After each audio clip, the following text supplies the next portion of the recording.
One, two, three.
Morning, we're back on the record in case 9702, the Pepco rate case. Good morning, Mr. Chairman. Commissioners, Pepco would call Adrian M. McKenzie to the stand.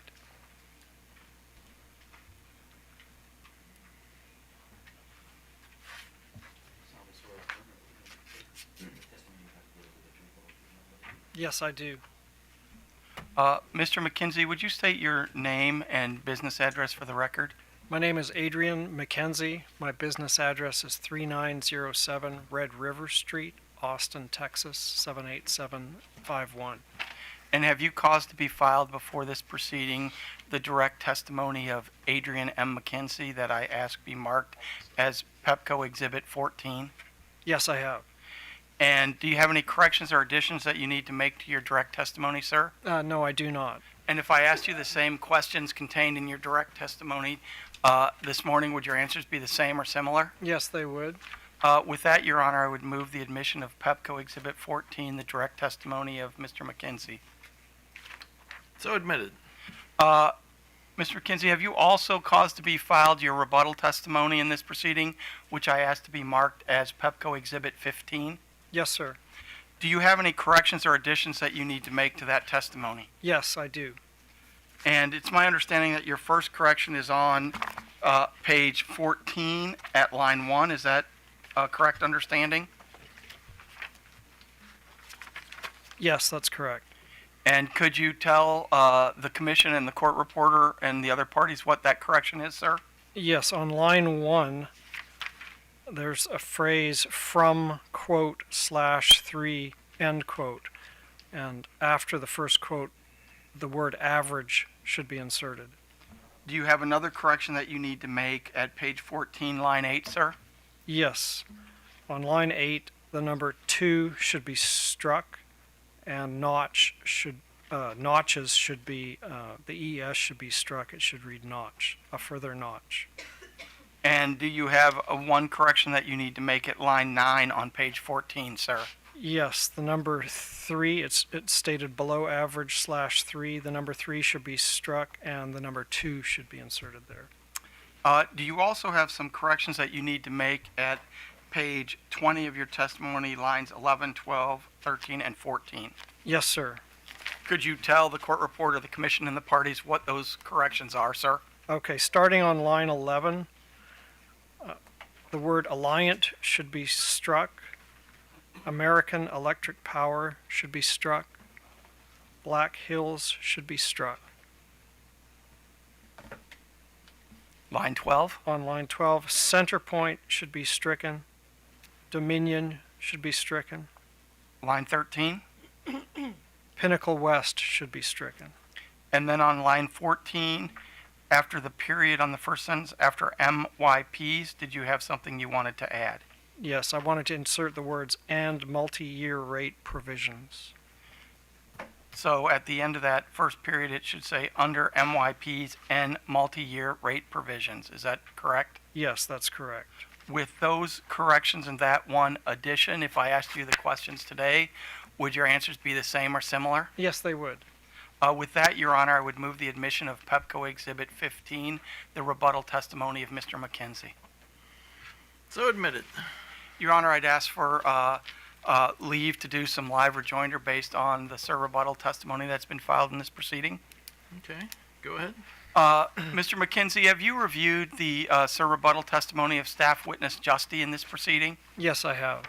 And Staff Witness Justy's sir rebuttal testimony contains an extended discussion of what might happen to Federal Reserve monetary policy in the future.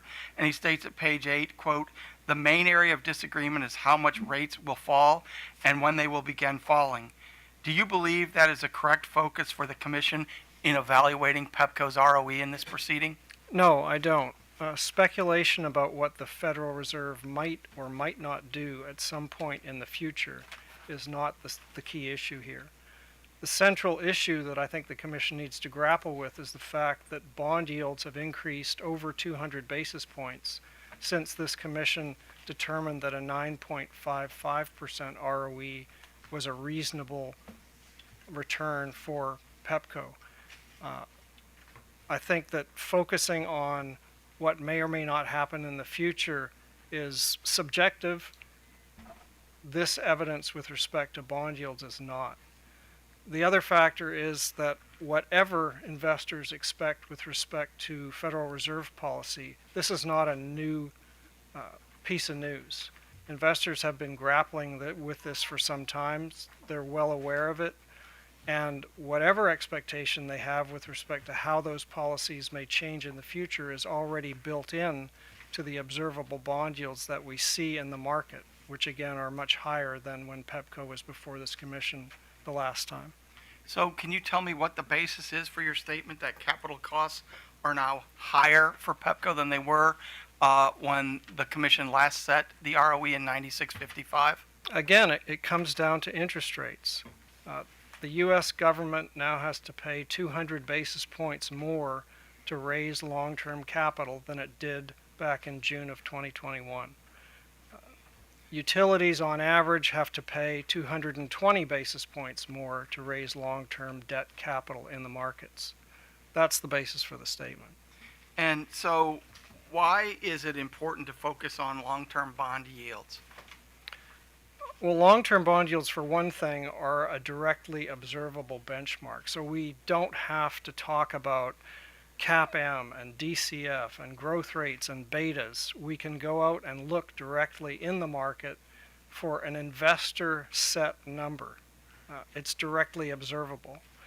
The other feature is that the cost of equity is an opportunity cost in effect. So investors look at where they can put their money, the returns that are offered on those investments, and the relative risk of the investment. Now, a U.S. Treasury bond is considered to be a risk-free investment. So obviously a common stock has to pay more than a Treasury bond in order to induce investors to commit their capital. But the way Treasury bonds and utility bonds move is also a determinant of the direction of the cost of equity. So they move in the same direction, not by the same amount. So we can't have a situation where bond yields increase significantly and the cost of equity goes down. That violates basic economic principles. Also, sir, at page 26 of Mr. Justy's sir rebuttal testimony, he says your argument about higher interest rates is implying a higher cost of equity, quote, oversimplifies a complex subject. Do you agree with that view, sir? No, I don't. In fact, I would suggest that Mr. Justy is overcomplicating a simple proposition. The simple proposition is that the cost of equity and the cost of debt move together. That's a fundamental principle in economics and finance. It's demonstrated through studies in the financial literature, which I document in my testimony. It's also demonstrated in my risk premium study, which looks at the behavior of authorized returns and interest rates over a long historical time period. And when you look at that, basically movements in interest rates explain about 90% of the change in the ROE that commissions believe is reasonable over a long period of time. So what that suggests is our common sense understanding that if Treasury bond yields and utility bond yields go up, it's a sign that capital costs are increasing. That does flow through to equity costs. I want to change course now, sir. Have you had an opportunity to review the sir rebuttal testimony of the Office of People Witness, Dr. Woolridge? Yes, I have. And on page 3 of that sir rebuttal testimony, Dr. Woolridge says that the allowed ROEs don't decline as fast as bond yields, so, quote, authorized ROEs need not increase as much. Does this position undercut your testimony? No, it doesn't. It's actually consistent with it. I think this is at least one point where Dr. Woolridge and I might agree. What Dr. Woolridge is pointing out, in fact, is that there is a relationship between the cost of equity and the cost of debt.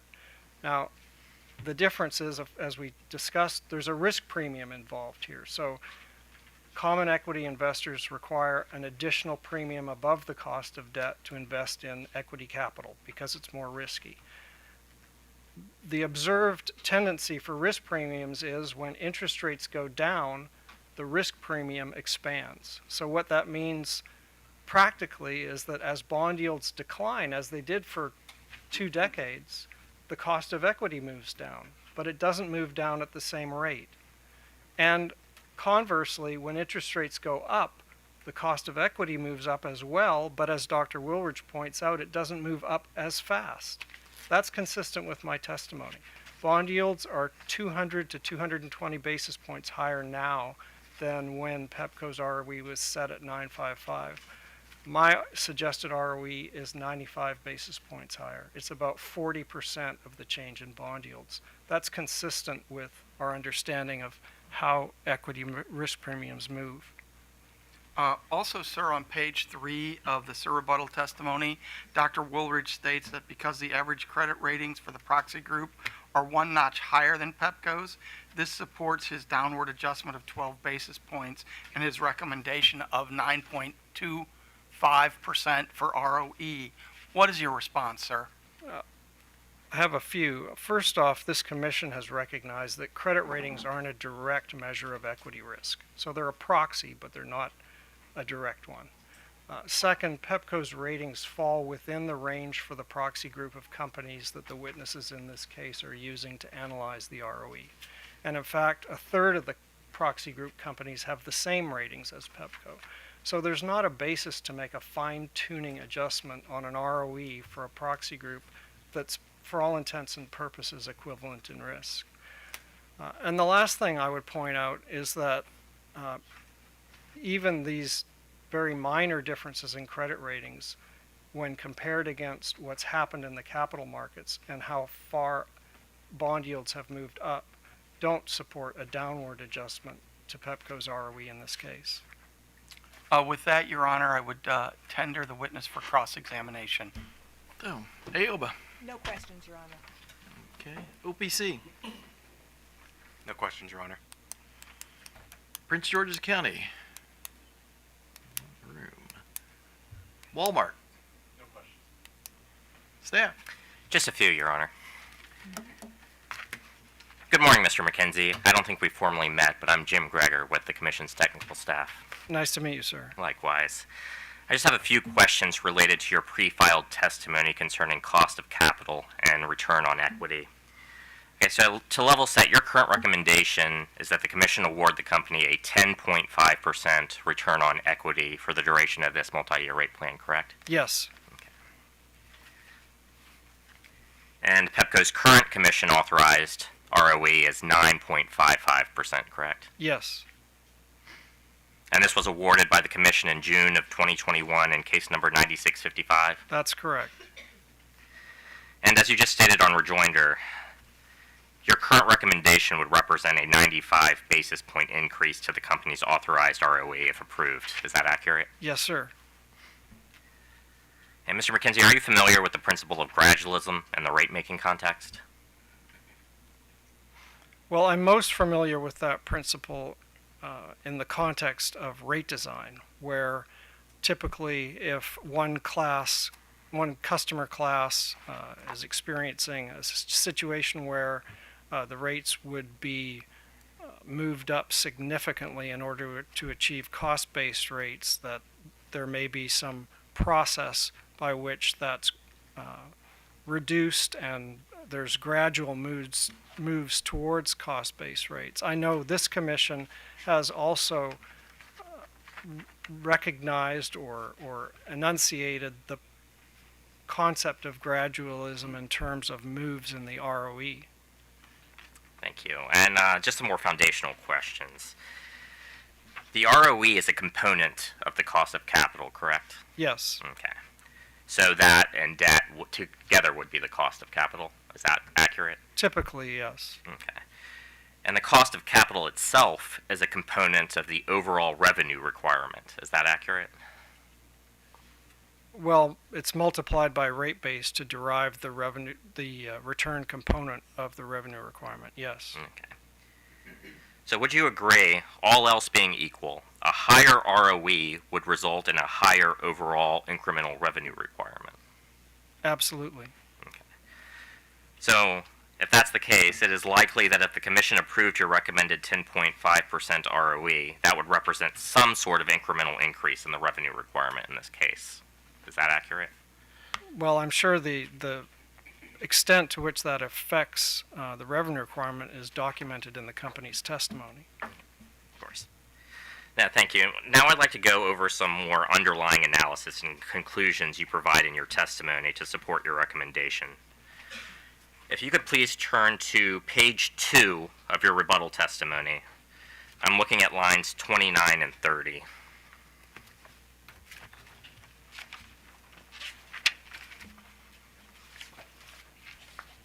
Yes, sir. And you state the last time bond yields were at current levels, the allowed ROE for electric utilities averaged 10.3%. Is that accurate? Yes. Now, you reference this point again on page 4 of your rebuttal testimony in figure AMM-R1. If we could turn there. I'm with you. And this is the ROE benchmark comparison. Yes. So specifically data point E. Is that correct? The average allowed ROE for 2005, 2010, and 2011? Correct. And those would represent the years in which there were comparable bond yields as for today. Right. That's So what I clear. did to get that is I looked back at my risk premium study in past years for a historical context to allow the commission to evaluate the ROE given what had transpired in prior years. So in those 3 years, interest rates were generally comparable to where they are today, and commissions were authorizing ROEs of about 10.3%. Okay. But this comparison doesn't take into account any other variables beyond the bond yields. Is that accurate? That is accurate. So, Mr. McKenzie, would you agree that more goes into a recommended ROE and ultimately an authorized ROE approved by a state utility commission than just the bond yields? So it's not if the bond yields increase, the ROE, the authorized ROE would necessarily correspondingly increase. I would disagree with that. I mean, I think, as I indicated in my testimony here a minute ago, bond yields actually explain 90% of the change in allowed ROEs over a long historical time period. So clearly they are a major driving force that affects the allowed return on common equity, and that makes perfect common sense because of the way financial markets behave.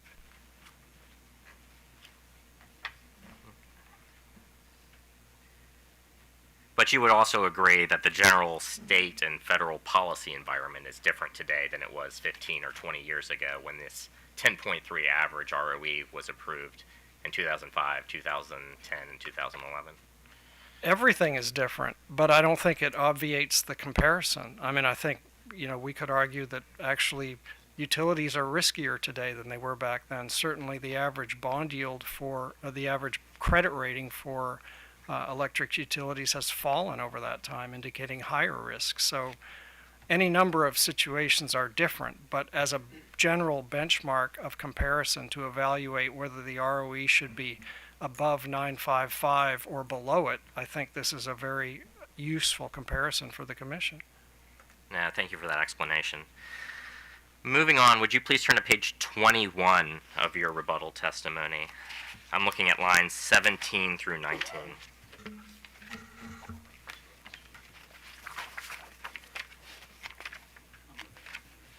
I'm there.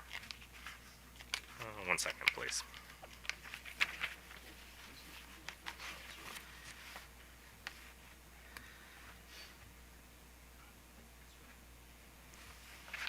I'm specifically looking at the language where you state, finally, as indicated on Schedule AMM-13, even accepting the premise that allowed returns for distribution utilities is the more relevant comparison. The implied ROEs average 9.93% after accounting for current capital market conditions. Was that an accurate read of your testimony? Yes, sir. Okay. So for context, this question and answer set concerns the use of distribution-only electric companies in the proxy group. Is that correct? No, it does not. Okay, can you please correct the statement? In what context was this statement made? The context was made the statement was made in the context of looking back at allowed ROEs over time and adjusting for changes in capital costs. So we've already established there's a link between the cost of equity and the cost of debt. So we can't just look back at some historical allowed return and say that's a good benchmark today, because conditions have changed quite substantially. So what I do on Schedule AMMR 13 is I look at average allowed ROEs for distribution-only utilities from 2020 to the third quarter of 2023, which is the data I had available at the time. The average was 913, and my position is that that is not an accurate gauge of what the cost of equity should be today, because interest rates have moved higher. So when we adjust that for the fact that interest rates are higher, but the equity risk premium shrinks, that 913 turns into a 993. And that would be a more indicative cost of equity for a distribution-only utility today, given changes in bond yields and given the presumption that that a distribution-only ROE is a valid proxy in this case. Okay, thank you. You covered several of my questions coming up, but if we are referencing Schedule AMM-R-13, yeah, I just wanted to verify that the 9.93% that you're citing in your testimony was after you made those adjustments to those key capital factors, and that the actual average allowed ROE for that 2020 to quarter 3 of 2023 was a 9.13%, and I believe you covered that. That's correct? That is correct, yes, sir. Okay.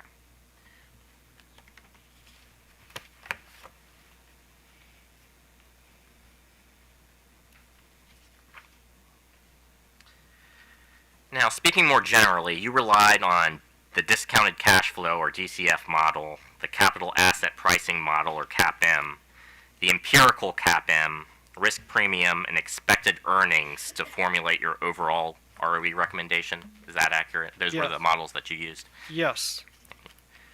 And to arrive at your 10.5% recommendation, did you average the result of those 5 methodologies? No, I did not. Okay. So how did you arrive at that 10.5% recommendation from within the range of your results for those models? Well, as I indicate in my testimony, it's basically a process of giving less weight to extremes at the high and the low end of the range. So the bottom end of my range is 10%. My DCF results range from 8.9 to 10.1, although, as I mentioned in my testimony, I give less weight to the internal BR growth rate because I don't believe that's as meaningful as looking at what analysts expect. So the average of those DCF numbers is about 9.9 apart from the internal BR method.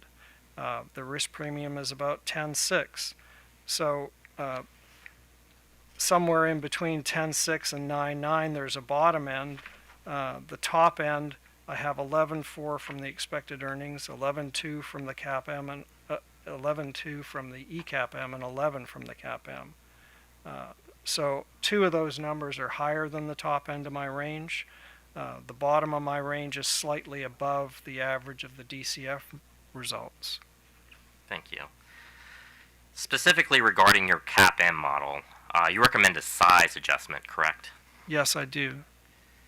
And use of the size adjustment results in a higher CAPM result than if you had not used the size adjustment? That's correct, and it's indicated on my schedule. So if you look at the CAPM schedule, I present the result without the size adjustment in case the commission wanted to go that way. It's worth 20 basis points, so it would reduce the CAPM from 11 to 10.8%.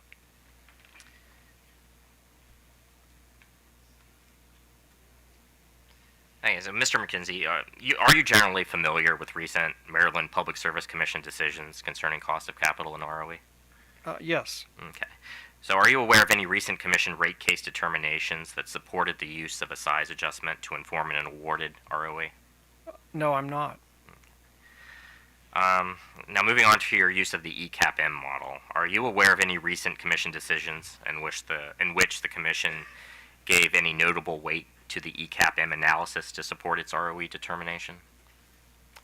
Well, I am aware that the commission has made statements that, given the nature of the ROE, that they're not going to preclude looking at multiple models to make their determination. They haven't looked favorably on the ECAP-M in past proceedings. Understood. Thank you, Mr. McKenzie. That's all I had. Thank you. Any redirect? Just one. Mr. Greger asked you about whether or not cost of capital was a component of the overall revenue requirement. Do you recall that? Yes.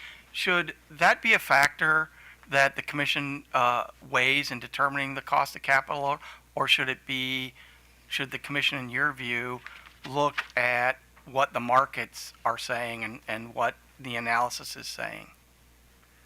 Yeah, I mean, the ROE is not a plug. It's a number that's determined in the financial markets. The problem is, of course, we can't look at it. We can't go to the newspaper like we can with a bond yield and pick it out. So there's more controversy around it, but it doesn't change the fact that it's a cost like any other cost, like labor costs or like the cost of buying a new truck for alignment. The advantage with those is we have receipts or pay stubs that we don't have with the cost of equity. But that doesn't mean that we kind of work everything else out and whatever we need to get to a particular revenue requirement we plug in for the ROE. I don't think that's a good regulatory policy and it's not sound economics. That's all I have, Your Honor. So, questions from the commissioners. Commissioner Barbe. Thank you. Let me first apologize to you and everyone here. I'm sort of at a disadvantage. I have not had a chance to read your testimony because it's buried in the middle of a very large unsearchable PDF file. And Mr. Chairman, I would recommend that for future rate hearings, all of witness testimony be broken into individual documents that are searchable. So let me ask some questions. By the way. So let me ask you some questions that I should not have to ask because I would know it from reading your testimony. And first is, what is your educational background and what do you do for a living? Okay, my educational background, I have a bachelor's in finance from the University of Texas. I have an MBA degree from the University of Texas. I'm also a chartered financial analyst. And I'm a consultant in the field of regulatory economics. Okay, impressive. So let me ask you a very quick question. I'm trying to remember your testimony, and you made mention of the fact that interest rates for treasuries are 200 to 220 basis points higher. Over what period of time and what kind of debt instruments were you referring? So I'm looking at 30-year treasury bonds, long-term treasuries, which I think is a better indicator of what we're looking at when we talk about the cost of equity is a very long-term cost. So that's the benchmark. Between June of 2021, when the commission issued its order approving the 955, 30-year treasury yields increased about 200 basis points. Okay. And the 220 reference was actually to public utility bond yields. So average public utility bond yields, BBB public utility bond yields, which is a standard measure, which is kind of closer to the risk of a common equity, are up 220 basis points over that same time period. Okay, so let me ask you this as a question. Obviously, in these 3-year, multi-year rate plans, what you seem to indicate is that the cost of debt can vary by as much as 200 to 220 basis points up or down, correct?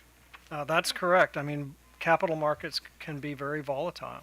So does that mean that if we do a 3-year rate plan, we have to be interest rate clairvoyants? I don't think anyone can be an interest rate clairvoyant. I think that's an impossible task for the commission as well as for the company. I believe I agree with you. Well, I'm going to leave it there, Mr. Chairman. I have a background in public finance as well. I was really very much looking forward to reading your testimony, and I hope to be able to do that if I get it in a form that I can search. Thank you, sir. Very well. Commissioner Richard. Thank you, Mr. Chair. And yes, it is time-consuming to break these large documents apart. So that's why I second your motion. Yeah, thank you very much for your testimony, and I always find the analysis interesting. But and you may recall in the past, and like I've done again today, I always like to also try to figure out, okay, how do we make sure that this is a healthy company? Actually, beyond healthy, we want it to be a well-functioning company and well-capitalized. And so I'm always interested to what is being, told to the shareholders themselves. And I just, pulled up the February 21st, 2024 conference call reporting, and it, I read this and I'm pretty impressed and feel very confident that right now Pepco is a well-functioning company. It appears at this point, as far as target ROEs, Pepco is well within the range of the what they call the targeted range of ROEs of 9.55. Now that's the authorized ROE. Can you tell me, is the operating ROE, is it close to the authorized, or are we within that range? Well, since within the context of this MYP, and I think company witness Lemming could go into more detail, but the company has not earned its authorized ROE, so in either year.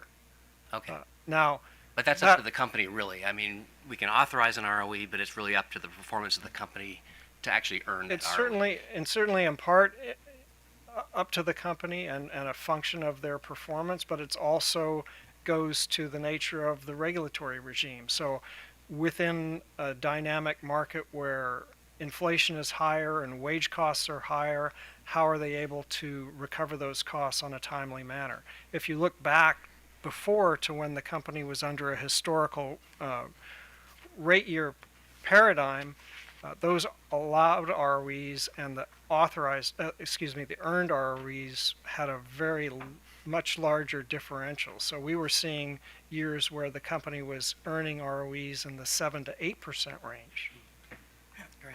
So, but again, do you know, I mean, is the company operating within that target range right now as far as its ROE? Is it earning between 9 and 10%?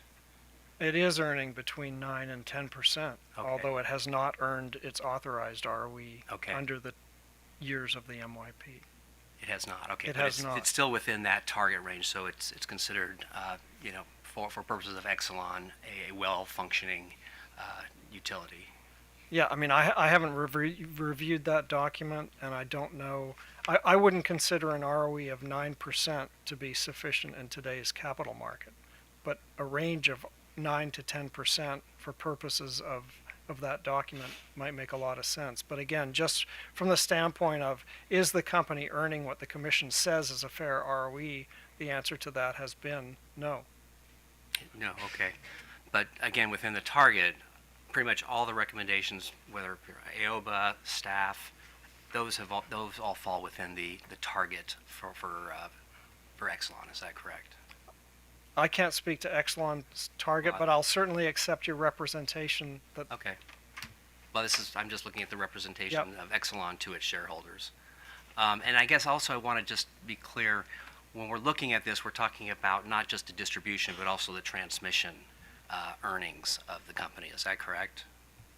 again, I'm not sure what's covered in that document, but Okay, I well, was that's why I'm asking if I'm reading this correctly, because according to the document, about 22% of the rate base of the company appears to be in transmission, if I'm reading this correctly. So I don't know. I'd be speculating. I think maybe the company witness would be in a better position to answer a question with respect to the document you have in your hands. Okay, well, that's a question I have then. And then finally, it's my understanding on the transmission assets, they automatically, through formula rates, earn 10.5%. That for an ROE. Is that correct? Are these FERC jurisdictional transmission assets? My understanding of that would be the 22%. I mean, it's possible that, again, Yeah, that's why I'm asking the questions. I do not know what the currently All right. authorized ROE at FERC for Pepco's transmission assets is. Okay. So if 22% of the rate base, again, I'm asking the question, is at 10.5%, that would significantly pull up then the, I guess, the authorized ROE for the company. Yeah, I think if those Okay. if those facts were true, that would be correct. Yes. Okay. So authorized at 10 or 9.55% plus whatever the company is earning with the 10.5%. They're well at the higher end for the operating companies of Exelon, Pepco is, as far as its ROE at its current setting. Yeah, I haven't done any comparative studies of allowed returns or earned returns for the various Exelon operating companies. I'm really focusing my testimony on what is the market benchmark for the cost of equity for Pepco. Okay. No, I appreciate that. And again, we're trying to make sure we have a very healthy utility. But as was noted by staff attorney, we also have to be mindful that that will potentially increase the revenue requirements or the rates we charge our customers. So I just want to make sure we get it right. So, thank you. Sam, thank you. Thank you, Mr. Chair. Commissioner Sussman. Morning, Mr. McKenzie. Good morning. Your recommended ROE is for Pepco's multi-year plan. That's correct. Okay. Does it make a difference that it's a multi-year plan as opposed to a proposal based on a historic test year? Okay, yes and no. The analysis. Okay, go ahead. We- Sorry. I don't think any of the witnesses and ROE witnesses in this case would fundamentally alter their approach to determining the ROE for a historical test year or for an MYP. I think we're restricted to the same approach. We use the same proxy groups, the same methods. I think the consideration that we need to balance is, well, what does that mean for risk, or is there some consideration other than just the results of the methods that we need to consider?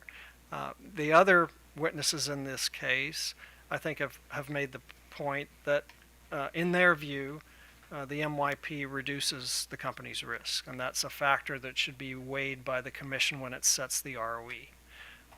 And so if we took away the MYP, then logically the ROE would be increased as a result of that. I think the commission said in their order approving 955 last time that it did consider the risk impact of the risk reducing impact of the MYP. So I think if we take it away, that suggests the ROE should go up. My take on that is a little different. So what I say in my testimony is that MYPs are a common feature of regulation right now. S&P has said the same thing. So there's no need to differentiate between Pepco and the proxy group because it has an MYP. Others do, and there's any number of other regulatory mechanisms that are available to those companies. So the question then becomes, well, if the commission decides to go back to a historical cost, a historical test year paradigm, does that affect the relative risk? And I would say, I don't think that I'd necessarily be prepared to make a risk adjustment solely based on that. But what I would say is that, in my view, that would make Pepco out of step with where the industry is heading. I mean, the industry is moving toward multi-year rate plans and other similar provisions for important reasons in terms of supporting capital investment, trying to ensure that the utility has a reasonable opportunity to recover its costs, including the cost of equity. And as we talked about earlier, under that historical paradigm, the company was not able to do that. Okay, but just in terms of your testimony, in terms of your proposed ROE, that number would not change if the commission were to follow the recommendations of, for example, AOBA. That number would stay the same. Yeah, the number would stay the same, but I think it would be an even stronger caveat for why 955 is not a sufficient ROE anymore, or why anything that the other parties have recommended, OPC and AOBA, is unreasonable. Okay. Thank you. That's You're all I have. Okay, so, okay, go ahead. So thinking about this, if we're to do a 3-year rate plan, would it make sense for us to do it with the proviso that every year we recalculate the cost of capital? since there's 200 basis points of volatility? Well, when you talk about the cost, I mean, I think you got to balance a number of considerations. First is, do we want to get around the table and talk about ROE every year? And what does that involve? You know, it's an inherently adversarial process. It's expensive. There's administrative costs. I don't find it adversarial. Maybe Dr. Woolridge and I do, but we're collegiate about it. Nonetheless, I think what I've seen in some other jurisdictions is you can have basically provisions where there can be adjustments to ROEs and debt costs based on changes in the market. So in other words, if bond yields move by X basis points, then let's come back to the table. Or if bond yields move by X basis points, we have an automatic adjustment up or down to the cost of equity to recognize that. So it was built into a settlement in Florida recently where the company's ROE was actually moved up to 10.8 because of higher bond yields. It's been built into the regulatory paradigm in California where they actually have a formula that says if bond yields go, let's say, down by 100 basis points, then the cost of equity should go down by 50, getting back to that inverse relationship with the risk premium we talked about. So there are ways to handle that. Okay, I mean, speaking as both a accountant and as a recovering politician, we have an election coming up this year, and the interest rates could be very dramatically different next year depending upon the outcomes. Isn't that? I'm not going to ask you to predict that, of course, but that could be very true, could it not? I think that's true at any time period. Whether it will happen or not is another thing, and I think if you look at the forecast that I point out in my rebuttal testimony, major economists surveyed by Blue Chip, so it's major banks and investment houses, are expecting long-term rates to be flat over the intermediate term. They're not expecting the type of large move. And the other So you're saying the market's priced in the volatility already? It's priced it in as best it can, not to take away from your point that things can sure shift because of things we can't predict today, right? But again, I think we're focused on this 200 basis points or 220, whatever it is. It sounds like a big number. It is a big number, and it's also unusual. I mean, I think we've had this downward trend in bond yields for 20 years, where kind of the accepted notion, and I think regulatory commissions are still operating to some extent in that environment of no, bond yields are declining. But this has been a very rapid and swift move up. So it makes it hard for everybody to handle. Yeah, pandemics will do that. Okay, I mean, I very much look forward to reading your testimony if and when I can find it. Thank you, sir. So if we turn to your rebuttal testimony, pages 13 through 15, you quote rather extensively from S&P regulatory rating reports. I take it you agree with their view that this is a riskier regulatory environment for utilities and investors? I haven't made a determination of that. I'm just, what I'm putting out here is what the investment community is seeing. And I think, in my experience before this commission, you've been constructive. But I would point out, I mean, just to be candid, I mean, nobody in this room, including me, expects the commission's going to set an ROE of 10.5. What I would encourage Does your client know that? what I would encourage the commission to do, however, is to make sure that their ROE follows basic economic principles.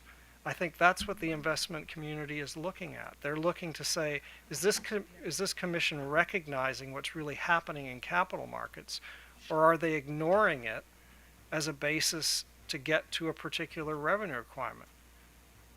That's what I'm saying. I mean, if you look at even Dr. Woolridge, his recommendation in this case is 25 basis points higher than what he was recommending in the last case.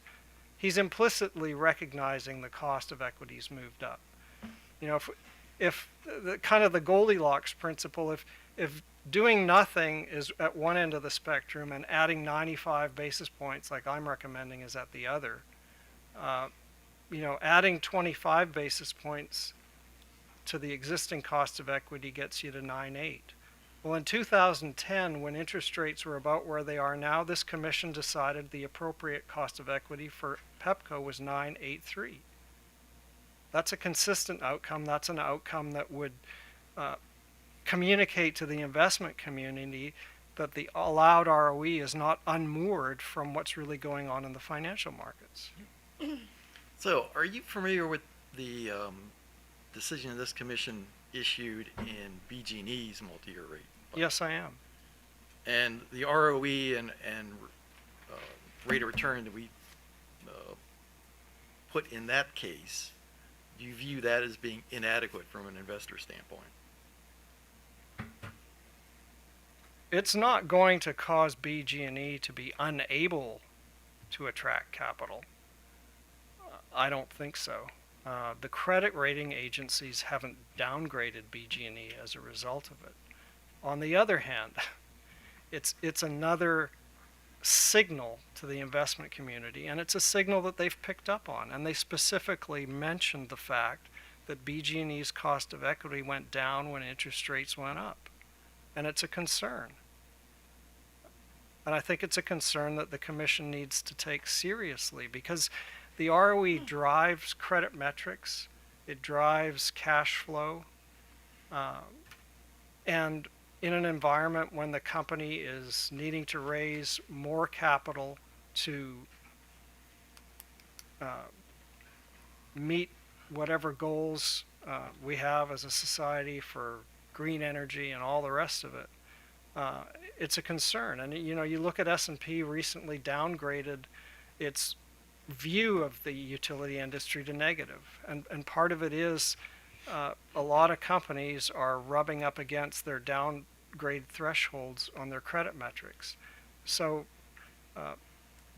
allowing an ROE that not only does it not accommodate increases in interest rates, it's actually lower than where the commission was prior. I don't think it meets the goals. Okay, thank you very much. Your Honor, during the corrections that Mr. McKenzie was when in discussions with counsel, I noted that there were several that may be substantive and that my witness may want to respond to when he takes the stand, but I haven't had an opportunity to talk to him yet, so I'd like to reserve that right. Okay, Thank you. all right. Thank you very much. Thank you. Appreciate it.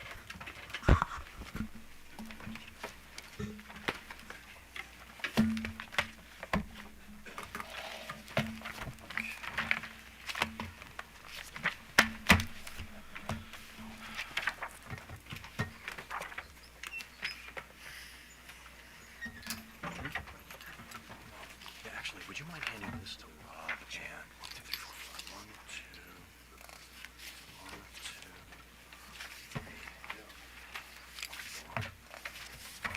Can you hand that to Rob and to Amanda from the commissioners? Thanks. We've got a live rejoinder exhibit. So 1, 2, 3. Okay. Guys. Sorry. Sure. I'm gonna actually ask. Did you give Rob one? Exhibit numbers for Mackenzie. I didn't get them. Shoot. Okay, thanks.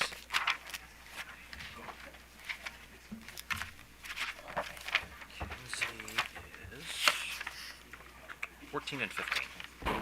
So 13 is direct, No, 14 and 15. 14's direct, 15. 15's rebuttal. Yeah.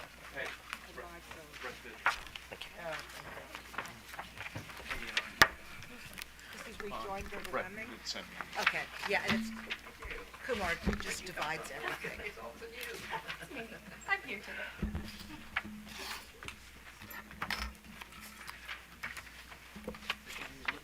Are you gonna give this an exhibit number? Yeah, I think so.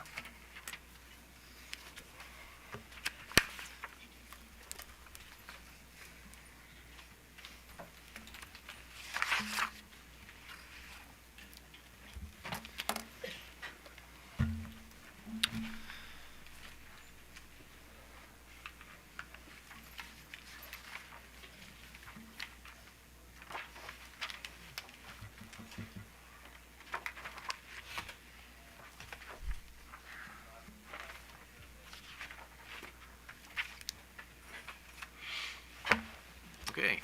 Okay, Your Honor, the company would like to call Robert T. Lemming to the stand.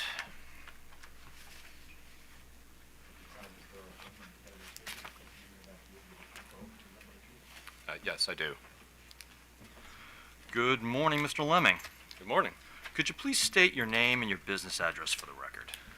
My name is Robert Lemming, and my business address is 701 9th Street Northwest, Washington, D.C., 20068. Okay. Mr. Lemming, do you have before you the public version of your pre-filed direct testimony submitted on behalf of Pepco in this matter, consisting of 78 pages and 9 exhibits? Yes, I do. Do you have any corrections or modifications to this testimony at this time? No, I do not. And if I asked you the same questions today, would your answers be the same or similar? Yes, they would. Okay. Mr. Chairman, there is a confidential exhibit in the direct testimony. Would you like us to mark the public version of Mr. Lemming's testimony as 16A in accordance with your instructions yesterday? Yes. Okay. Then I would ask that his public version be marked as 16A, please. So marked. Mr. Lemming, do you have before you the confidential exhibit of your pre-filed direct testimony submitted on behalf of Pepco in this matter, Schedule RTL 7? Yes, I do. Do you have any corrections or modifications to this exhibit at this time? No, I do not. Okay, and I'd like to have the confidential Schedule RTL 7 marked as 16B. So marked. Mr. Lemming, do you have before you your pre-filed supplemental direct testimony submitted on behalf of Pepco in this matter, consisting of 6 pages and 1 exhibit? Yes, I do. Do you have any corrections or modifications to this testimony at this time? No, I do not. And if I asked you the same questions today, would your answers be the same or similar? Yes, they would. Okay, I'd like to have Mr. Lemming's supplemental direct testimony marked for identification as Pepco Exhibit 17.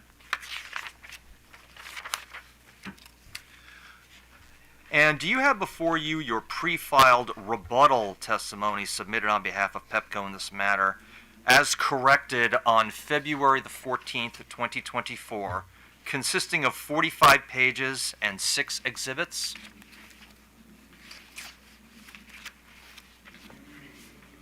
Yes, I do. Do you have any corrections or modifications to this testimony at this time? No, I do not. And if I asked you the same questions today, would your answers be the same or similar? Yes, they would. And I'd like to have Mr. Lemming's rebuttal testimony marked for identification as Pepco Exhibit 18. So marked. Do you have before you your pre-filed surrebuttal testimony submitted on behalf of Pepco in this matter, consisting of 3 pages and 2 exhibits? Yes, I do. Do you have any corrections or modifications to this testimony at this time? No, I do not. And if I asked you the same questions today, would your answers be the same or similar? Yes, they would. I'd like to have Mr. Lemming's surrebuttal testimony marked for identification as Pepco Exhibit 19. So marked. And Mr. Lemming, are you also adopting a portion of Company Witness O'Donnell's direct testimony, which has been pre-marked as Pepco Exhibit number 4? Yes, I am. Can you please specify for the Commission's which portions you are adopting? Yes, I am adopting Section 3, subsection B, starting at page 30, line 3.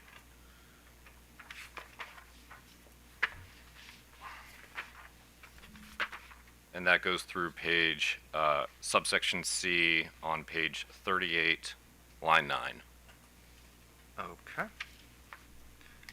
And do you have any corrections or modifications to that testimony at this time? No, I do not. And if I asked you the same questions today, would your answers be the same or similar? Yes, I do. Okay. Yes, they would. Okay. Are you also adopting a portion of company witness O'Donnell's rebuttal testimony, which has been pre-marked as Pepco Exhibit number 5? Yes. Okay, and could you please specify for the commission which portions of that testimony that you are adopting? Certainly. One moment. I'm adopting section 2 on page 9, starting at line 4. That goes through section 4 on page 22, ending at line 5. Okay. Do you have any corrections or modifications to that testimony at this time? No, I do not. And if I asked you the same questions today, would your answers be the same or similar? Yes, they would. Okay. Your Honor, at this time I would like to move into the evidentiary record, Pepco Exhibits 4, 5, 16A, 16B, 17, 18, and 19. Without objection, so moved. Thank you. And at this time I'd like to conduct some live rejoinder of Mr. Lemming. Okay. Let's see here. Mr. Lemming, do you have any exhibits that you have prepared to provide an update to the company's revenue requirement to reflect the Commission's recent decision to strike 4 of the 5 remaining climate solutions programs? Yes, I do. I've prepared schedule RTL LR-1 to update the revenue requirements for that. Okay. Did you want to walk through that? Certainly, everyone has a copy already. Yes. So this is an update. I believe it was on Monday. The commission had issued an order to respond to OPC's motion to strike and our subsequent response to that, in which the commission determined that they would strike 4 of the 5 remaining climate solutions programs from the record, leaving the smart inverter pilot in the case. This update here reflects the revenue requirement impact of that change so that folks have that available for review in this proceeding. Effectively what this does is if you were to look at my rebuttal testimony, I had RMAs 25, and that's rate making adjustments, 25B through E that reflected the revenue requirement associated with those programs. This update removes those from the record and it decreases our revenue requirement by about $800,000 to $1.3 million, depending upon the given year. Thank you. Your Honor, I would like to have what I've passed out as schedule RTL-LR-1 marked as Pepco Exhibit number 20. So marked. And I would ask that it be admitted to the evidentiary record. Your Honor, I have no objection. I ask just that it be emailed to all parties so we have it. Absolutely. Okay. So ordered. Mr. Lemming, were you here yesterday when Commissioner Richard was asking about lessons learned that we've incorporated into the MYP application? Yes, I was. Do you have any information you can provide to respond to this?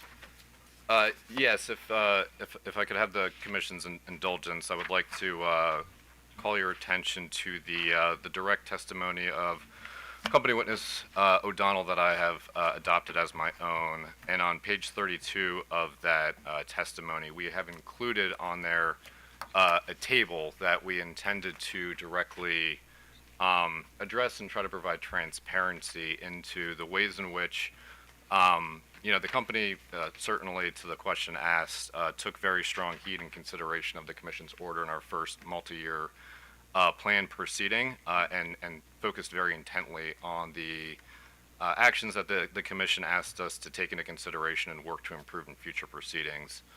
This table is meant to lay out the way in which that we have incorporated that into this case here.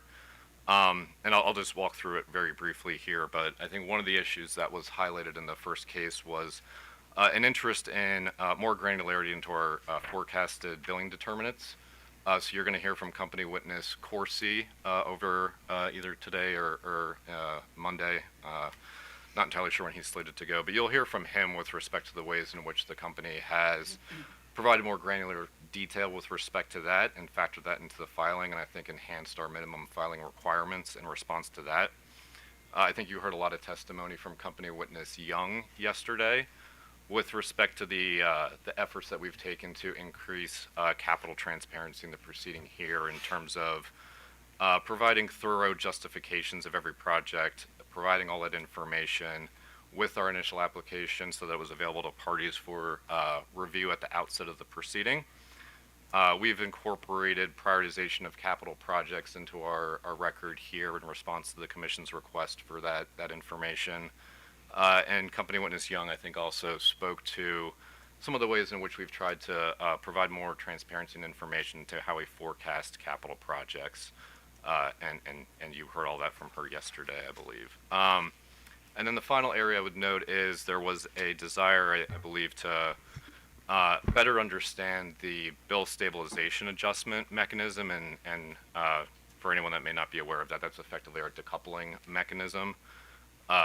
And how that works and functions and interrelates within the MYP construct. And we have testimony from company witness Bulazunis in this case that directly addresses that topic in response to that. So I did just want to offer this for consideration and review, given the question on that front yesterday, and make sure it was clear to folks that we have been taking very seriously the Commission's calls to actions of the company for improvements that we need to make in the process, and we will continue to endeavor to do that in the MYP process here. Okay. Mr. Lemming, were you also here yesterday when there was a question raised by the Commission on whether the company included 2 bridge years in its application?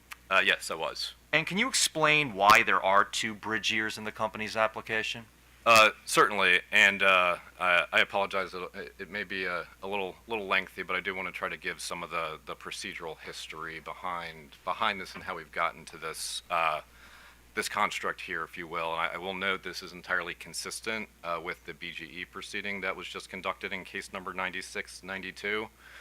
And really, this is a function of the Commission designed the MYP process in an order that came out of formal case number 9618 after the PC51 work group had gotten together and provided the Commission with recommendations on how the process should work. And the Commission ultimately issued an order on how that process should work. At that time, the procedural schedule for utilities was that a case would be filed and heard within a 7-month period. And so at the time the Commission laid out the processes for MYPs, it was envisioned that a utility would file a historic test year, a bridge year, and then their set number of multi-year plan periods that was included in the filing. The Commission then laid out when the utility comes in for its next case, and it's going to include the reconciliation of its prior case, that it reconciles everything through that historic test year in the case. And so if you think about that 7-month timeline that existed then for Pepco, that would have meant we were filing a historic test year through March 31st, 2023 in this instance. The dynamic then evolved a bit in terms of, I think some of the lessons learned we've talked about collectively is that there's certainly a fair amount of information to review in these proceedings, and the General Assembly took up that matter, reviewed it, and found that it would be appropriate to have an additional 3 months to review an MYP, and so they extended that schedule to 10 months.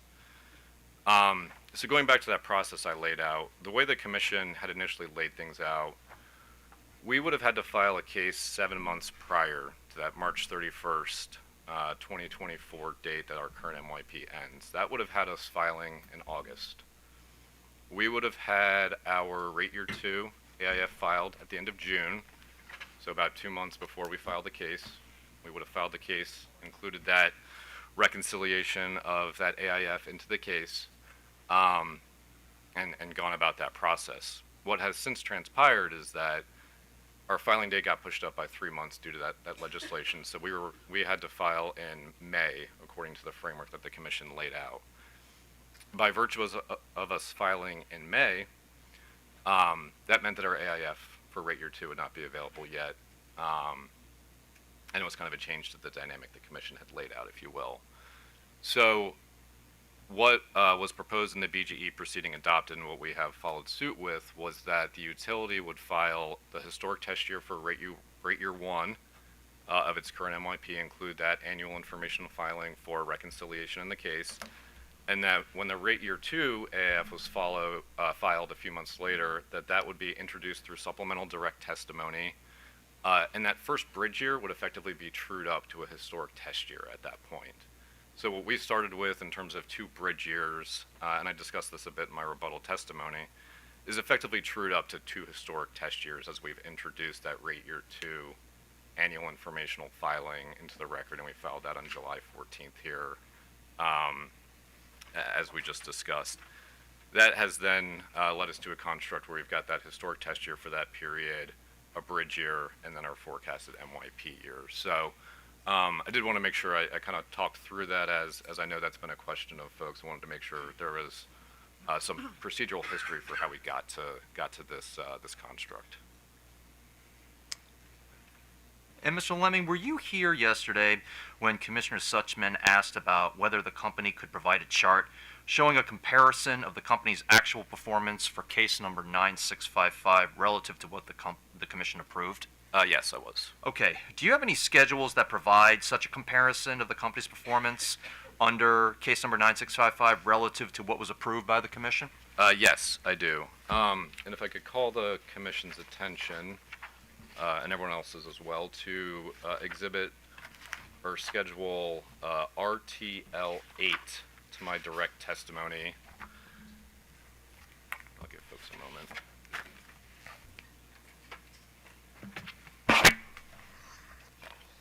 I'm sorry, could the witness say that again? I don't think I got it. It's schedule RTL 8 of my direct testimony. Thank you. I'm at page 1 of 6.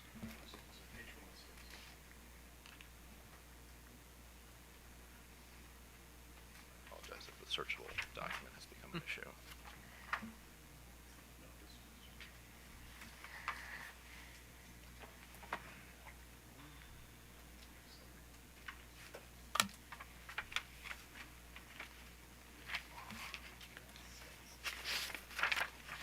What page is that? It's schedule RTL 8. Right, so, I'm in the schedule, so it's, Should be behind the written testimony. right. Yes. Oh, Randomly pick up.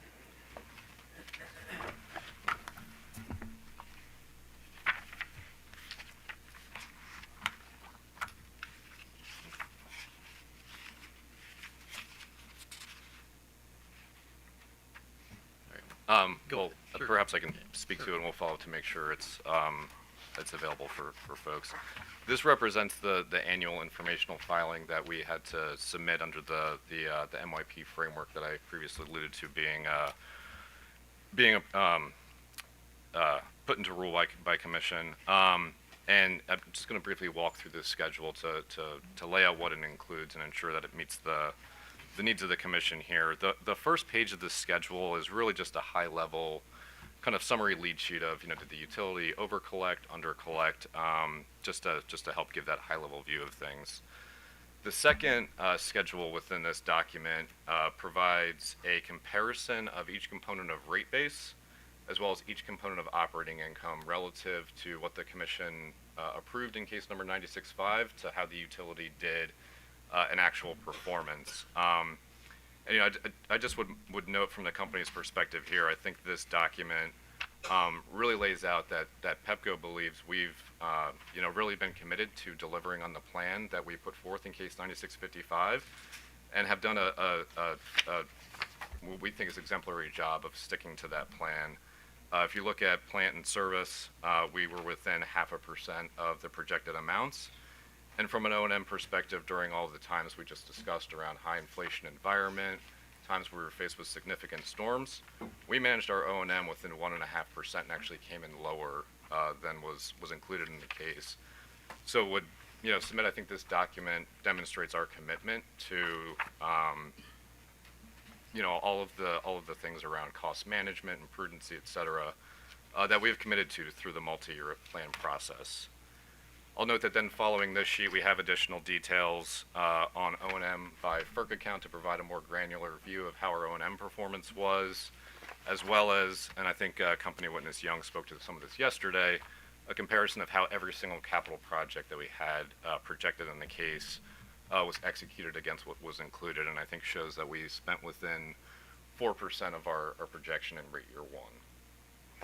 I'll also just call your attention to, and won't go through this one in as close of detail, that in my supplemental direct testimony, I also included Schedule RTL 10, and that was the rate year 2 annual informational filing that I noted we filed in supplemental direct testimony.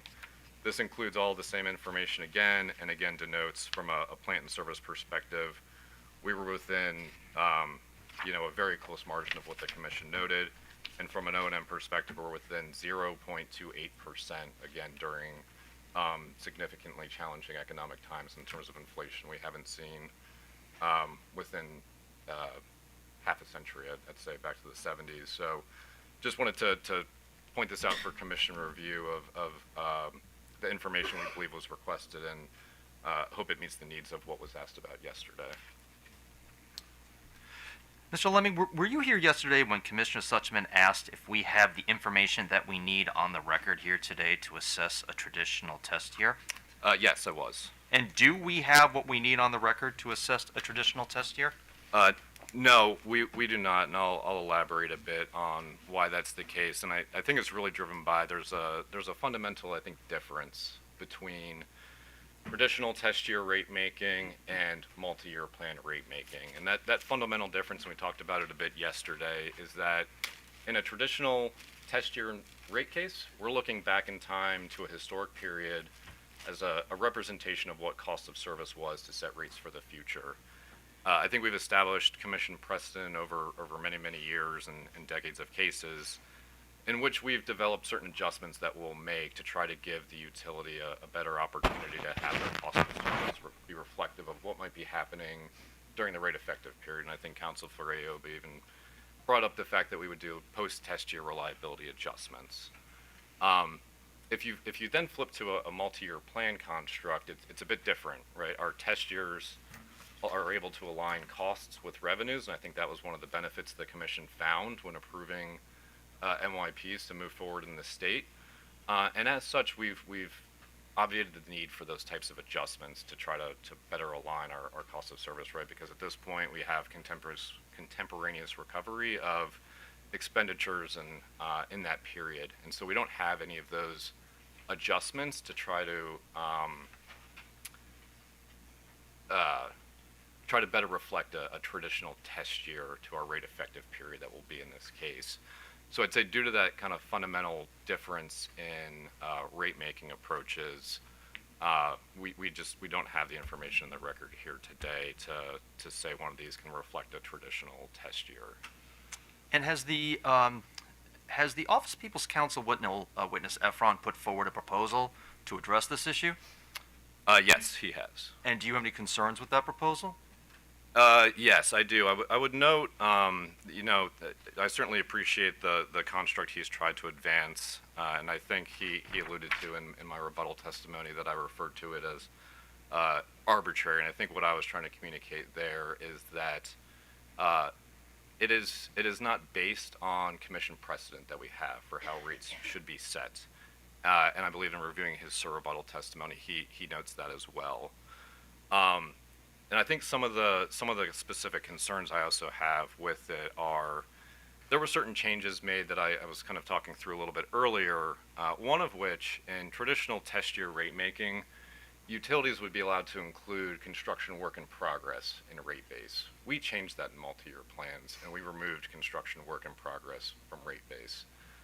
So inherent in Mr. Efron's calculation and proposal for OPC is a missing component of rate base, if you will, that we would have had we advanced a traditional test year case. I'll also note, he made several high-level adjustments, if you will, to try to get to what he has articulated as a reasonable proposal in his testimony. Those high-level adjustments, I would say, have become divorced from our true cost of service, right? When we file a cost of service in a rate case, we do it on a very granular jurisdictional cost of service study that you'll see as a schedule to my testimony. We look at, each plant account balance and how those should be allocated. He's looked at everything in the aggregate and come up with high-level allocation factors for a specific period of time.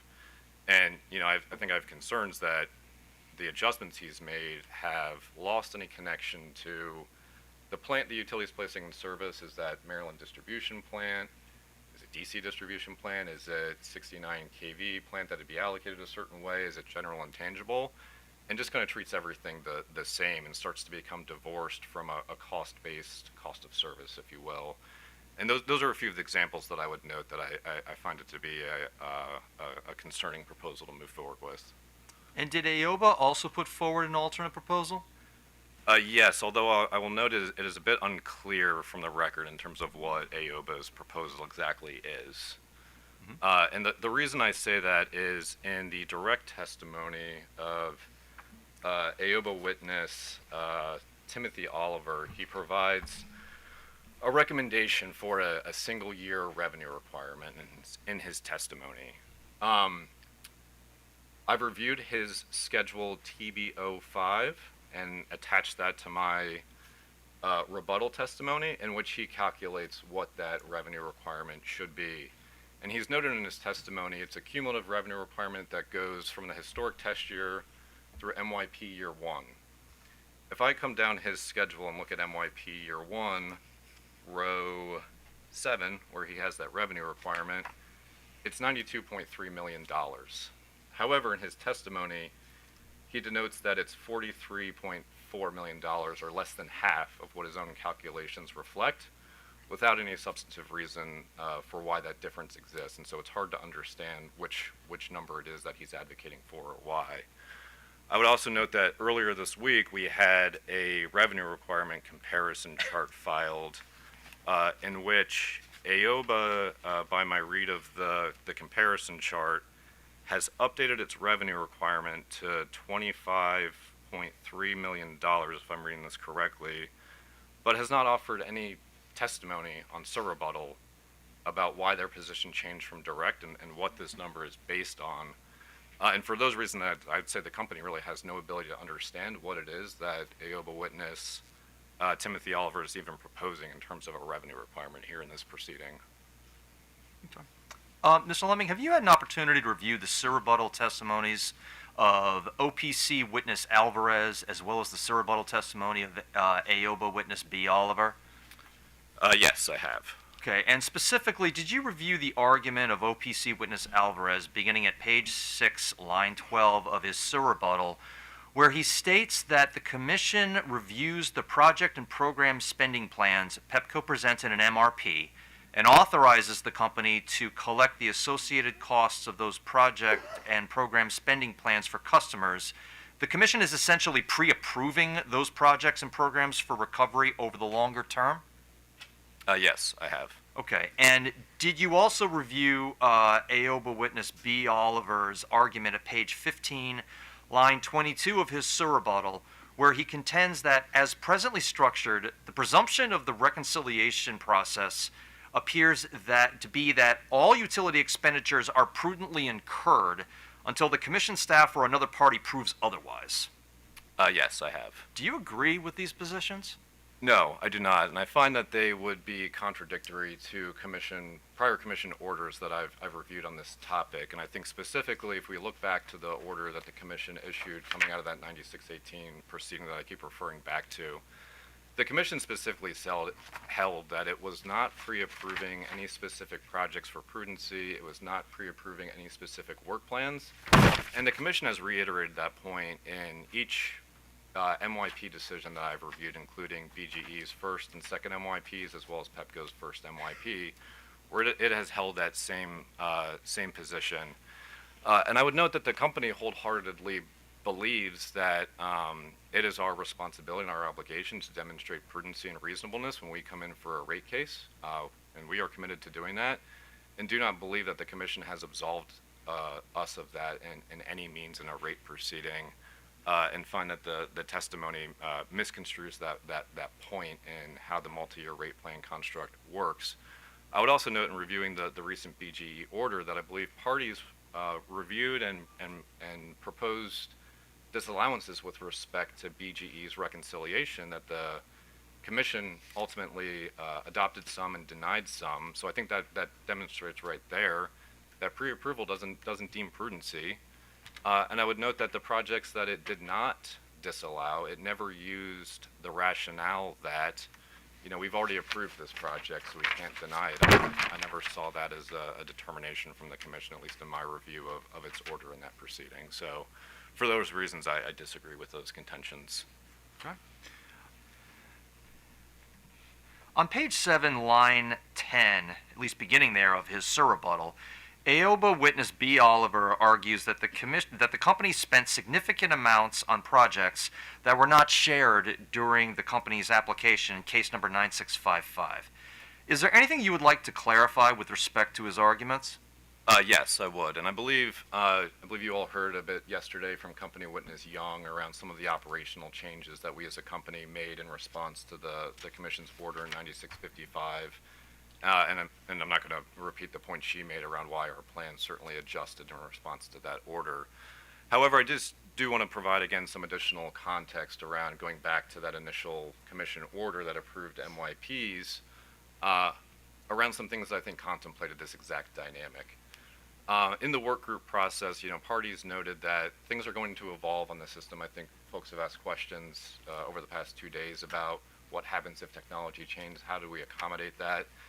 And the MYP construct has always been reviewed as viewed, at least from my read of things, as a dynamic, flexible process where we can make changes and adapt to, the technological, political, operational environment as those changes come up, and we can adjust accordingly. I think one of the mechanisms that the commission put in place that reflects that is that each year they required the company to file an updated project list so that it could provide information and transparency to all the parties in the proceeding about how its plans were changing over time. And I know Pepco has done that each year, provided those updates to folks why projects were changing. We've had discovery on that from staff and have been able to provide information to them to further explain some of those changes. And I think that's one of the great benefits within MYPs that exists in terms of transparency and our ability to communicate with parties about how things are changing in response to factors that we're faced with. And Mr. Lemming, do you agree with OPC witness Alvarez's position at page 25, lines 4 through 6 of his surrebuttal testimony, that the company's ability to reconcile O&M has dramatically reduced, if not virtually eliminated, the company's incentive to increase productivity? Yes, I have. Do you agree with that position? I do not agree with that assertion, and I think I'll just go back briefly to my discussion of our annual informational filing results that I shared earlier that demonstrate, we managed our O&M under the first MYP to $3.5 million lower than what the commission authorized in rate year 1, and within 0.28%, or it was about $600,000 within rate year 2. And that's, I think, a pretty significant testament to our commitment to finding efficiencies and being held to the prudency standard that I talked about before in going through MYP reviews, right? I mentioned before we were faced with, certainly unprecedented in recent terms inflation, other significant operational issues that we had to adapt to and respond to. And we came in either at or below our plan, and I think that in itself demonstrates that we continue to show and demonstrate an incentive and a commitment to find efficiencies in our processes. OPC witness Alvarez describes the AIF process as an annual reconciliation process at page 12, lines 7 through 9 of his surrebuttal testimony. AOBA witness B. Oliver discusses what he contends to be the complexities of reviewing AIFs for prudence at page 15, lines 12 through 21 of his surrebuttal. Can you clarify if the AIF filings represent a reconciliation and/or prudency review? Yes, and I would very much appreciate the opportunity to clear up the record, as I think the terms annual informational filing and reconciliation and prudency review often get used pretty interchangeably in these cases, and I'd like to make sure we're abundantly clear on what each filing is and what they represent. I think I'm going to go back to the order that the Commission issued in case number 9618, where it found that it was not going to implement an annual reconciliation process.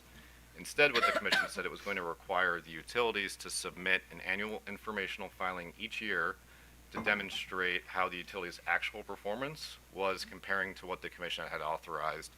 And the purpose for that was to make sure that rates didn't go off course and that the utility was over collecting to the detriment of customers. In my mind, I think that reflects that this was intended to be a form of cost tracking and cost reporting that we've put into the MYP framework in addition to that project list filing update that I noted before to help provide transparency to parties. And I think I also refer to this in my testimony as a customer protection that was put in place to, again, make sure if we needed to make any adjustments to rates to protect customers, that we had a forum to do that. But I would note that at least to date in our experience, we haven't needed to use that forum, and it was really used as a cost reporting tool. And I don't think that the Commission, at least in my read of the orders, ever envisioned that within a 60-day period, parties were going to need to review those, conduct discovery for the purpose of assessing prudency in an annual informational filing. The Commission held that prudency reviews were going to be held in the context of a rate case or the final reconciliation at the conclusion of the MYP. Okay. And shifting gears to our last area of live rejoinder, promise, Your Honor. Have you reviewed the surrebuttal testimony of staff witness Riley? Yes, I have. Okay. And as noted at page 8, beginning at line 6 of staff witness Riley's testimony, has the company accepted staff's proposal to remove from this case costs associated with resolving streetlight billing issues and defer these into a regulatory asset? Yes, I have, and I would just note I have a schedule attached to my surrebuttal testimony, Schedule RTL SR1, that lays this out, and this is related to a specific project that we were undertaking, and we have entered into at least a tentative settlement agreement with staff on this topic that denotes we would, I think, defer all incremental labor, contracting, IT expenses into a regulatory asset associated with addressing any billing issues, and so that's what this project here represents. Okay. Are there any other costs in this proceeding that are associated with resolving streetlight billing issues? No, there are not. Okay. And are there other costs that the company has incurred that should be deferred into a regulatory asset? Yes, and I just wanted to be clear about how these things interrelate. There was also some incremental costs to conduct a field survey, as well as some exploratory project scoping costs that were incurred last year that we exchanged discovery on. I just want to make sure it's abundantly clear in the record that is not being sought for recovery in this proceeding in any fashion. Those costs were incurred in rate year 3 of case number 9655, and should the Commission approve staff's recommendation, which we agree with for this regulatory asset, we will defer those costs into that regulatory asset such that we do not seek recovery of them through case number 9655 and wait to do so at the appropriate time that the Commission can review them. Thank you very much. And we thank the Commission for your indulgence. The witness is now available for cross-examination. Yoba. Thank you, Your Honor.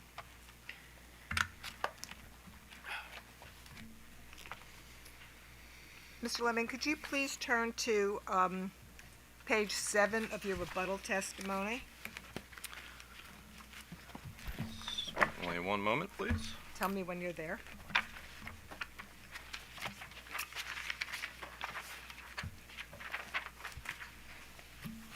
All right, I'm there. Okay. Now, at page 7, lines 18 through 20, you indicate that ALBA witness Bruce Oliver suggests that as an alternative to Pepco's proposal for an extension of rate year 3, the company could truncate its proposed rate year 3 to 9 months and eliminate its proposed rate year 3E. Have I reasonably paraphrased that element of your rebuttal testimony? Yes. Do you understand that AOBA's primary recommendation is to eliminate the MYP in which case either extending or truncating rate year 3 would become irrelevant? Yes, I understand that's AOBA's position. Am I correct that the company's proposed extension of rate year 3 requires the commission to place reliance on Pepco's forecast of capital expenditures for an additional 9 months? Yes, I believe that is a correct representation. Would you accept that the added 9 months for Pepco's proposed rate year 3 expands the forecast by 25%? I'm sorry, can you repeat the question? Would you accept that the added 9 months of Pepco's proposed rate year 3 expands the forecast period by 25%? If the 25% you're referring to is in that nine additional months is 25% of 36, yes. Okay.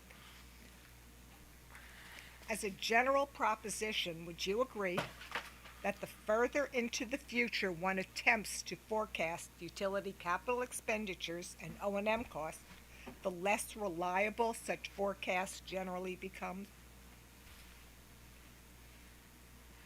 Yes, I would generally agree. The longer in time things go out, the more opportunity there is for uncertainty to influence, actuals and reality, how things may play out. And would just note, I think, and I discussed in my rebuttal testimony, there's a number of protections and provisions that the commission has put in place to address those variations that may occur over time. Your Honor, I'm going to pass out 2 exhibits. There's 2 exhibits here. Sure.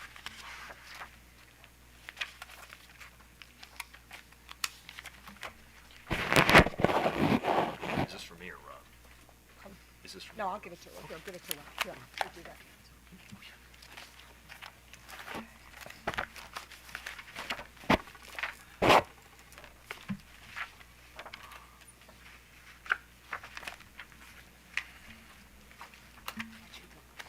Pick this up. Oh, I'm sorry.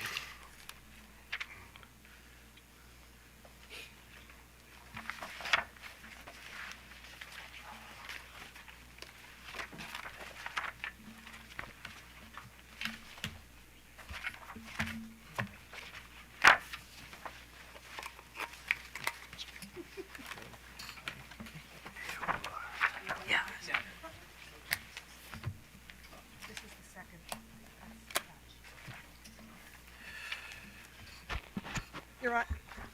Your Honor, what I just passed out. Do you want another copy? Do you need a copy? Thank you. The first document is case 9655, Pepco's rate year 2 annual information filing. And the second document is a copy of the cover page and pages 67 and 68 of order number 89868 in case number 9655. So I'd like to mark the AIF filing as AOBA Exhibit 6, I think. Yep.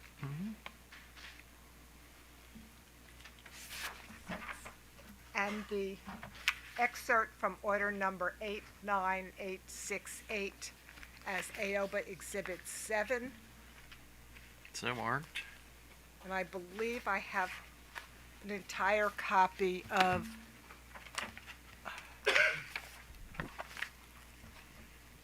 the order in the hearing room if anyone wants to see it.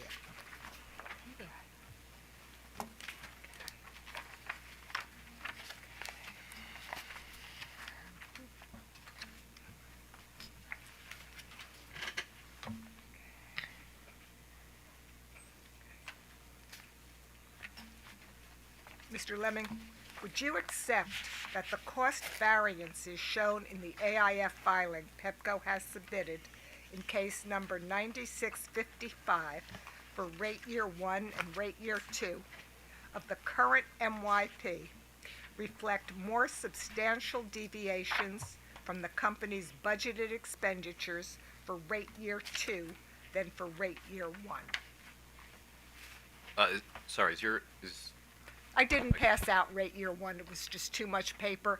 I'm asking you, do you know, can you answer the question, would you accept that the cost variances shown in the AIF filings Pepco has submitted in case number 9655 for rate year one and rate year two of the current MYP reflect more substantial deviations from the company's budgeted expenditures for rate year two than for rate year one?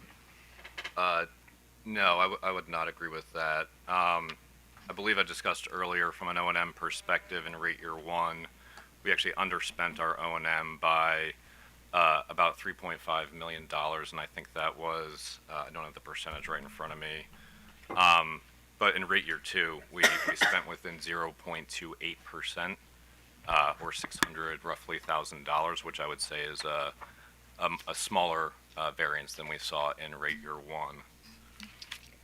Am I correct that there is no evidence in the record of this proceeding that shows the extent to which Pepco's rate year three costs deviate from the budgeted amounts by project for rate year three that the company presented in case number 9655?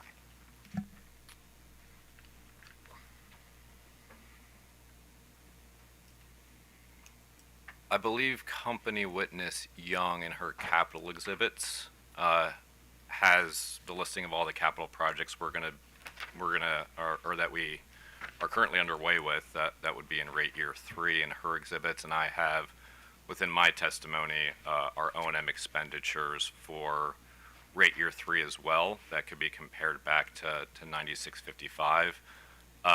But we have not prepared that direct side-by-side schedule that does all of the variance analyses that will be filed in the rate year three reconciliation, or rate year three, yes, final reconciliation and prudency review that would be filed in July of this year. The document to which you're referring from witness Young, that's not a complete document for rate year three, is it?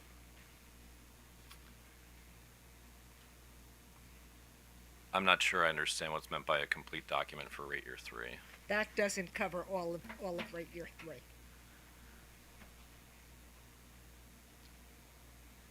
Rate year three is the 12 months ending March 31st, 2024, and I believe we have that period fully covered in that document.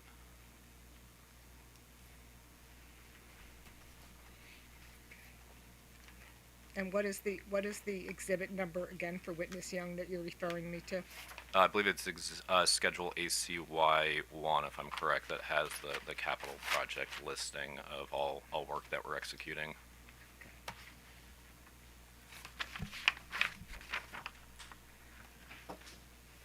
Now, please turn to witness O'Donnell's rebuttal testimony.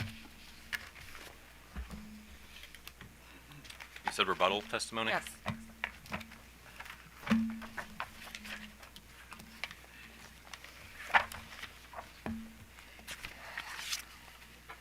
What page? I'll get to it. Okay. Page 21.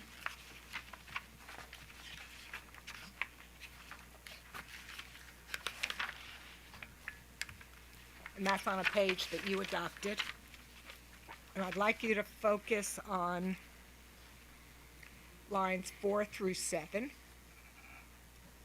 Now, witness O'Donnell's rebuttal testimony at page 21, lines 4 through 7, suggest that, quote, the company proposed rate year 3 extension is primarily intended to reduce the administrative burden on all stakeholders by staggering future MYPs filed by Pepco, Delmarva Power and Light, and BG&E, end quote. Would you agree that this commission's regulatory responsibilities include more than just regulating Exelon affiliates in Maryland? Yes, I would agree with that.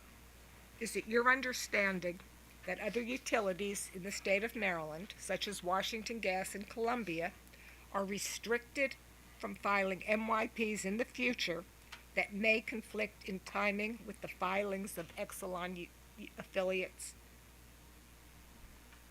I'm sorry, I think I understood the question, but can you just ask again to make sure. sure I Is it your respond affirmatively understanding properly? is it your understanding that other utilities in the state of Maryland, such as Washington Gas or Columbia Gas, are restricted from filing MYPs in the future that may conflict in timing with the filings of Exelon's affiliates? Yes, I agree that there is nothing restricting them to my knowledge of that. I'm sorry, could you say that again? Yes, I agree there is nothing to my knowledge that restricts them from filing.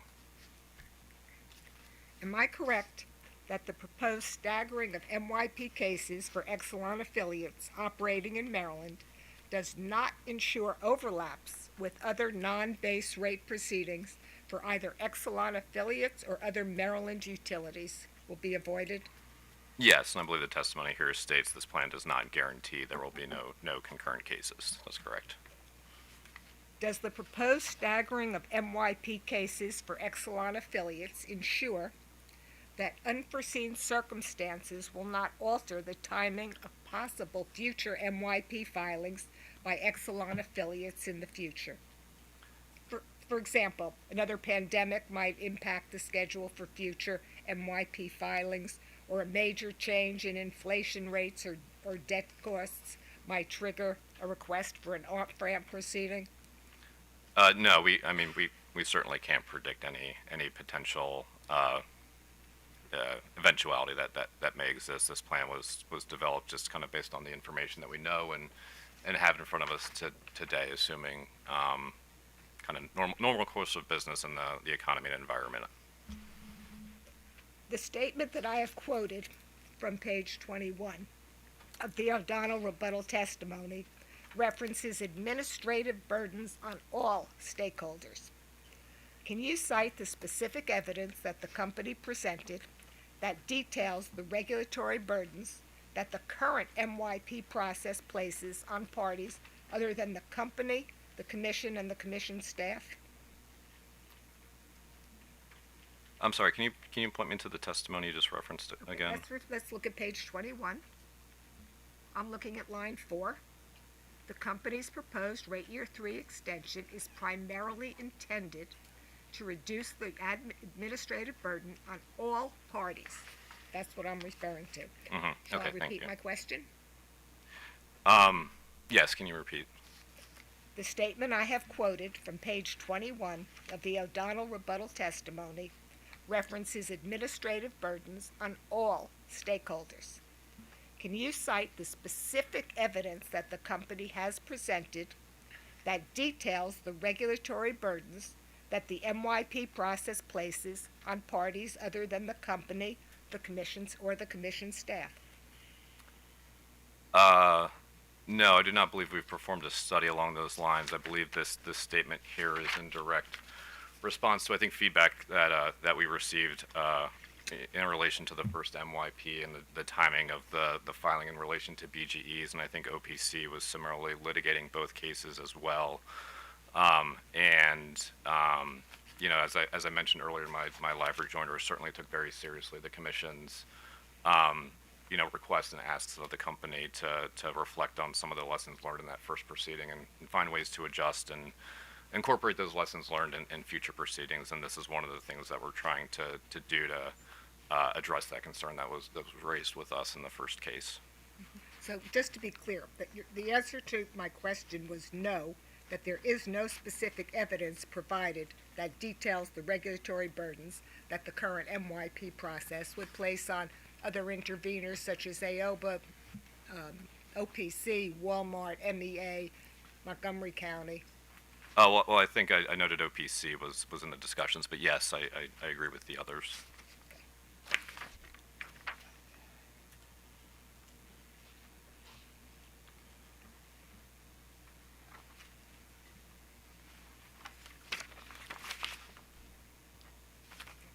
Am I correct that you have offered no quantitative assessment of the time and resources required of the parties to review the company's annual cost reconciliation filing and potentially challenge the elements of the company's claimed actual costs?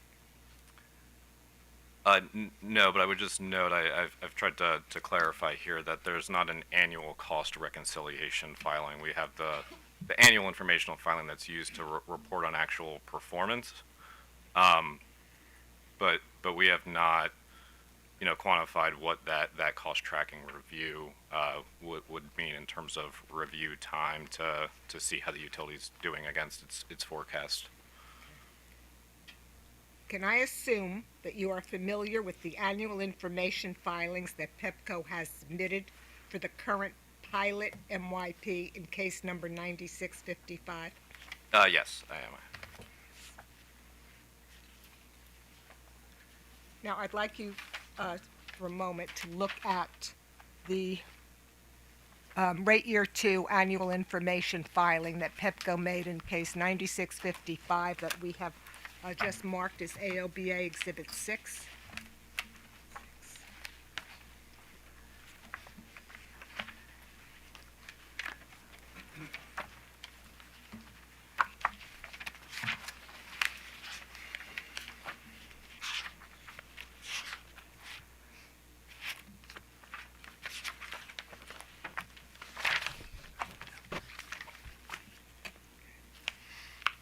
Do you have that? Yes, I do. Can you point the commission to the specific elements of that filing that demonstrate prudence of the capital expenditures that Pepco actually incurred for rate year 2? No, I cannot, and as I've noted, this document was not intended to serve as a prudency review. This was meant to serve as a cost tracking and reporting document to be filed on an annual basis.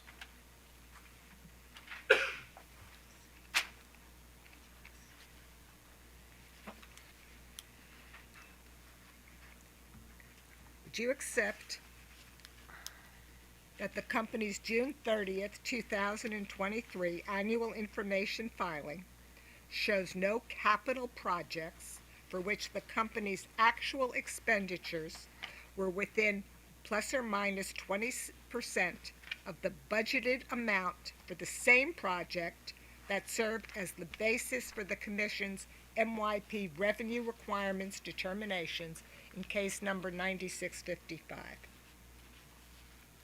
Just to be clear, are you asking if there were any projects that were within 20% on this document of what the commission authorized? Correct. Yes, there are. For which no, let me repeat the question. I'm not sure you heard it correctly.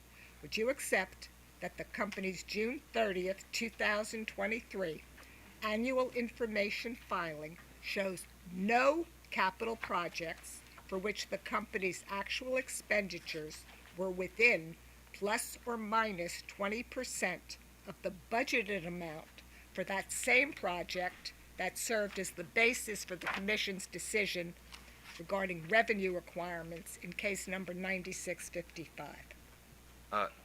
And my question is asking on a project-by-project basis.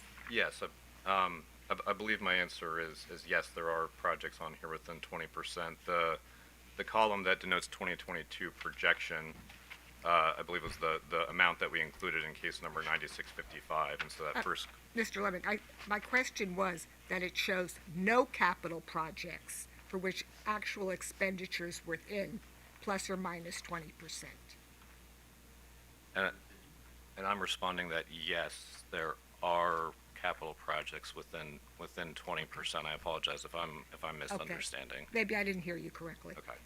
Sorry. Is it Pepco's position that the company has no responsibility to demonstrate the prudence of the dollar amounts that it actually incurs during an MYP? No, it is not. And as I noted earlier in my live rejoinder, we fully believe and commit to that we have that responsibility and are in this case here to meet that obligation and demonstrate that.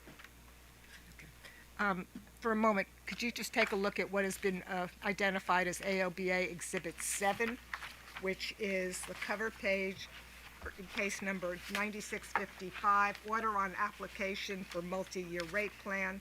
It's pages 67 and 68. Okay, I have that. Are you aware that in order number 89868, paragraph 164, in case number 9655, the commission explicitly indicated that it did not conduct a prudency review of the company's planned MRP spending in that proceeding. You referred to 164? Yes, yes. Page 68. Yes, I just want to read that very briefly.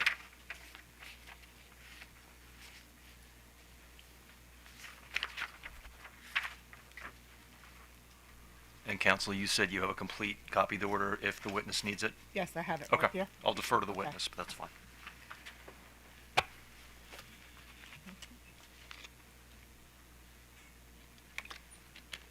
Yes, I'm familiar with this section of the order, and this I think aligns with what I noted earlier in my rejoinder about the fact that the commission has consistently held it's not conducting a prudency finding and approving forward-looking rates in a multi-year plan.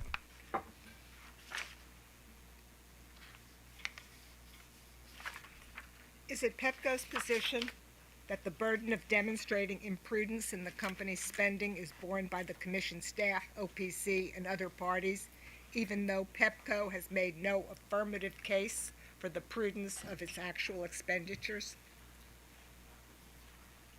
I don't know that I would agree with the premise that we've provided no affirmative representation of prudence in this proceeding here. I think that is specifically what we are here demonstrating and seeking to prove to the commission and parties in terms of, I noted all the information and transparency we've sought to provide in terms of all the actual projects we've undertaken, investments, and I think company witness Young spent some time yesterday talking about the ways in which the company has run our operations and that we always strive to do so in a cost-effective and prudent manner.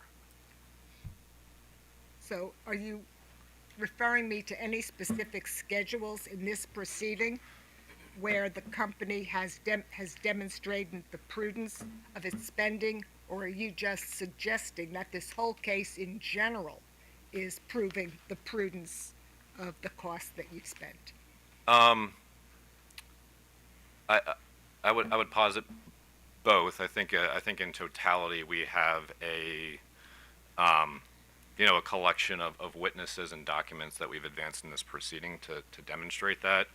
I've certainly spoken a bit about the results that we achieved in our first MYP and the fact that we think that speaks very strongly to our efforts to deal with some of the dynamic circumstances that we dealt with during the 96-55 MYP, that we found efficiencies to offset those inflationary pressures and other dynamics that came up. And I think various other witnesses also have a collection of documents and schedules that they've provided and can speak to in their testimonies that demonstrate the same in various different ways. And not to keep harping back to company witness Young, who we all spoke with yesterday, but she's certainly included a significant amount of information in terms of the projects we've undertaken, the documents supporting those projects, what they were intended to generate in terms of benefits to customers and the likes. And I think the collection of all of those schedules and documents is what we're advancing here as our record for the actions and the manner in which the company has, as we believe, executed our business in a very prudent manner. So are you suggesting, because you've singled out Witness Young, that Witness Young's schedules that we discussed yesterday, that is Pepco's presentation of why its spending is prudent? I believe I said one of many, and I referred to some of my own. I think company witness Barnett. Which ones of yours? Cite which ones of yours show prudence. Again, I think it's a holistic collection, but I think the schedules RTL 8 and 10, that were the annual informational filings I noted, can be used to support that, maybe not demonstrate on its own, but it supports the way in which we, in total, have managed our business to control costs. I think company witness Barnett includes, and I don't have all the numbers for all the various different witnesses, but he includes supporting information on our O&M spending and IT projects. Company witness Hightower includes information on the customer-facing projects that we've executed. And I think we believe that the collection of all of this information in terms of the projects, the benefits they've delivered to customers, the totality that I have in my exhibits for how those amounts compare to what the commission authorized are the ways in which we're seeking to demonstrate how we've operated our business in a prudent manner. Just, I don't know if I heard you correctly. Did you suggest in the first part of your answer that the annual information filings that were submitted prove prudence?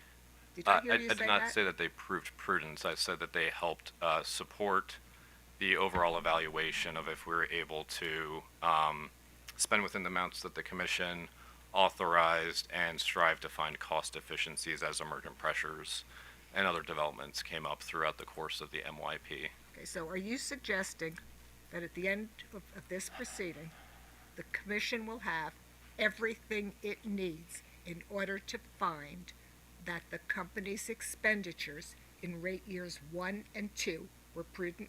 Your Honor, I'm going to object. This question has been asked and answered multiple times now, and the witness has given his answer. Your Honor, I'm trying to get a specific answer from the company, and I keep hearing very generally that everything the company has submitted is proof of prudence. And I'm just asking him if at the end of this proceeding, this commission will have everything it needs to determine whether the spending for rate years 1, 2, and 3 were prudent. Go ahead. Well, I would just note that we're not seeking a prudency determination for rate year 3 in this proceeding, but I would note, yes, I believe we have included the information that we believe is necessary to demonstrate prudency for rate years 1 and 2.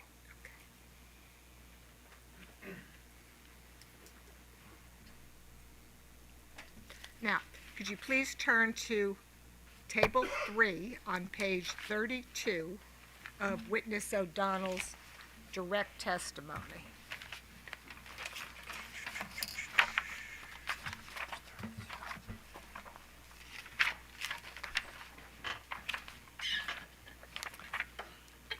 I'm there. Table 3, we see five items listed under the heading MYP Learnings, correct? Correct. Okay, of the 5 items listed under MYP Learnings, am I correct that 3 relate to Pepco's capital planning and budgeting? Capital transparency, prioritization of capital, and capital forecasting transparency? Yes, that is correct. Isn't the alleged transparency in initial filings of little value when the composition of the company's actual capital projects includes 1, numerous budgeted projects that are substantially underspent, 2, significant numbers of other projects are substantially overspent, and 3, large numbers of added projects that were not included in the company's initial filing? I would note, I think, and I discussed a little bit earlier around this point that, we are always seeking to do our level best to provide the level of transparency that we can and we believe is expected of us. We have, as I noted, on an annual basis provided updated project lists that I think speak to some of the points you raised, and I think Company Witness Young addressed some of them yesterday around, we proposed a set of investments in case number 9655, received feedback that, it was up to our discretion to move forward with those or not, but there were some challenges to them, and we elected to defer some of those projects and communicated that and provided transparency to that for some of those annual project list filings and annual informational filings that I noted. And so I think it's the company's position that we, through all this reporting, are providing the level of transparency that we believe is asked of us and expected, and we are certainly always willing to, and will endeavor to work with the parties and the commission around any opportunities to explore ways to continue to move that forward. Now, I'm going to ask you to please take a look at AOBA Exhibit 6, rate year 2 annual information filing. And I'm going to ask you to focus on Appendix 1, Schedule 4. Tell me when you're there.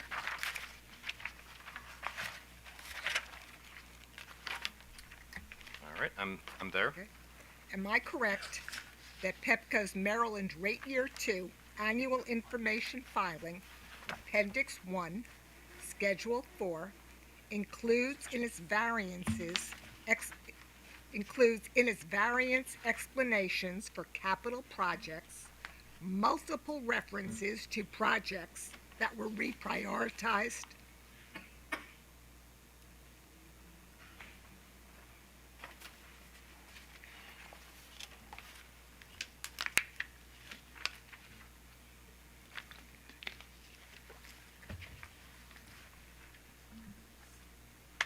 Are you referring specifically to the word reprioritized or notes that we deferred projects in response to the commission's order? I'm referring right now in this question to multiple references to projects that were, quote, reprioritized.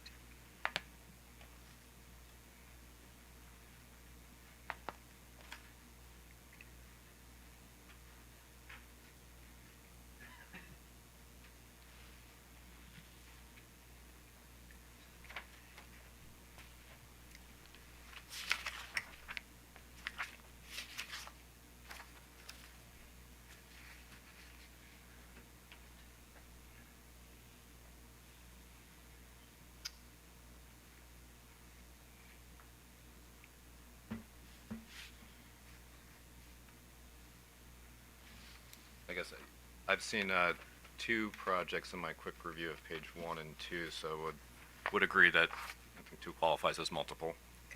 Now, on page 1 of 4, in Appendix 1, Schedule 4, of the company's AIF for Rate Year 2, we find System Performance Distribution, project labeled Project Number 72269, Miscellaneous Reliability Improvements.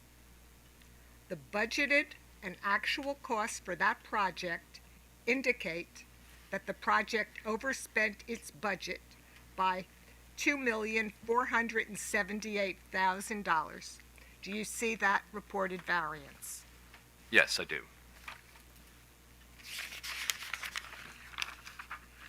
On the same line, we find a variance explanation that states, quote, primarily driven by category reprioritization to address system needs. Do you see that?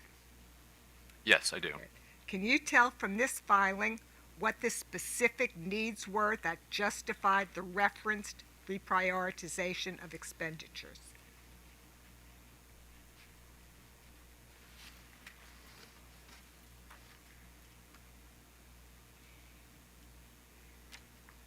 I can't note specifically the specific reliability needs that arose that required us to shift funding to this ITN. I would note that I think this document we're trying to capture a lot of information in a concise fashion, and does not have each and every reliability need listed that came up to require additional funding. Okay.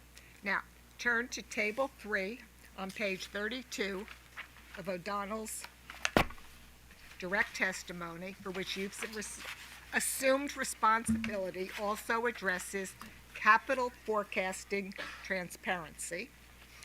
Can you identify for the Commission the work papers, calculations, and assumptions that were used to develop the budgeted dollar amounts that Pepco has forecasted by project for each year of the proposed MYP? I personally cannot. I would note here this topic notes that it's a topic addressed by company witnesses Barnett, Young, and Hightower's testimony, and that's not a subject matter area that I'm an expert in.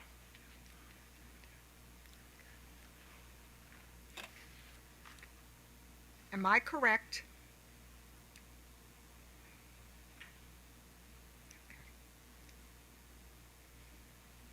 So you are unable to identify any of the work papers or calculations that may have been submitted in regard to that, correct? I believe the witnesses all had various schedules. Many of them included, I think we talked about yesterday, the project, approval overviews, and a lot of those within them contain breakdowns of how we've developed budgets from at least when we seek approval of the projects, from a kind of labor, contracting, materials, et cetera, type standpoint. So I'm aware of things at kind of that high level view. But again, I think these witnesses are the ones that can provide additional color and information in respect to how those budgets are all developed. Now, am I correct that the company has not provided supporting documentation for the development of its budget estimates by project? Your Honor, I'm going to object. I think that's been asked and answered. I think so. So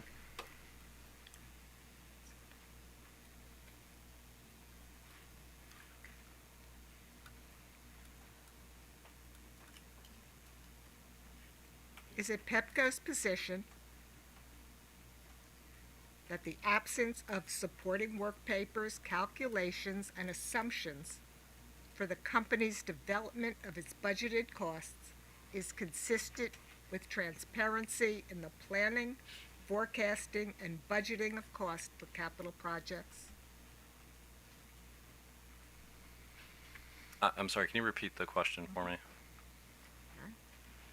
Is it Pepco's position that the absence of supporting work papers, calculations, and assumptions for the company's development of its budgeted costs is consistent with transparency in the planning, forecasting, and budgeting of costs for capital projects? I don't believe we've made that representation, no.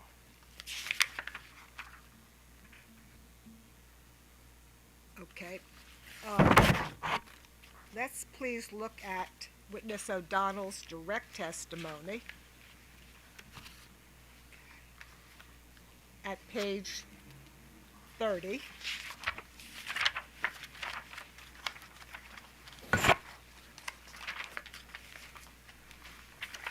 Again, this was adopted by you, Mr. Lemming. There is a representation that the company's MYP conforms to the Commission's established MYP framework. Do you see that? I believe it does. Can you just point me to where Page 30? on the page, just so I can quickly? Lines starts on line 3.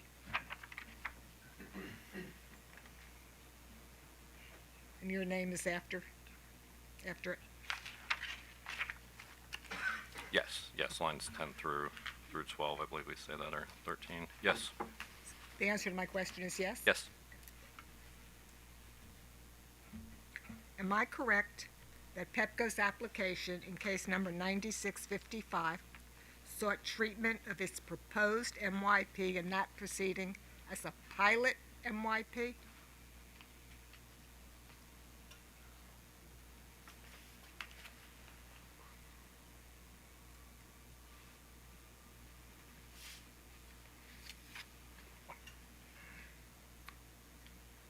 I guess I don't recall specifically if the word pilot was used in that application.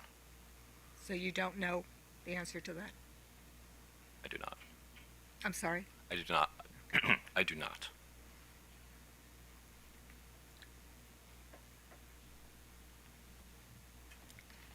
Would you accept subject to check that Pepco's application in case 9655 sought treatment of its proposal in that proceeding for an MYP as a pilot? Objection, Your Honor. The witness just said he doesn't know.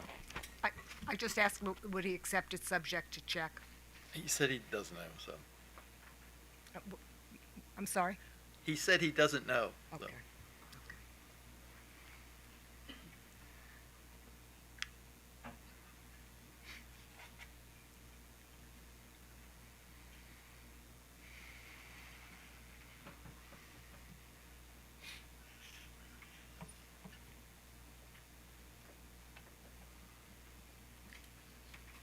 Your Honor, that's all that I have. but I would like to move the admission of AOBA's Exhibit 6 and 7. No objection. So moved. OPC.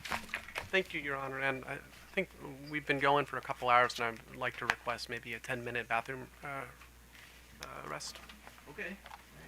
So we'll come back at 12:20. Thank you, Your Honor. Well, but I don't want to do one. I want to finish a witness. But-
Okay, back on the record.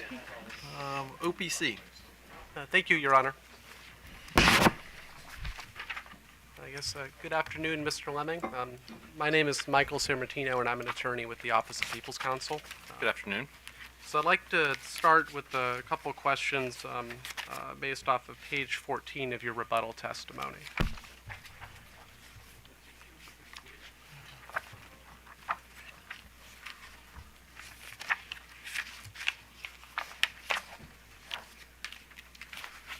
All right, I'm at page 14. So if you could take a look at line 16, here you dispute OPC witness Alvarez's claim that no formal review of the MRP construct has been complete. Is that correct?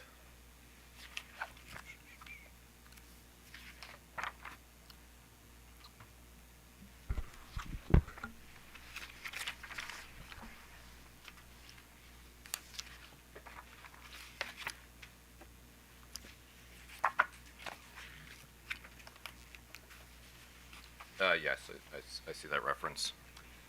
And you're in disputing Mr. Alvarez's claim, you're pointing to the lessons learned proceeding that occurred in 2021 after the commission issued its order on BGE's first MRP. That would be order number 89678. Is that correct? That's correct. And you state on line 20, starting on line 21 and carrying on to the next page, the lessons learned report was filed by staff, BGE, OPC, and Montgomery County. Is that correct? I'm sorry, counsel. On which page are you on? I started at line 21 on page 14 and then continued on to lines 1 and 2 on page 15 This is the rebuttal. of the rebuttal testimony. That's correct. Okay, my page 14 doesn't have a line 21. Yeah, I'm having a line Yeah, number actually, issue as well, but You got, well, maybe it's, you're reading off the computer, right? That's correct. Because looking at the printed version, it doesn't match up. Right, last line is in line 19. Yeah. And is the This is errata the, version the or the testimony version that was in- filed February 14th, 2024. Right. The I don't know corrected what- version. Wrong version. Could I have a brief moment, Your Honor? Sure, sure. Yeah. So.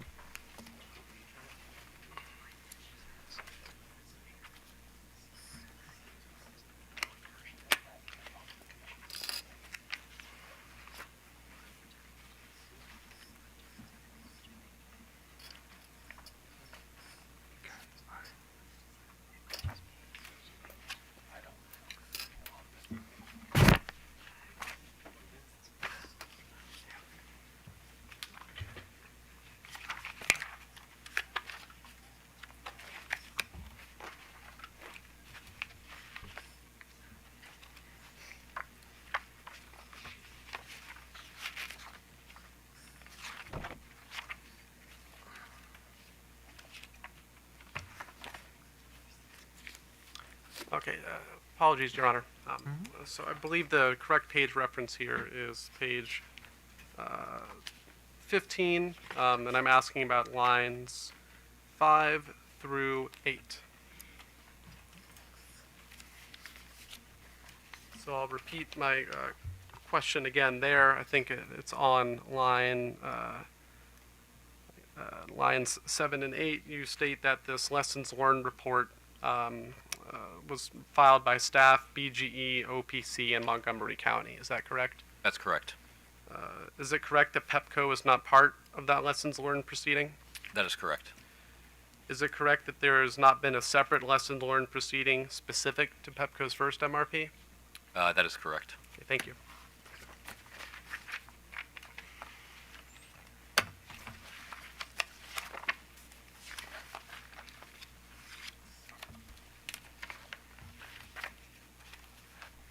Now, your rebuttal testimony, I believe, starting on page 18,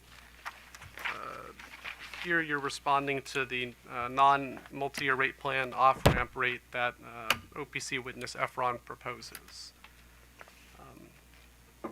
So I take it that you're familiar with both Mr. Efron's direct and surrebuttal testimonies. Is that correct? That is correct.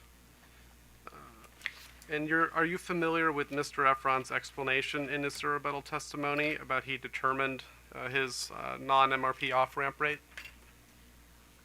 Yes, I'm familiar with the points you raised.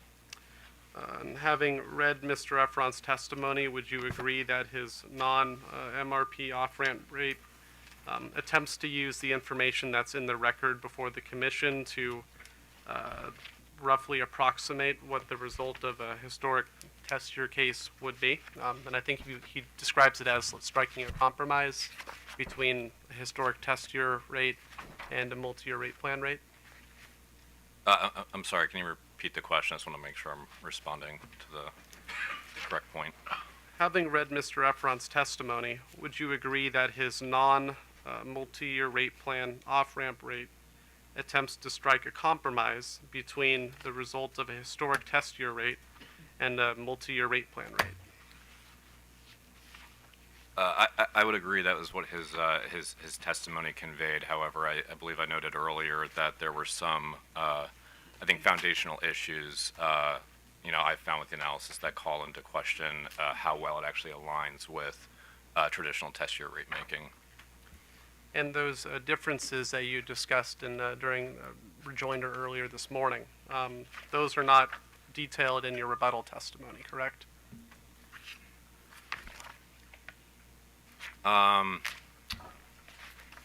Rebuttal testimony, let me just review for one moment.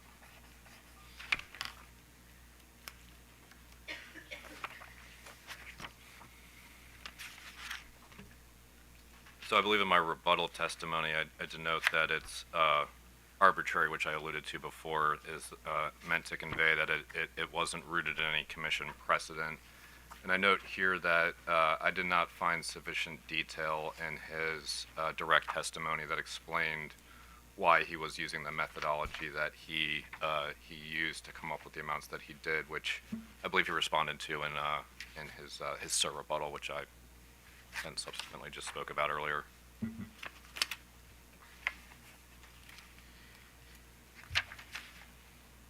And during your rejoinder this morning, I think one of the concerns that you raised with Mr. Efron's recommended off-ramp rate was the fact that construction work in progress, QUIP, is generally not, it's generally included as a factor in a historic test year rate, but it's been removed from the company's MRP application. Is that correct? That is correct. I mean, could you explain what construction work in progress is?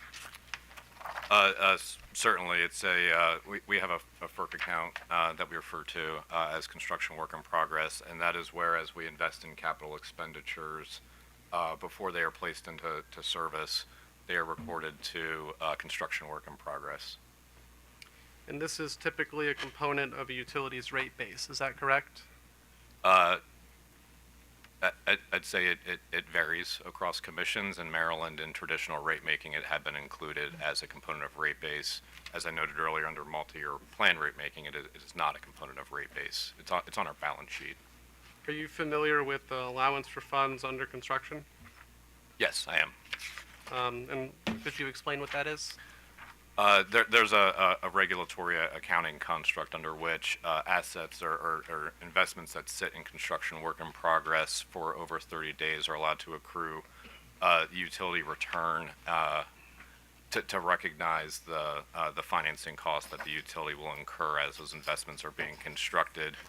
The basis, well, I guess let me back up and say under traditional rate making, we also would have included those amounts in operating income as well.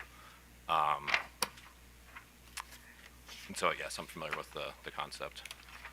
Would you describe, you mentioned that you would include that in operating income. Is that, generally, would that be sort of an offset for QUIP? Partially. And I'd say that's a good distinction to talk about in terms of why we had that rate-making adjustment.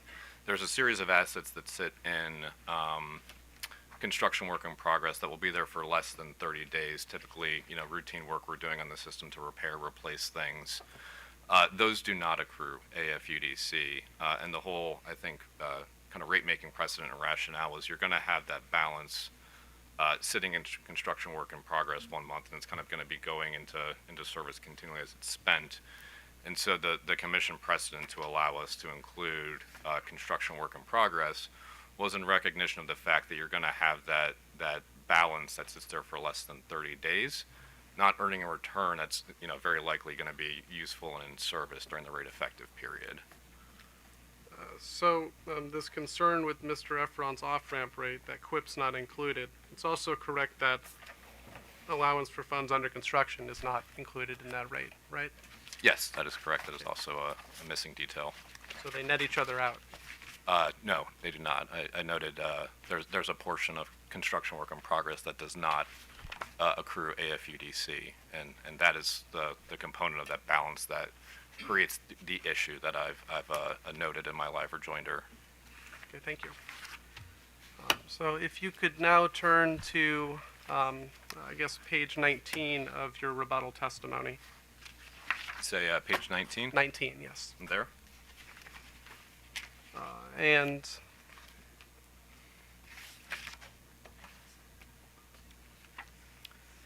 starting at line 13,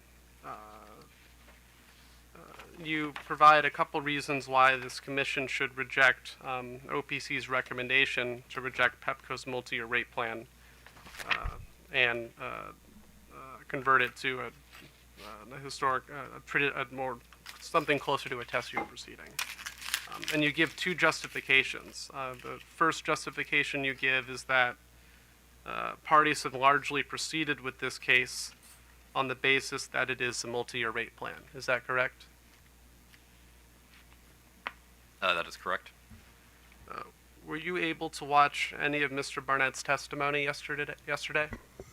Yes, I was. So I'm going to ask whether you agree with some of the statements that he made. Mr. Barnett stated that he was not surprised by OPC's position challenging the multi-year rate plan. Do you agree with that statement?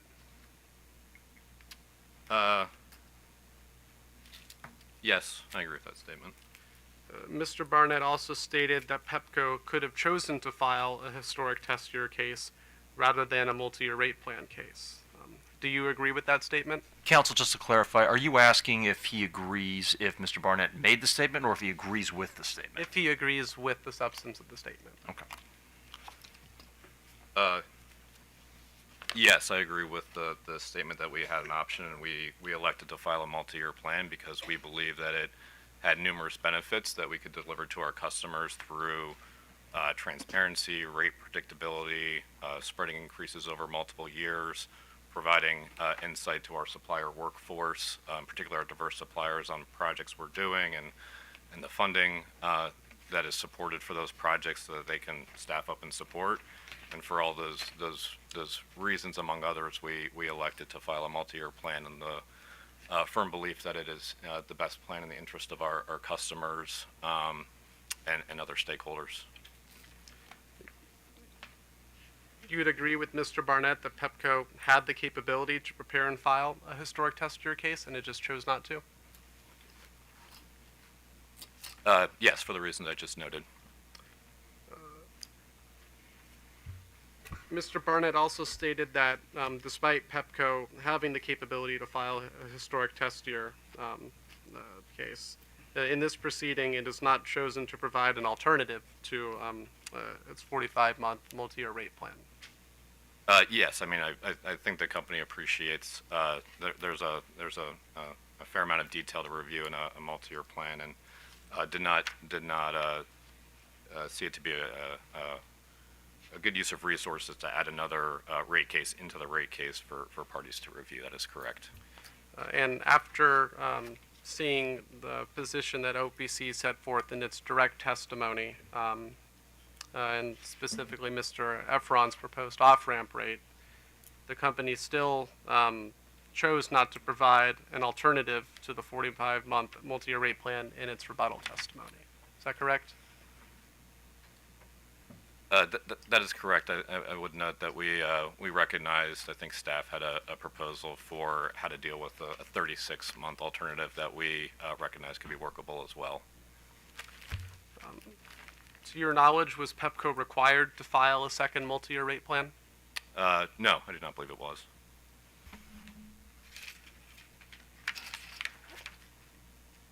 So you would agree that Pepco voluntarily chose to file a multi-year rate plan in lieu of a historic test year case?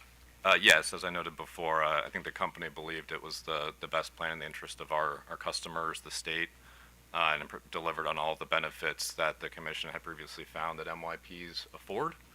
And we found that it was, appropriate to advance that plan that delivered on all of those benefits that we're able to recognize through MYPs to our customers in the state. Did Pepco solicit any other party's opinion as to whether it should file a second multi-year rate plan rather than a historic test year case? I do not believe that we did.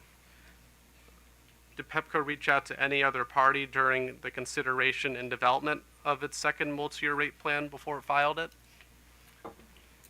I believe we had some conversations with staff and OPC prior to filing regarding the dynamic. I think we talked about it a bit before with respect to the timing of the BGE and Pepco MYPs, and we're discussing ways to alleviate that overlap of them.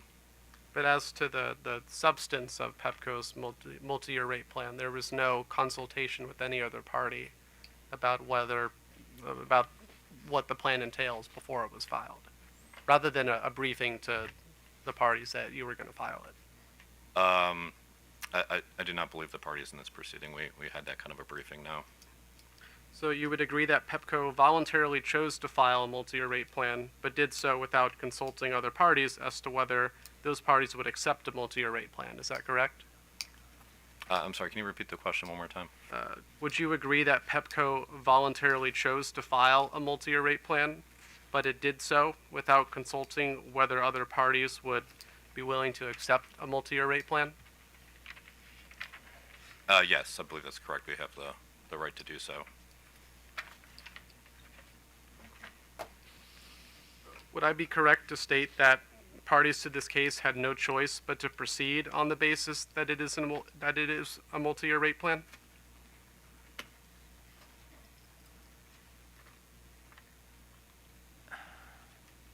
Can you repeat the question?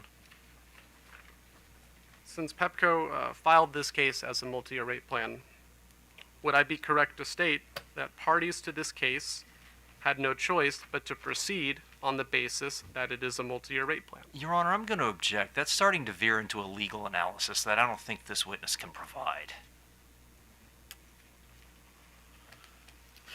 Respectfully, I disagree with that. I'm not asking for a legal opinion as to. I'm not asking this witness No, to. I understand. So I think you can answer the question as premised by OPC about, in essence, the parties were stuck with the application you filed.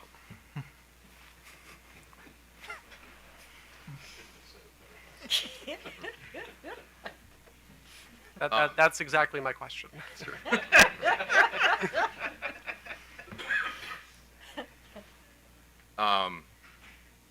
Yes, I mean, I believe in the, I think in reviewing the commission order on the BGE case, have some notes here around, I think the utilities proposal is what was noticed and intended for review here. Beyond that, I can't get into the legality of it.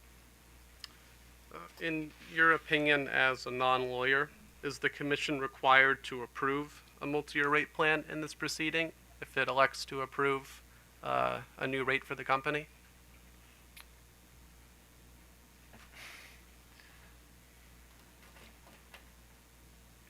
Your Honor, as a non-lawyer, how is he supposed to answer that question? Yeah, I'm a little concerned about, Yeah. if he's talking about the power, if you're asking about the power that we have to dispose of the application, I think that does venture into a legal opinion. So. Well, I'm asking more from his opinion as based on his experience working in appearing before commissions and working on matters concerning utility rate making. And can you just repeat the question? Is the Maryland Commission, is it required to approve a multi-year rate plan in this proceeding, based on your experience? I mean, as no, I was just going to say, Your Honor, again, I'm just not sure how this witness is supposed to answer that question. Yeah, I agree, yeah.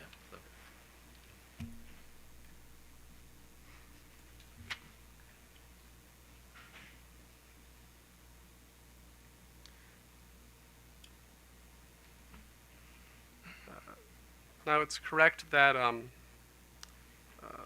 the company proposed an extension to rate year 3 of this multi-year rate plan. Is that correct? That's the 9-month period?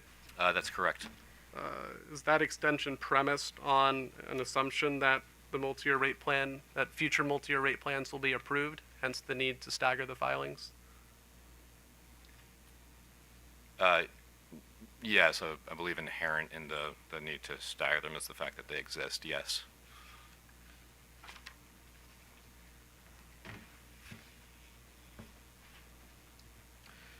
Now, the second reason you provide on page 19, cautioning against terminating Pepco's multi-year rate plan, is that Pepco has the burden of proof in this case. And I believe starting at line 15, you liken Mr. Efron's revenue requirement as OPC filing a rate case on behalf of the utility. Is that correct?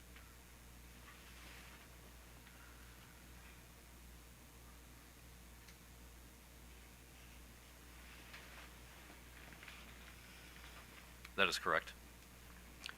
Did any interveners in this proceeding propose adjustments to Pepco's revenue requirement, such as different ROEs, different depreciation rates, adjustments to rate base and O&M?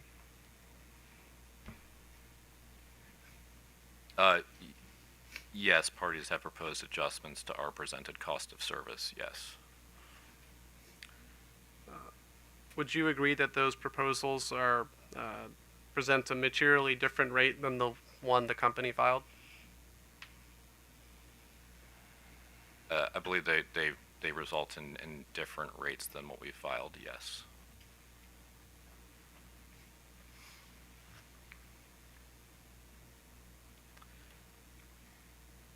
Would you agree that the acceptance of Mr. Efron's non-MRP off-ramp rate or the company's filed multi-year rate plan rates would result in rates that go into effect in 2024? I just want to make sure I understand the question. Is it what the commission approves, whether it's Mr. Efron's or the company's proposal, does that go into effect this year? Yeah, I guess I'll ask a different way. If this commission approves a rate in this proceeding, whether be it a multi-year rate, a multi-year rate plan, or a non-multi-year rate plan off-ramp rate, the result of the commission's order would be a rate that's effective in 2024. Yes, that is how it should operate, barring any unforeseen issues. Upon the commission order, the rate should take effect. That's how the process works. Yes. Now on lines 15 and 16, you state that Pepco has not prepared a traditional test year rate case that it can defend as just and reasonable in this proceeding. Is that correct? That is correct. Did the company conduct any discovery regarding Mr. Efron's off-ramp rate? No, it did not. And as you indicated earlier, it's correct that the company didn't propose any substantive revisions to correct Mr. Efron's off-ramp rate. Is that correct? No, we did not propose any revisions to that rate, no. Would you agree that the company did not advance the rates proposed by staff or other interveners in this proceeding?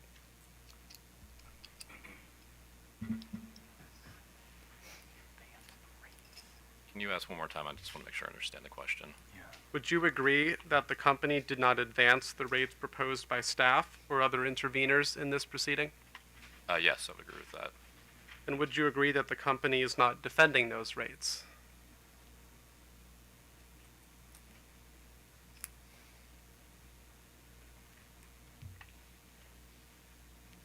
I guess the company is not defending those rates. The company is defending the just and reasonableness of our rates based on the cost of service we advanced compared to how those parties' proposals seek to alter that cost of service that we've advanced.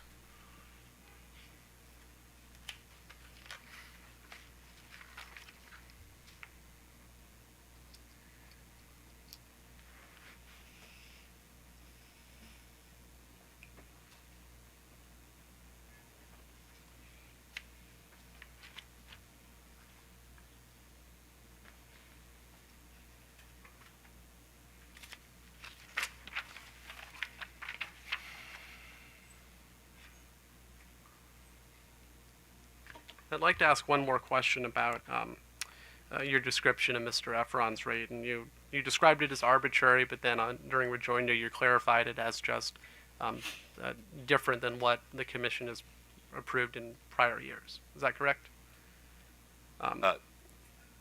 That's correct. I said it's not aligned with any commission precedent. Yeah. Have you presented any evidence that Mr. Efron's rate results in a lower revenue requirement as compared to a revenue requirement developed using a traditional historic texture? I think as I've noted, we do not have the information in this record to support a traditional test year, so we have not been able to evaluate that alternative in this proceeding here.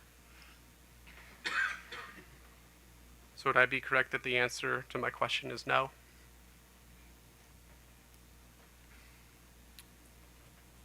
Can you repeat the question one more time?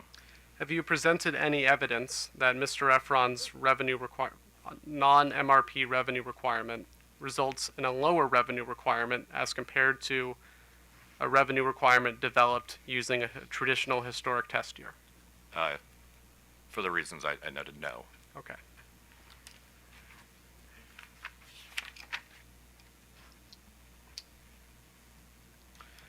Now I'd like to completely switch gears. I just have a couple more questions for you, and I want to ask a few questions on the Livingston Road battery energy storage system project.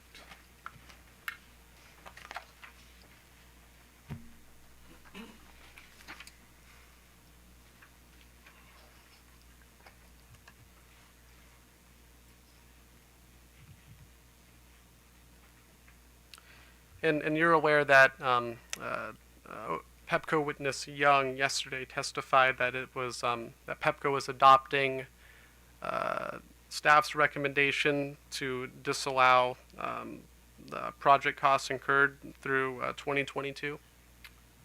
I'm aware of company witness Young's testimony yesterday. I just want to clarify when we say disallow those costs. I just would like to note in my rebuttal testimony, I have a description of what we're proposing to do with those costs, and it's specifically to remove them from rate base and seeking recovery in this proceeding, if that's what you're referring to as disallow. But I would just note we've removed them from our request here.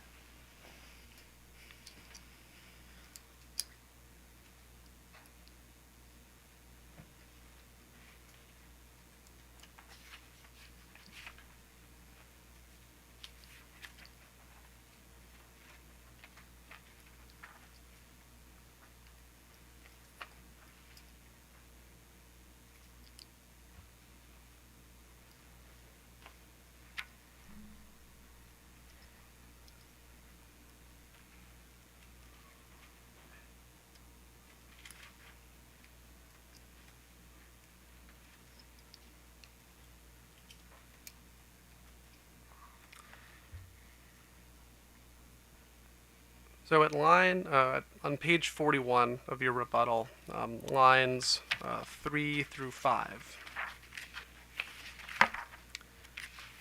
you discuss some of the abandoned project costs that the company has incurred. And here you're discussing costs for contracting and materials from incurred by its selected vendor. And you state that those represent about 42% of the project costs. That's correct? That is correct. And you then go on to state that the company is proposing to take accountability and pursue recovery of those costs related to the contractor through other means. That is correct. And you go on to state that the company would remove the amounts that the commission ultimately determines should be the responsibility of the company. That statement there, are you referring to the remaining 58% of the project costs that aren't reflected in that 42%?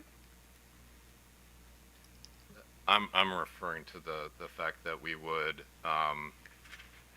in recognition of any commission decision, only seek recovery of the amount to a reconciliation that they deem to be prudently occurred in a review for prudency of those costs. But the company's position is that it's removing those costs. It's accepted staff's recommendation that the totality of those costs be disallowed. Is that correct?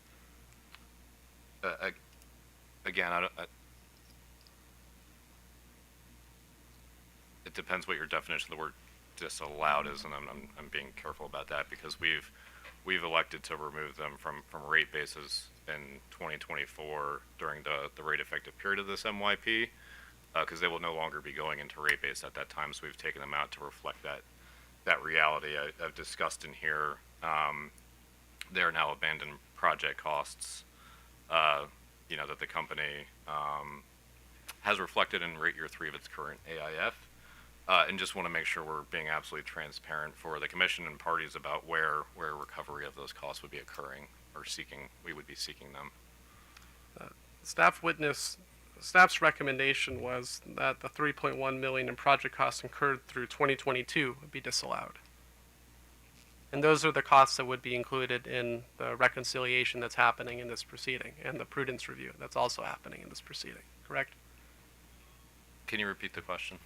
The costs on this project incurred through 2022, which staff witness Austin recommends be disallowed, and which that recommendation the company appears to agree with and have accepted. Those costs are included in the reconciliation and the prudence review happening in this proceeding, correct?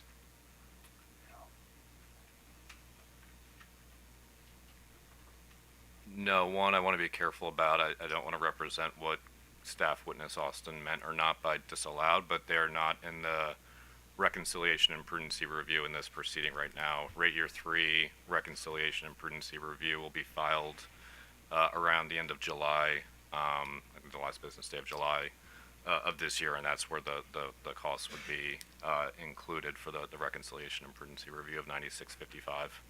So the costs incurred through 2022 in this project are included in rate year 3. Is that your testimony? Of 9655. Yeah, that's, I mean 9655. Yes, that's correct. Well, thank you.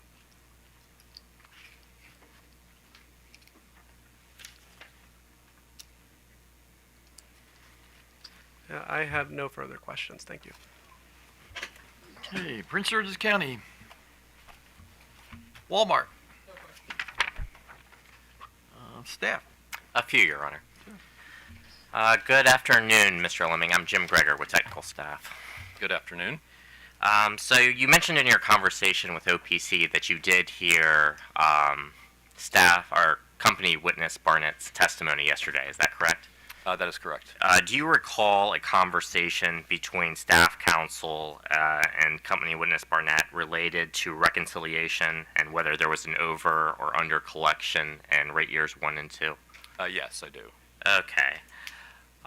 So just to clarify, the company is seeking recovery of under collections in rate year 1 and 2, or in this case, revenue requirement deficiencies, through a MYP adjustment rider. Is that correct? And if you need a page reference, your supplemental direct testimony, page 2, lines 5 through 8 mentions it. I believe company witness Blazunas primarily provided testimony in regards to that surcharge, but do you have knowledge of that surcharge yourself? Yes, generally I'm aware of the surcharge and the fact that, yes, we are seeking recovery of under collections in this proceeding for rate year 1 and 2. Okay, and just to level set what we're talking about, can you refer to your Schedule 10 and your supplemental direct testimony?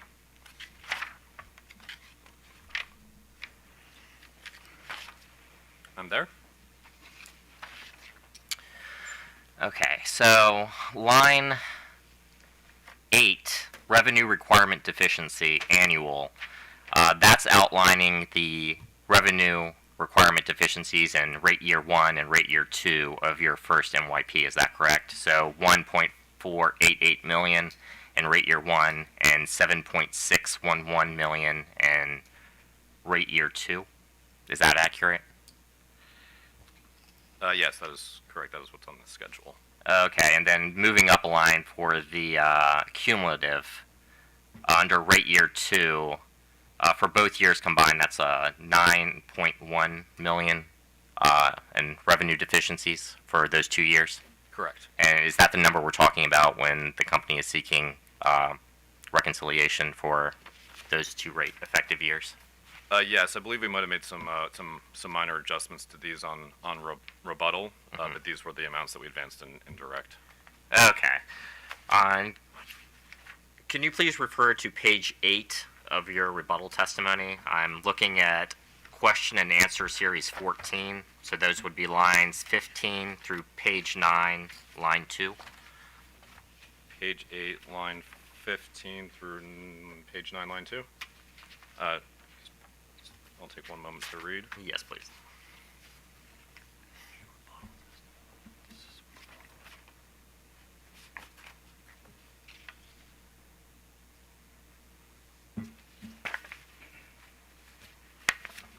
All right, I'm with you. Okay, and this Q&A series is describing a customer protection mechanism, is that correct? Yes, that is correct. Okay. And so basically the company would not be receiving carrying charges for any under collections, is that accurate? Yes, that is correct. Okay. Now, can you assert that the company is not seeking carrying charges through this rider? I guess I do want to be clear on what the company is seeking here, and it's ultimately reconciliation. I think we've heard and noted the Commission's decision around this point that carrying charges should not be awarded for under recoveries, as noted here. I think in my rebuttal testimony, I've noted that I believe staff witness Hoppick has a recommendation to stagger recovery of the reconciliations, where the reconciliation of rate year 1 would be in rate year 1 of this case if approved, and the reconciliation of rate year 2 would be recovered in rate year 2 of this next case. I've put forth a consideration around, I don't know if the Commission contemplated or not, whether there would be delays in staggering of the recovery of those amounts. And I think the company put forth for consideration of the Commission whether it would be appropriate if the Commission finds this under recovery to be prudent for recovery, but that the company be delayed in their ability to recover that, whether that kind of seeks or represents a revenue kind of deferral and smoothing proposal that would warrant consideration for carrying costs or not. So we have for that that proposal put forth advanced for consideration whether carrying costs should be considered there during that period where it's not being collected. Okay, understood. Hopefully that made sense. So that would in effect have carrying charges attached to recovery of rate year 2 through this rider. Would that be accurate? Yes, just only being accrued during that period that it's not being collected. Okay, thank you. Switching gears for a second, the company is also proposing a major event day storm expense regulatory asset. Is that correct? That is correct. And you distinguished this between your proposal and what was proposed in BGE's rate case. Is that accurate? I'm sorry, could council do a page and Yeah, I'm sorry. I'm referencing page 23 of witness Lemming's rebuttal testimony. And the conversation in regards to this specific regulatory asset begins on line 7. I'm with you. Okay. So, can you just provide a quick overview of how this proposal would be different than what BGE proposed in 96, 92? Certainly. So my understanding of the BGE proposal in case number 9692 was that they would defer all storm restoration expenses into a regulatory asset and amortize that over 5 years. And so my understanding was just that, all storm expenses. What we're proposing here is that if we have a significant storm that results in a major event day, as defined in COMAR, and that's, I think the definition there is if the safety for the day exceeds 2.5 standard deviations from the mean of the norm, that we would be afforded the ability to defer those storm restoration expenses for that kind of significant event into a regulatory asset for recovery over a 5-year period of time. So not all storm expenses, just those that are the result of a significant storm that results in a major event day as defined under COMAR. And thank you for that clarification. Now, on page 23 of your rebuttal, lines 16 through 17, you quote staff witness Patterson as far as regulatory assets being more appropriate in cases that are unusual in nature, non-recurring, or extraordinary. Would you agree that that would be an appropriate use of a regulatory asset in those situations, those that are unusual, non-recurring, and extraordinary? That would be one use of them, yes. Okay. Are you aware of any major event day storm outages that occurred in 2023? I believe we responded to a data request along these lines, and I don't have all the information at my fingertips, I believe. But I believe we had a major outage event in 2023, and as such, it also resulted in a major event day. I think those two are somewhat linked, that if you have a major outage event, it would also be a major event day. Okay. Are you aware of any major event days that occurred in 2022? Yes, I am. I don't have that information at my fingertips, but we included a table in Company Witness Young's testimony of our experience with storms that resulted in major event days over some recent years. Okay. And would you say that there's probably one or two at least every year? I can't speak to every year. Of course, I just mean like in general. I believe that table demonstrated we have had them in the years included on that table, but whether every single year we'll have one or not, I can't predict to. Yeah, that's fair, and thank you. That's all the questions I had. Thank you, Your Honor. So, any redirect? Very briefly, Your Honor. Mr. Lemming, do you recall being asked questions by the Office of People's Counsel regarding the lessons learned process that I believe was referenced on page 15 of your rebuttal testimony? Yes, I do. And do you recall being asked if Pepco was a participant in those proceedings? Yes, I do. Are you able to tell us, did Pepco incorporate any of the lessons learned that came out of that process into this MYP? Yes, we did. And I believe, as I've noted in my rebuttal testimony here, that we took advisement of the order that came out of that lessons learned proceeding. And I believe many of them were very, very consistent with what I noted on Table 3 that was in Company Witness O'Donnell's direct testimony that I adopted, including more granular detail around billing determinant forecasting, enhancements of minimum filing requirements, et cetera, that we took heed of, and the capital information I also mentioned that we included in our filing here in this case. Okay. You were also asked some questions by the Office of People's Counsel regarding the Livingston Road Battery Project.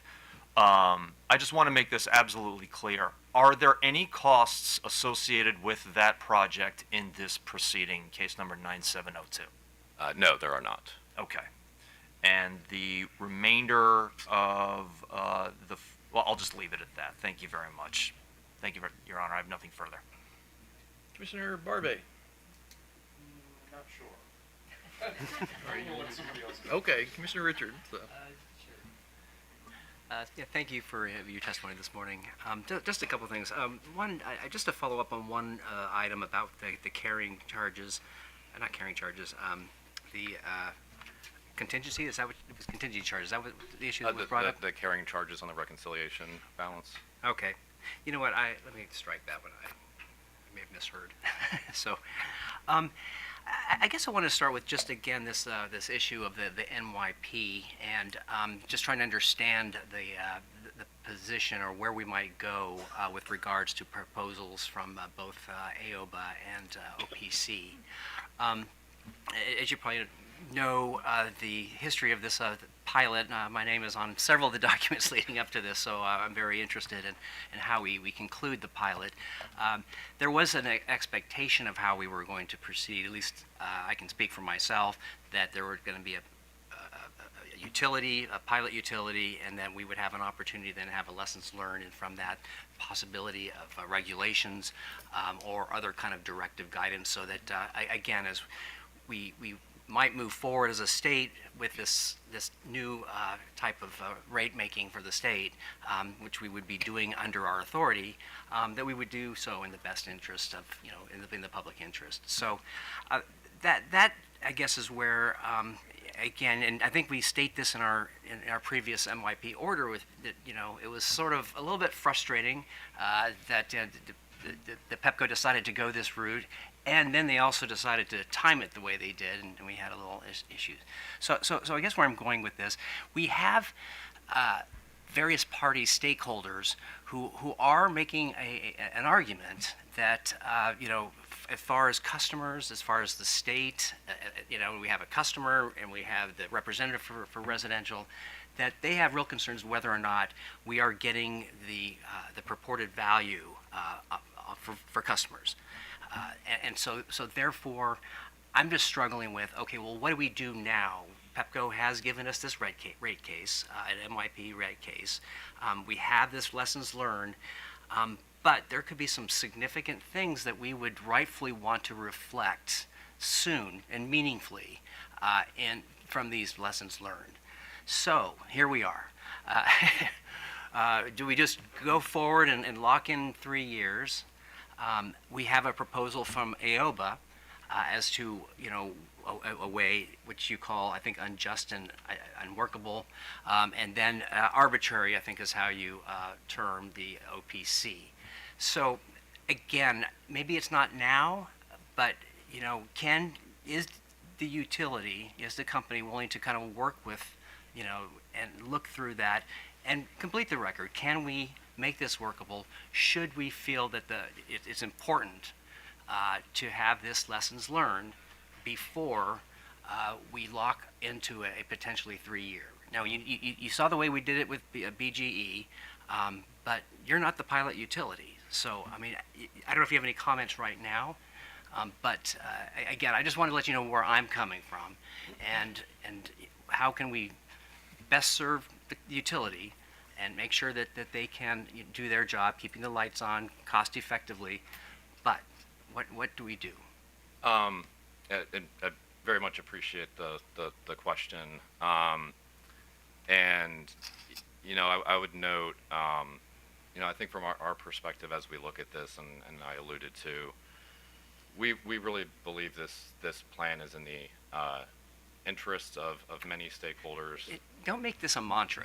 I'm sorry. Again, you've heard from customer groups, one of your largest customers. You've heard the representative of residential customers. You've heard the state, MEA.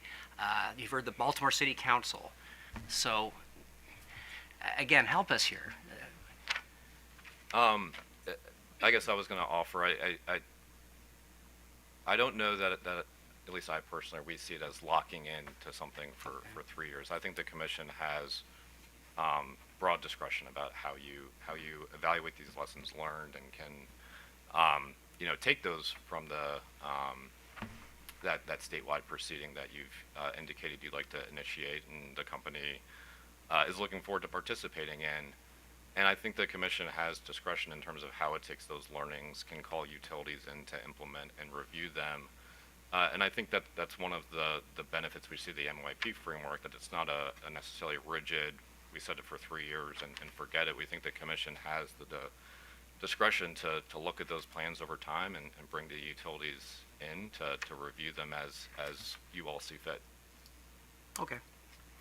All right, there may be other questions on that, but the other is, since you're adopting Witness O'Donnell's, I'm kind of interested to know, part of, let's see, what am I looking at? I think I'm looking at her direct testimony, page 3. It really talks about what is the central theme of the company's climate-ready pathway proposal, and it talks about advancing state climate and clean energy goals. And it talks about the state goals and policies promoting energy transformation to an highly electrified interactive system. I won't read the whole thing. I think you get the idea. And then your role is Director of Regulatory Strategy and Revenue Policy in the Regulatory Affairs Department of Pepco Holdings LLC PHI. So, and then you also work with the District of Columbia. Is that correct? That's correct. Okay, so you're in the PHI headquarters. Do you also at all work with DPL and any colleagues directly with Delaware? In Delaware? Yeah, in your PHI, wearing that hat. I do not directly oversee our regulatory affairs in Okay. Delaware, but I have a colleague that does. Is there coordination that takes place at all in these regulatory affairs, particularly with regards to state goals and policies? We have various groups that work to Okay. collaborate and discuss those things. And that would be Exelon as well? Specifically, I'm interested in BGE, since that's the other company. Is that something that you regularly work with as far as developing, again, when you're doing your job as regulatory affairs and working with trying to implement state goals and policies and states' interest in climate and clean energy goals? Yes, I would say we're in discussion with peers around the company on a frequent basis. Okay.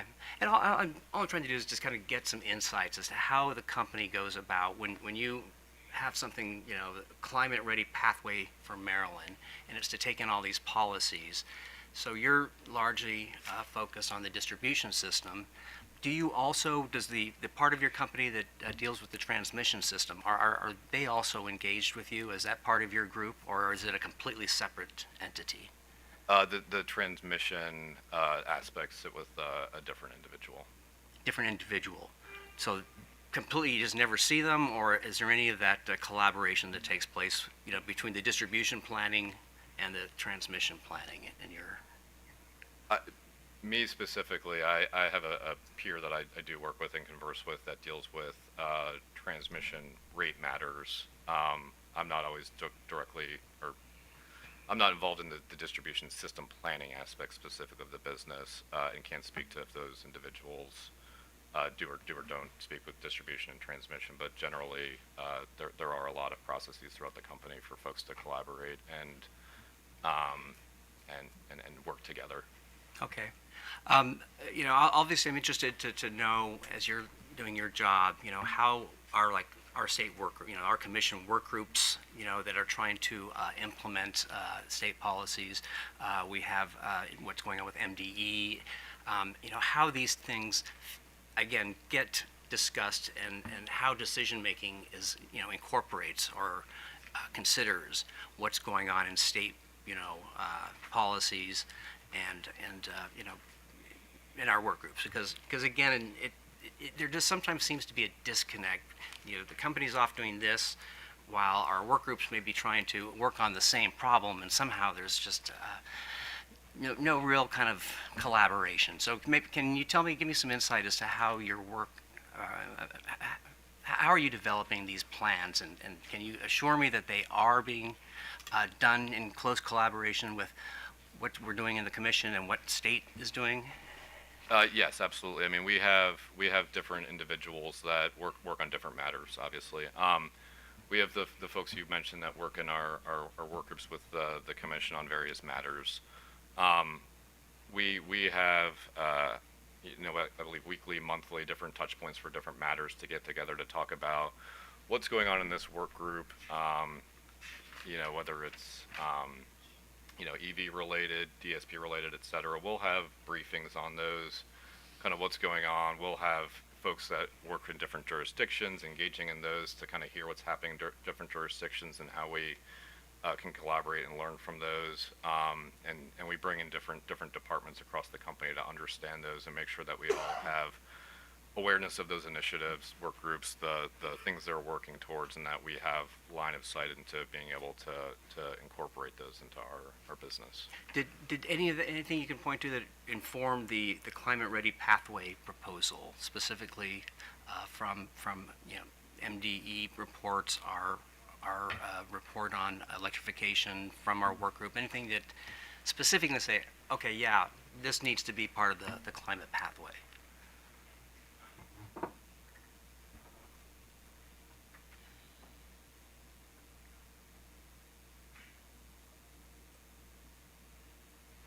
I'm not sure if I'm going to be able to point to a specific thing. Okay, I know. I got you. I'm just trying to get some insight of how this works. And, also, the chairman has asked me to be a representative to the organization of PJM states. So I'm also very interested in what's going on at PJM and our transmission companies. So again, PHI is both a distribution company and a transmission company.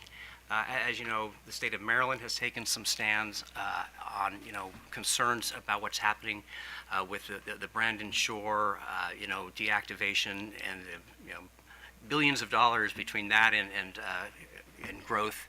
And we've tried to work with, we are trying to work with as PJM states to come up with holistic outcomes, to come up with outcomes that help promote our state policies. Does that get taken into consideration when you're working with your group, when you're talking to your colleague on the transmission side of your organization, and when you're trying to make some of these, plans, develop plans for climate pathway that are intended to support Maryland policies, like rapid expansion of solar in state, offshore wind, storage? How can you tell me, assure me that is being considered and equally considered on the transmission side of your company? I was going to say my role is specifically around kind of rate making and cost recovery type matters, but I do know that our organization works together to ensure that we're connecting those issues and working to make sure they are addressed in a collaborative fashion or coordinated fashion. Okay. Are there times when your company may be going in a direction advocating positions to PGM, to your folks that are contrary to stated state policy? Like we have a law or at least a bill right now, second year, about increasing transparency at PJM. Does your company try to reflect that state policy when you are working with organizations like PJM? I don't know if I can speak to specific PJM advocacy. That's not an area that I get directly involved with in the company. But is that in your shop? Is that Not in my department. not in your department? Okay. And so when we're looking at cost recovery, I know that there's things that get pulled out as far as when lobbying, that this is on the company dime, the shareholder, and then some things get pulled over onto the ratepayer. Is your department primarily just ratepayer, or do you try to divide out those? These are strictly policies we're advancing on behalf of the company, and these, align with the state policies. Do you take that into consideration at all when, again, you're trying to allocate these costs? Uh, I'm sorry, can you rephrase this? I'm just trying to understand how you allocate the cost, because obviously in divisions like yours that involve advocacy to, you know, Capitol Hill to, or Annapolis to important organizations like PJM, there are some things that are really strictly more on the, I guess, to the benefit of the shareholders, particularly in areas where the state has staked out a different public policy interest. And then there are those that, again, could be more general, like, you know, versus company operations. Yeah. Can you try to differentiate that all? Yeah, I mean, I'd say my role is ensuring that, you know, our rates and what we're requesting in these proceedings is specifically for costs that are, you know, ones that are appropriate for customers in terms of providing them, you know, safe, reliable distribution service. Okay, well, I appreciate some of those insights. Particularly, again, I would just point to, you know, if part of your job and your, I guess you're on behalf of the witness that talked about developing a pathways that would specifically guide spending for the company. It's just good to have some reassurance that that you are in fact aligned with state policy, both distribution. Also, hopefully that gets through to the transmission, because obviously you can't have one without the other. And then also since we're part of an RTO, you know, with PGM. So anyway, I appreciate the dialogue, and thank you for your testimony. Thank you. Chairman. Okay, Commissioner Barbie. Thank you. I believe I heard you say something that I found to be a little curious, and maybe I misheard you, and please tell me if I misheard you. But during your testimony, during the cross-examination, I think I heard you say something to the effect that MYP, the MYP process yields more transparency than traditional rate making. Number one, did I hear that correctly? And number two, if I did, I'd like for you to elaborate upon that. Yes, absolutely. We firmly believe that there is a great deal, tremendous amount of transparency in an MYP that does not exist in traditional rate making.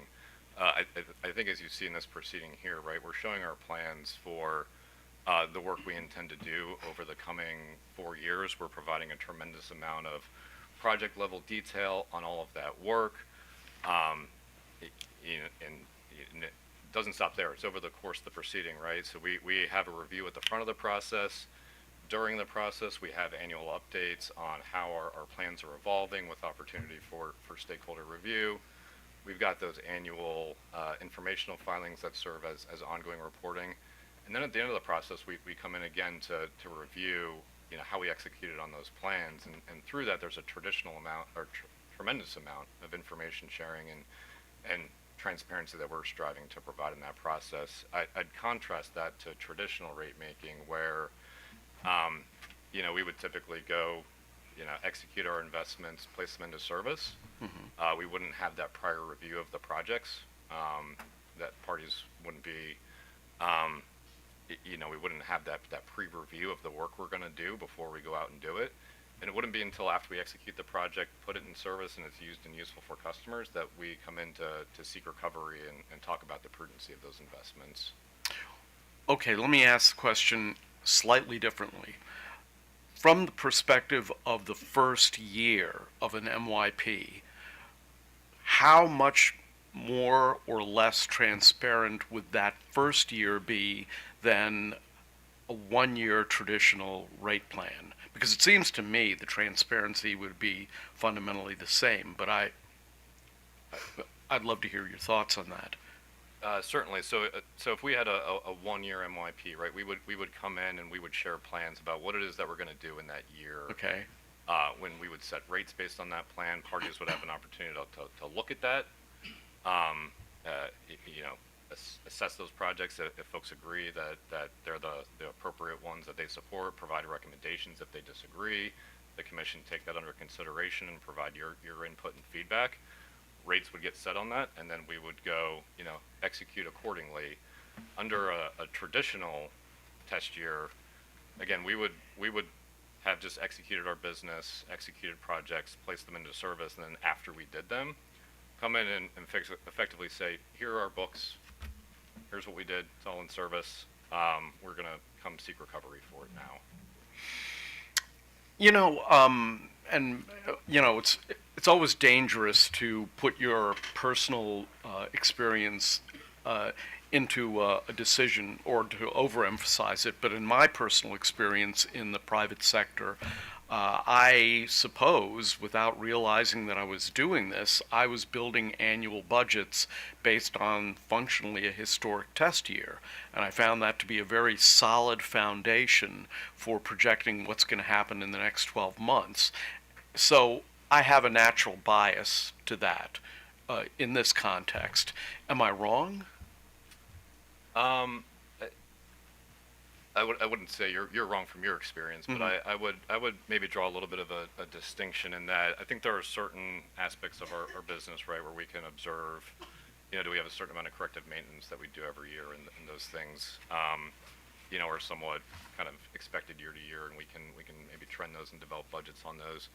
But we have a tremendous amount of specific detail into projects that we're gonna seek to do in a given year.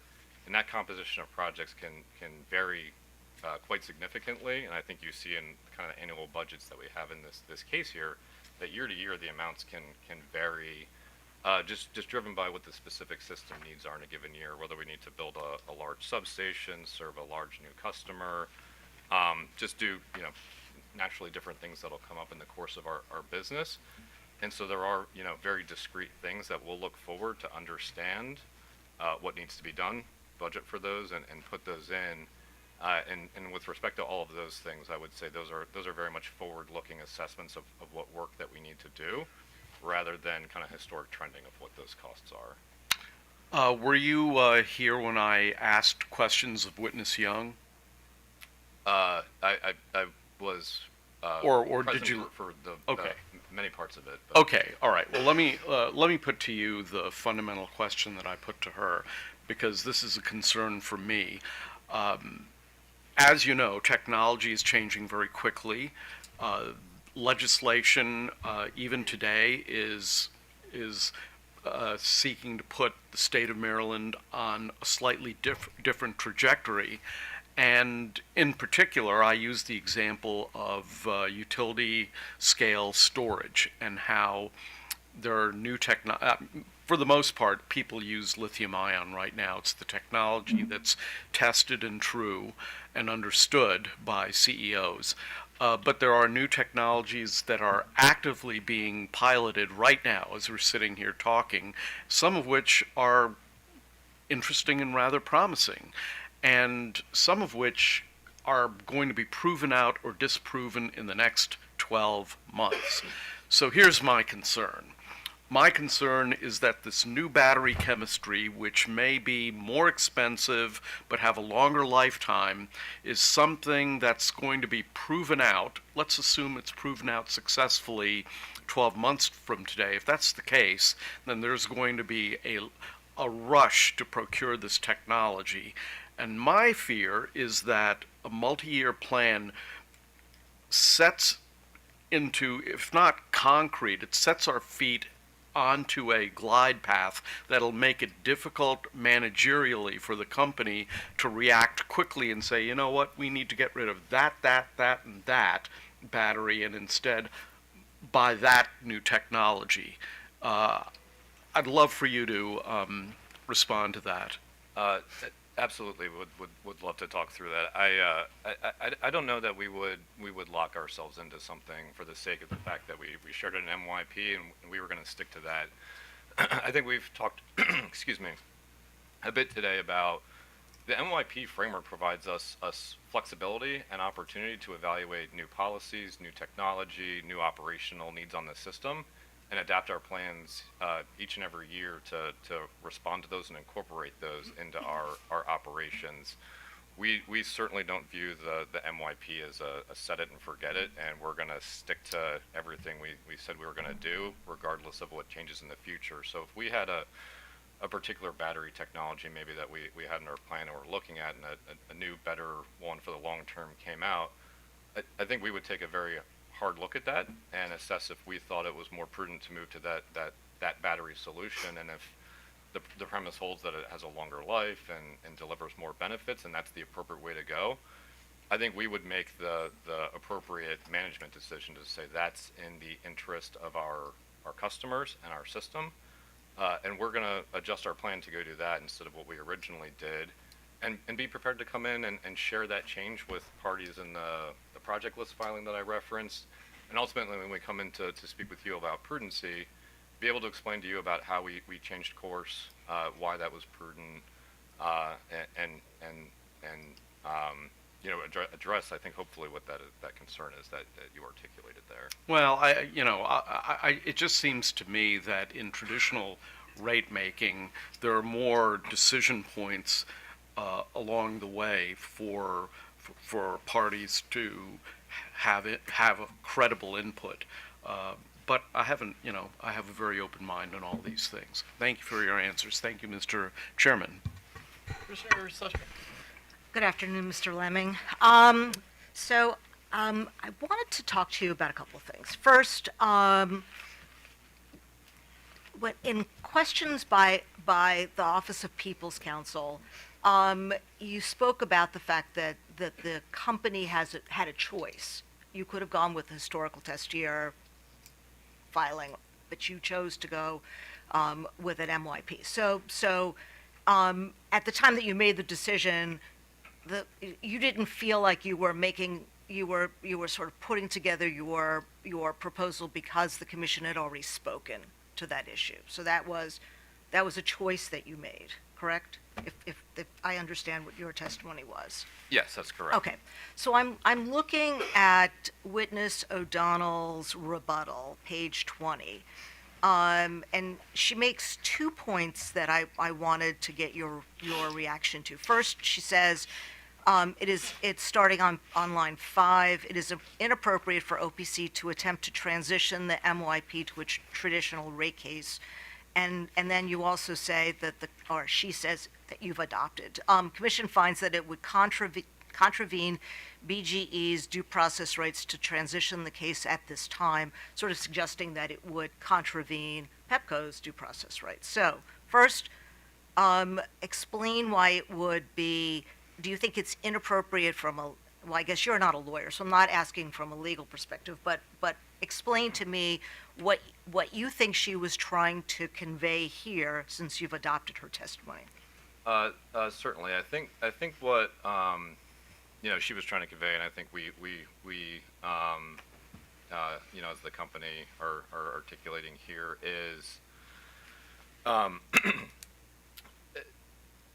there has been a position advanced, and we've heard it from OPC that that major policy decisions belong in a statewide forum where all stakeholders can come in and participate in that. And we've seen that with climate proposals. We've seen it with the MYP construct here, and I think we're kind of talking to some of that this is a bit of a policy consideration that we at least saw the order as as we read it as an indication that the commission wanted to explore these things more broadly, and we were very supportive of that. Well, I mean, had this language not been here, I could accept the position that the company's taking, that you made a decision from a company perspective that it was more appropriate for your company, for the reasons that you conveyed, to submit this case as a multi-year case. But the language here suggests that the commission provided you with either a directive or you were given some rights through some order, and that's not what you're suggesting. I mean, No, what we said in the BGE order was that they're a pilot, and under the pilot program, we made certain decisions because they're the pilot. You've acknowledged that you're not the pilot. So I'm trying to understand why you think you had some due process rights that were conveyed to you simply by filing the MYP?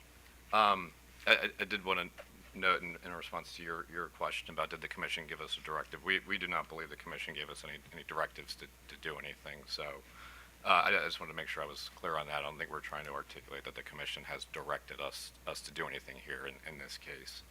I think it's been said multiple times, I'm not a lawyer, so I'll just caveat that with this, but I think, one of the things I've at least tried to articulate a little bit is that, at least my understanding of the rate case process is we advance what our cost of service is, and parties review that, make adjustments to it, and we look at that record and that evidence to, at least in my understanding, determine what a just and reasonable rate is. And, for some of the reasons I tried to note earlier, I don't know that we believe we've advanced that record that was necessary for OPC to transition to that proposal that was included in their testimony. Okay. I'm going to move on. I can just maybe convey to Pepco lawyers that I don't think that your witness was suggesting in his testimony a right that we're now taking away if we were to go with a historic test year based on proposals that we're hearing from OPC and AOBA. So I'm just, in rejoinder, you talked about the fact that you could not, that at this point there's not in evidence a historical test year that you could rely on to sort of set new rates, and that adjustments needed to be made. So I'm going to ask for a bench request that you submit to us the historic, now would it be March 2024 historic data? You testified earlier that you have 2 years of historic data.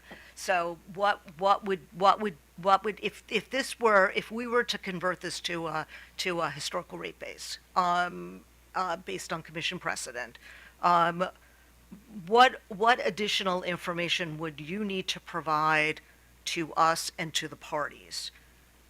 I believe we would need to develop that traditional test year cost of service, where we look back at a specific period of time, assess all of the rate making adjustments that need to be made to align it with commission precedent, and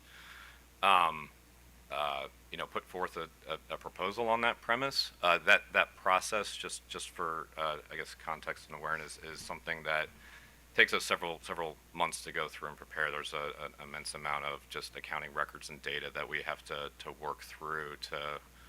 And that's not in the case right now, because you have historical data and then you have adjustments. What else do you need to, so you have, I'm assuming there's a great body of information, because some of what you needed to do was to provide, you say you've provided 2 historical days, test years. So when you tell me months of working this through, I'm trying to understand what is going to require months of work to put something like this together. So we have our, I guess I'm trying to think through the periods. We have our unadjusted kind of cost of service, if you will, in the record. I guess the adjustments I'm referring to are, in a traditional test year case, we'd have maybe, I'm going to venture 20 rate making adjustments where, we have to look at reliability plant closings, convert those to an end of year basis and do calculations to determine all the depreciation impacts of that. We have to work through all those adjustments that take some time to do, and then apply those to that kind of unadjusted cost of service that we have. And then I guess one of the maybe question I have is when we do that, typically everyone doesn't always agree with the adjustments that we make and want to review them. And so I guess I was anticipating a little bit of time goes into that process as Okay. well. Short of that, would it would it be possible to simply provide us with what you think you would need to adjust, rather than actually make the adjustments? So is that something that you could provide us relatively quickly?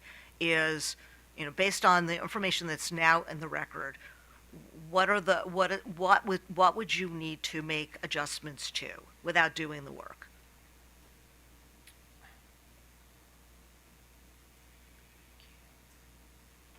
I mean, we would need to go in and kind of look at all of our rate-based components. I think I mentioned we need to go in and kind of, I guess, pull together what our construction work in progress balances were for that period, get them all added in, do our jurisdictional cost of service study, which is an assessment that we have to go through to determine what portion of that plan is applicable to Maryland versus the District of Columbia.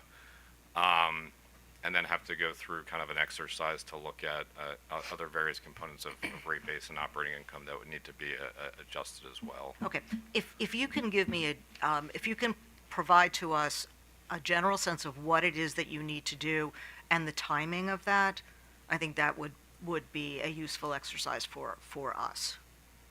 Okay. Wanted to talk to you a little bit about prudency, and you acknowledged in your testimony that in the in 9655, I know Commissioner Richard can cite it off, but I still that you acknowledged in that proceeding, the order that was issued, the commission was very clear that they were not making a prudency decision. Okay. And from your testimony, you're asking for a rider for years 1 and 2 of the MYP, the first MYP. Yes. So, okay. So you would consider that a prudency review for because you're not going to be coming back for MY 1 and 2. The rider is going to reflect a prudency determination made with respect to spends for those 2 years. Is that correct? Yes. Okay. So it's your testimony that the prudency the review is based on the information that you provided to the commission in this rate year 2 annual informational filing that AOBA Council passed out to everybody, and then whatever you submitted in this case. Yes. Okay. Yes. So there's no other information other than what's in here and what's provided in this case. Yes, that's correct. Okay. So in looking at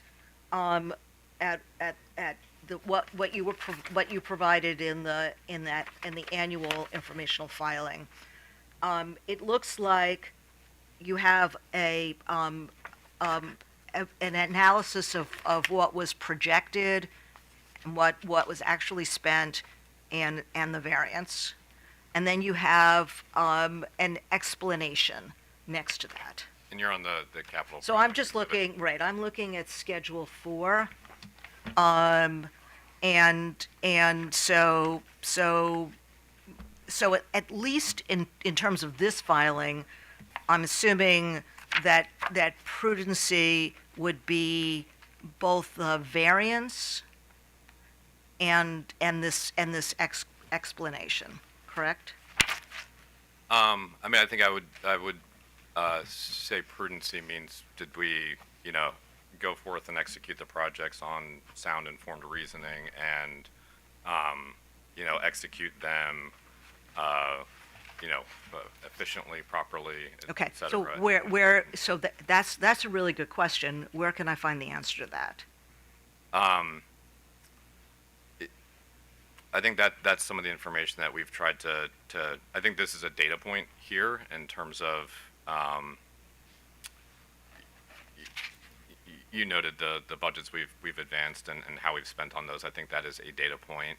And then within the other company witnesses' testimony that I referenced, including company witnesses Young, Barnett, Hightower, they've talked about the information that we had, and we made the decisions to pursue those projects on, and whether it was appropriate to kind of move forward with those to deliver benefits Okay, to customers. okay.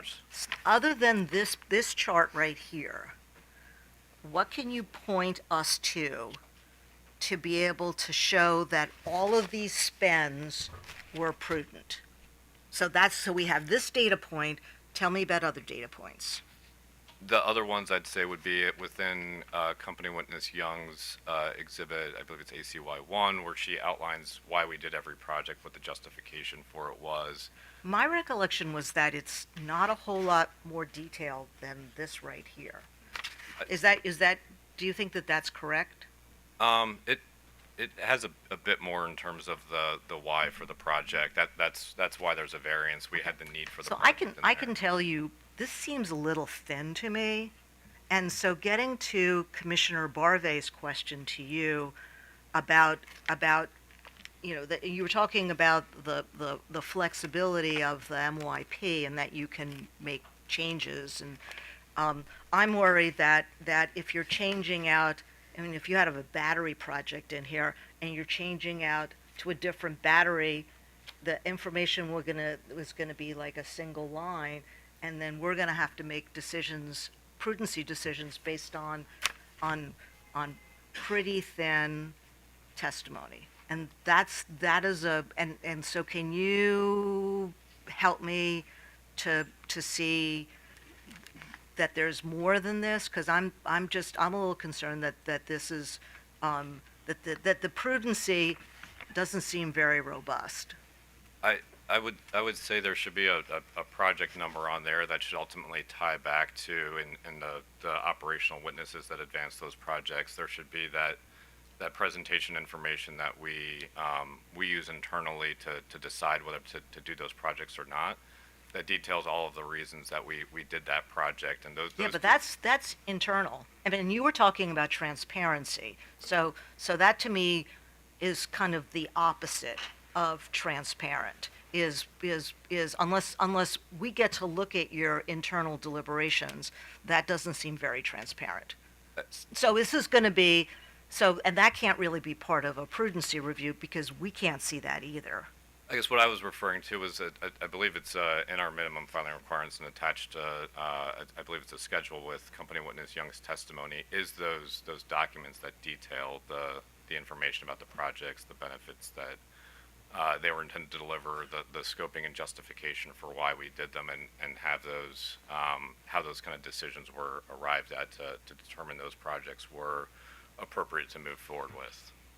Yeah, I can tell you that, I mean, I'm having a little bit of, I mean, it's like the human whack-a-mole because each of the witnesses is sort of pointing to another witness, and now we're sort of in the middle of the proceeding. So I guess it's different in the beginning. The first witness comes in and says, "Oh, you should look at this person's," but we've already had Young here, and I wasn't really impressed with the robustness and transparency of her testimony, and parties were concerned about that. So when you tell me that I should not just rely on this but look at her testimony, I'm not seeing that when you have two thin prudency arguments and you put them together, it doesn't make it any thicker. And so I'm just, and this is sort of a concern I have in trying to understand. I understand prudency in a historical test year. I'm not really getting prudency in an MYP. Because if it's just this and nothing else, this doesn't seem very robust. So, I think that's all I have, Mr. Chairman. Okay. So, going back to the Livingston Road storage project. So on redirect, you were asked that the company's not seeking recovery of any costs related to that project in this proceeding. And in your rebuttal testimony, you have this explanation about you know, some of the money you're, I guess, gonna get, try and get out of the contractor who I think is the one you fired, correct? AF. Correct, it was the contractor that was working on that project. And then there's a later description here about the company would remove the amounts that the commission ultimately determined should be the responsibility of the company through a rate-making adjustment. So what I'm asking is the company not seeking recovery of any cost related to this storage project? Either now or later? I think we're not seeking any now. What my testimony wanted to do was to make sure we were being absolutely transparent with folks so that the commission understands where we're seeking recovery, where parties understand where we're seeking recovery, so that we can have that thorough prudency review. And so I guess what that testimony is trying to make clear is that we're not asking for it here. It would be something that we would seek in the final prudency review in case number 9655. And we would heed any direction from the commission and what amounts that we seek to recover, is I guess what I was trying to articulate there. Okay. So the schedule that you gave out this morning, where you made the adjustments in the revenue requirement based on the items that we disallowed. So there's a line here that says incremental revenue requirement after offsets, and 67.9, 53.7, and 50.9. What's the company's view about if we decide to try and levelize this out, so it's not the big rate hit in the first year and collect money in the later years? You know, I think the the commission has the discretion to determine how it's best to reflect rates over the course of the MYP. I believe there was a proposal along those lines included in the BGE case number 9692, as I recall, and I think in order to do that, there were a few considerations that I don't have in front of me today about how to make that work. But effectively, and I think I talked about this a little bit earlier, I think that would be a form of a revenue smoothing mechanism or a stable rate plan in which we would need to assess carrying costs, et cetera, on those and how those get incorporated into the rate there. And so that's something we would need to consider with respect to that. Okay, all right, thank you. Oh, wait a minute, so, all right. To both AOBA and to OPC, I just wanted to invite you. You've heard some of the concerns raised by the company to your respective proposals. If you have, at this point, after hearing the company's concerns, want to provide any more information or data or try to bolster, I guess, the proposals, I would offer that as a bench request, as an invitation, if you think you'd like to provide that. So I just wanted to. Your Honor, I'd have to do that through my witness. Of course. Yeah, and that's why I'm offering it just sort of as an invitation. Yeah, thank you, Your Honor. Well, okay, so if you're doing the work, you heard my questioning of Mr. Lemming. So to the extent that you have any opinions about what would need to be in the record in addition to what we already have, and you could, I guess you could submit that through your witness. Do you understand what I'm asking? Is this in addition to any potential rejoinder we might have when at least for OPC, when Mr. Efron appears? Well, I mean, you heard my question about whether we have sufficient evidence in the record to go, if we opted to go with a historical test year. Pepco's position is we don't have that information, so I was asking if, what else do they need to provide? And so I guess the question for your witnesses is, do they think there's enough information in the record? Or if there's not, what do they think needs to be added to the record? Okay. Okay, Your Honor, I didn't want you to assume that we agreed with what the witness said. No, I just wanted you I wanted to make sure you understood what I was asking. Okay, thanks. Your Honor, I'm sorry. I just want to I should make sure I understand. So the OPC and AOBA are going to provide what if they think there is enough information in the record, and if not, what they think is needed to be in the record. Is That's that correct. Okay. I just want to make sure that if there's any new proposals, that the company's provided an opportunity to respond to those. Oh, sure. Yeah, you will. Your Honor, if staff so chooses, would we be allowed to enter that information as well? That would only be fair. Yeah, I would think Yeah. so. Thank you. The more the merrier, so. All right, so we're going to take a lunch break until 3, but we have a hard stop at 5. So I would ask the company to talk to the other parties to try and figure out on this list of witnesses who we can sort of deal with between 3 and 5. Because I can't go beyond that. So, and I don't want to carry somebody over to Monday. So if we wind up, only doing, if there's a lot of cross for the witnesses like we've had the last couple days, then maybe we just do one and quit a little early. But I don't want a situation where we're blowing past 5 o'clock. So, understood. Okay, thank you.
Okay, back on the record. So, Yes, before the company calls its next witness, I was wondering if now would be an appropriate time to move into evidence the witnesses that were previously waived. They were waived yesterday. So if I'm able to do that, what I'd like to do is mark for identification as Pepco Exhibit Number 21, the revised direct testimony of David S. Schatz filed on February 29th, 2024. That would be marked as Pepco Exhibit Number 21. so She's doing Shan's. And the Schatz testimony, you may recall, was adopted by witnesses Donahue Vallette and Taiwo Allo. okay, all right. And the testimony that I'm moving in from February 29th is the version that removed the 7 CSP programs that we agreed to remove. Okay. I might like to mark for identification the rebuttal testimony of Pearl Donahue Vallette, filed on January 26th, 2024. Okay. I'd like to mark for identification as exhibit, and that last rebuttal testimony of Pearl Donahue Vallette would be Exhibit 22, Right. Pepco Exhibit 22. Right. Pepco Exhibit 23 would be the rebuttal testimony of Taiwo Allo, filed on January 26th, 2024. Okay. I'd like to mark for identification as Pepco Exhibit Number 24, the direct testimony of Ryan Hledik, filed on May 16th, 2024. Okay. Ryan was 24. I'd like to mark for identification as Pepco Exhibit 25, the errata to the direct testimony of Ryan Hledik, filed on November 15th, 2023. I'd like to mark for identification as Pepco Exhibit Number 26, the rebuttal testimony of Ryan Hledik, filed on January 26th, 2024. Let me just go over my numbers really quickly here before I move these all into evidence.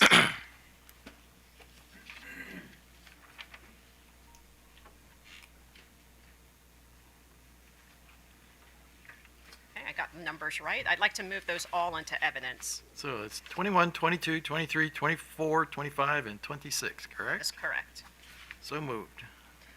One other person I'd like to move into evidence. During the break, the company spoke with the parties, and they do not have any questions for company witness Ned Alice. And so we would like to be able to enter his testimony in and then have him excused, since no parties have questions for him. I did want to ask the commission if they had any questions for Mr. Alice. He is our depreciation expert. Oh. Any? Kumar? Any questions for the depreciation guy? So, okay. Excellent. So I'd like Okay. to mark for identification as Pepco Exhibit 27, the direct testimony of Ned Alice, filed on May 16th, 2023. Okay. And I'd like to mark for identification as Pepco Exhibit 28, the rebuttal testimony of Ned Alice, filed on January 26th, 2024. And I'd like to move those into evidence. Without objection. And Your Honor, oh, go ahead. Oh, no. And Your Honor, with that, the company would like to call Miss Laura N. Tomney to the stand.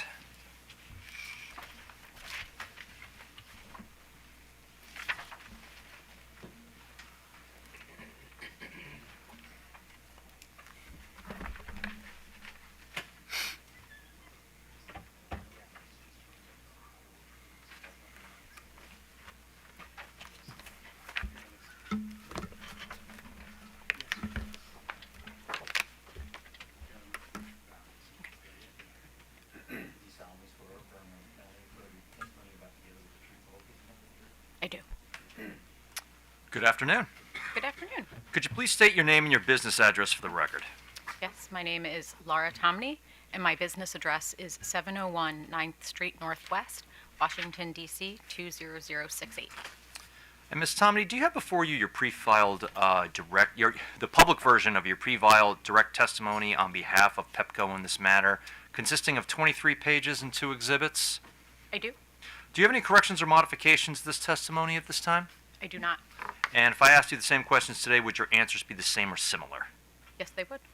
And Your Honor, I would like to have Ms. Tomney's her public direct testimony marked for identification as Pepco Exhibit 29A. So marked. And Ms. Tomney, do you have before you your confidential schedule to your direct testimony filed on behalf of Pepco in this matter, entitled Schedule LNT-2? I do. Do you have any corrections or modifications to this exhibit at this time? I do not. And, Your Honor, I would like to have Ms. Tomney's confidential Schedule LNT-2 marked for identification as Pepco Exhibit 29B. So marked. And Ms. Tomney, do you have before you your pre-filed rebuttal filed on behalf of Pepco in this matter, consisting of 15 pages and 2 exhibits? I do.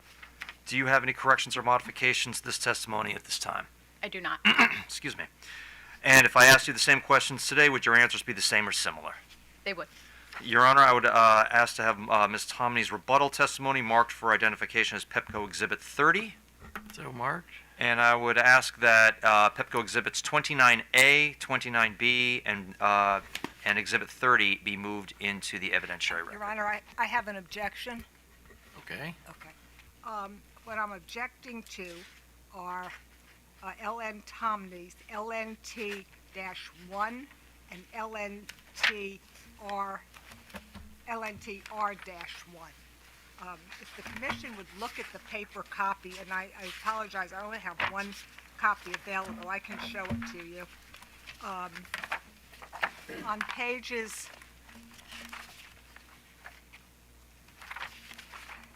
there's the page following 8D of 14, and I happen to be looking at the rebuttal schedule now, but both schedules are the same, direct and rebuttal. LNTR-1, if you look at page 8D of 14, the page after that, the next 3 pages after that, are totally illegible. You can't see the numbers, you can't see anything about it. I did speak with counsel for Pepco, and they did provide me with a reprinted version. I know they have it because I've read it. And my objection is I don't think we should allow things to be on the public record, on the commission's website, that absolutely nobody can read. If we're going to have a public document, it needs to be a public document. I don't know how it shows on your computer, but if I have a paper copy, I could just show the commission that you can't. Which pages are you referring I'm to looking again? it's the 3 pages after. The last page that I can read is called LNTR-1, page 8D of 14. The 3 pages after that, and I can show the commission if they. No, actually, we've seen it up here. So, can the company cure this defect? We can provide legible copies, more legible copies, Your Honor. Ms. Francis is correct that that we did speak previously about this. The company has provided copies that are more readable than this to Ms. Francis in case you wanted to conduct cross-examination. We said she was welcome to prepare an exhibit that we would stipulate to its authenticity. So, Your Honor, I don't want to cross on this exhibit. I don't find a need to. Sure. But I have a problem with AOPA putting in a company exhibit into the record. I think the company should be required to make its case So, with exhibits that people can read. okay, yep, fine. So, the company will provide in the record the legible versions of the pages that are, at this point, illegible. And with that, we'll admit the testimonies. thank you, Your Honor. And Ms. Tomney is available for cross-examination. Ayoba. Yes, one moment, Your Honor.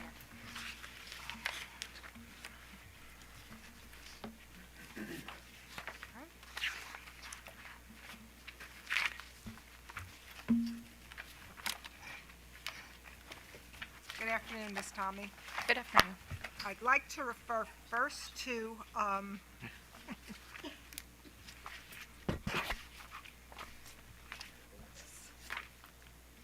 rebuttal testimony at page 13.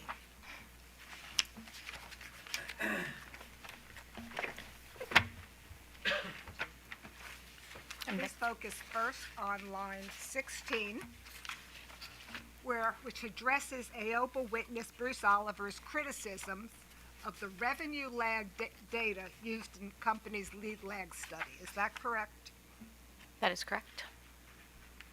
Now, at page 14, line 3 through 14, you express your disagreement with AOBA witness Bruce Oliver's assessment of the impacts of COVID-19 on the company's assessment of its cash working capital requirements, suggesting that Mr. Oliver does not demonstrate that the COVID-19 pandemic had dramatic or demonstrable impact on the company's revenues and expense lags.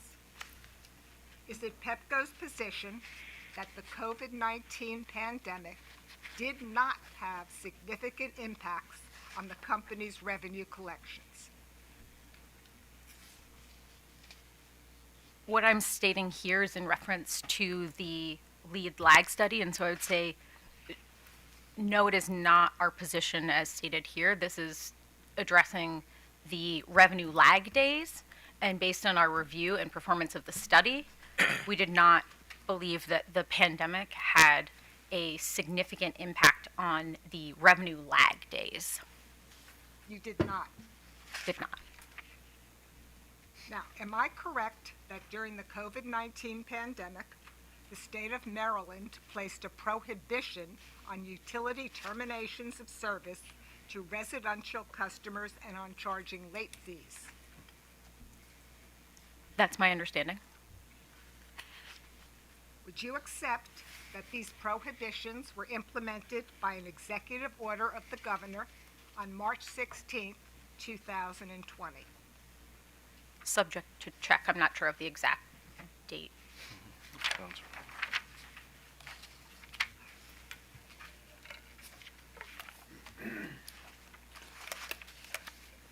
Ryan, I'm going to pass out an exhibit. Okay.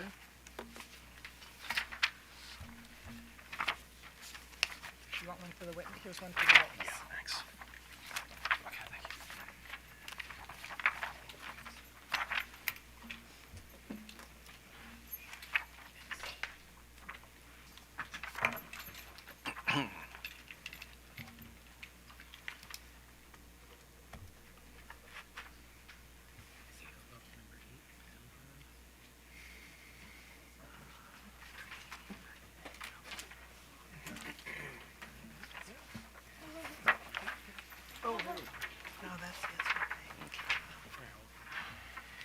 The suspense is killing me.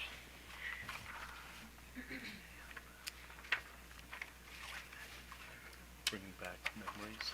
We have.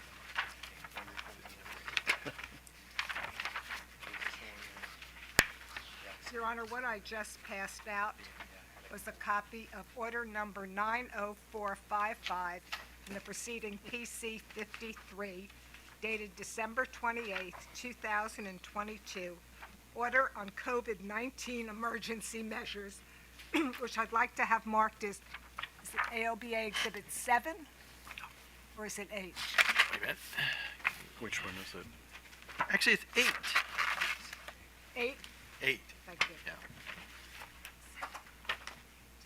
Okay.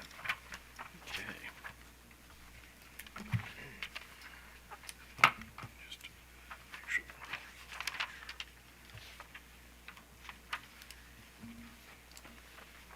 You want to take a moment to look at that, Ms. Comney?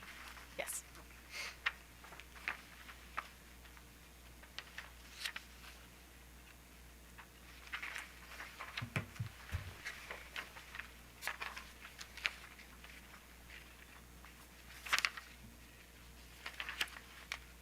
To make it a little bit easier, I'm going to focus your attention on order number 90455, paragraph 23, page 9.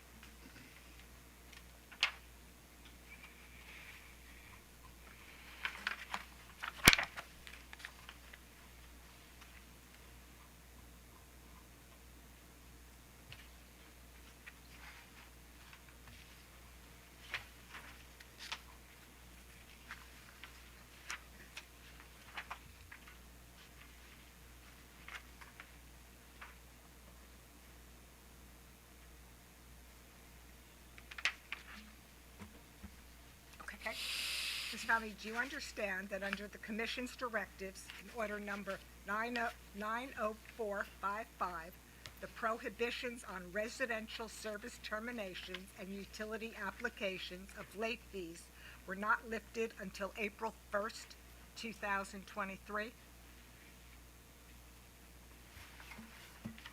Yes, I see that here. Now, just to make it a little bit easier, if you look back on paragraph 3 of this order, you can see it says, on March 5th, 2020, Maryland entered a state of emergency in an effort to control and prevent the spread of COVID-19. On March 16th, Maryland Governor Lawrence Hogan Jr. issued an executive order that prohibited Maryland utilities from terminating residential service for Maryland customers and charging late fees. You see that? I do, yes.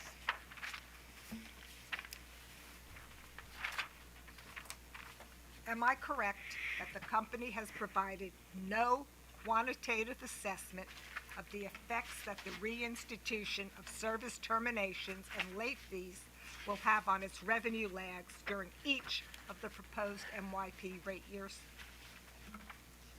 That's correct.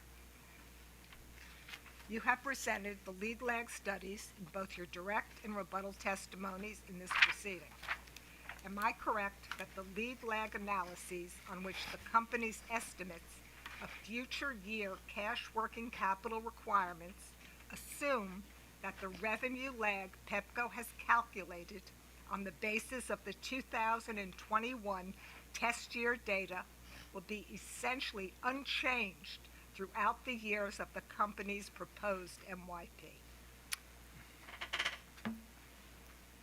I would not agree with that statement. I don't think that we've assumed that it will remain unchanged, or that the COVID-19 pandemic had no impact. We conducted our lead lag study and compared it to the current lead lag study that is in effect, which was based on data from 2017. And in reviewing those results and comparing the study that was done based off of 2021 data, we saw that our revenue lag actually decreased using our 2021 data as compared to our 2017 data.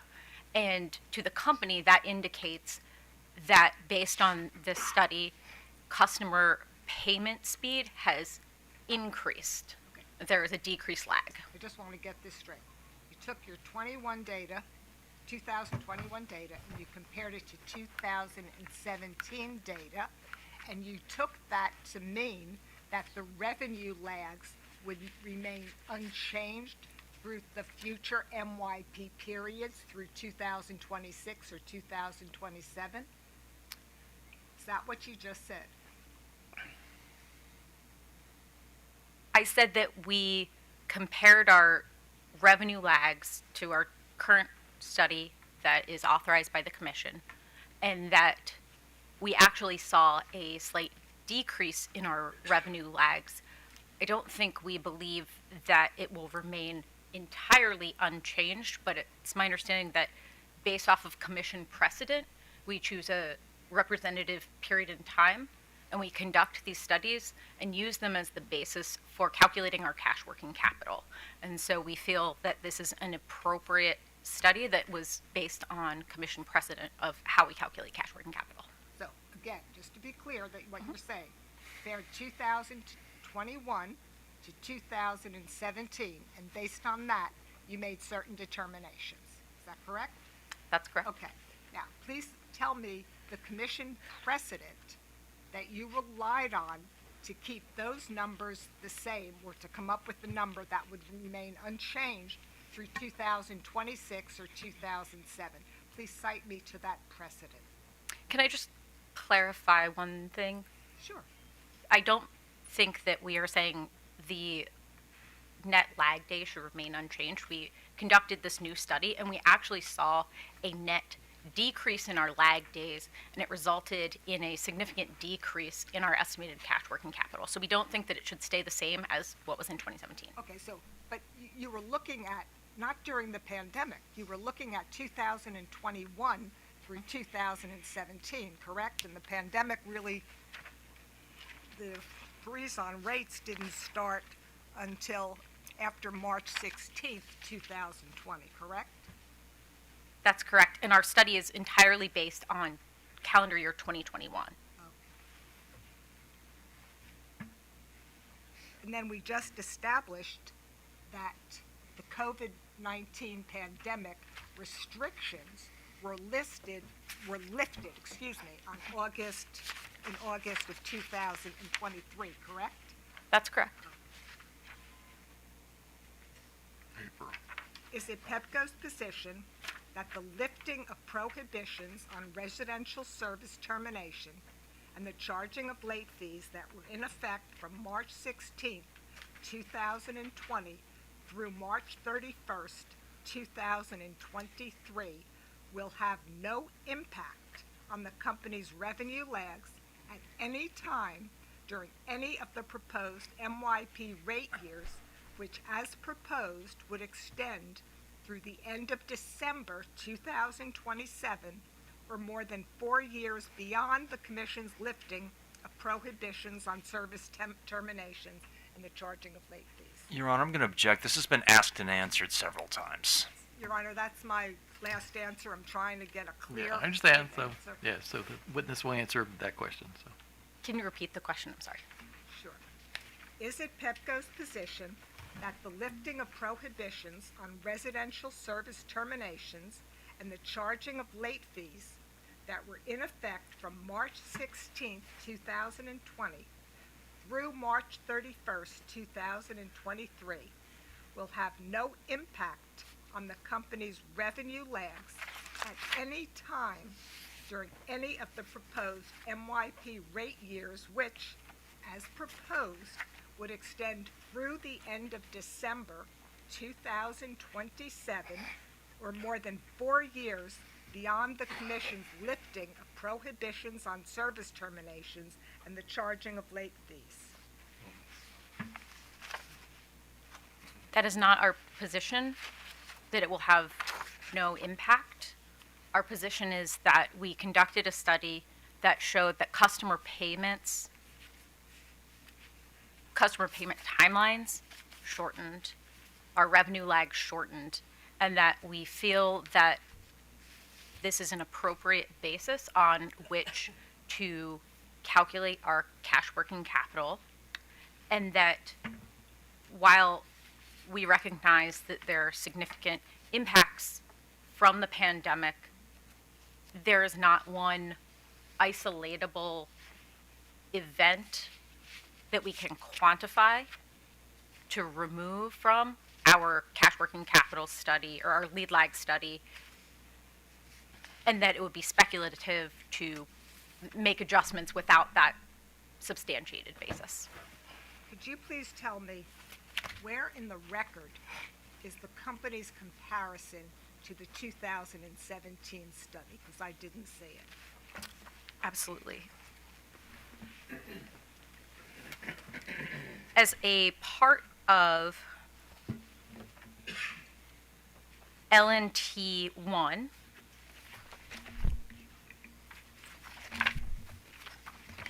if you refer to page 7,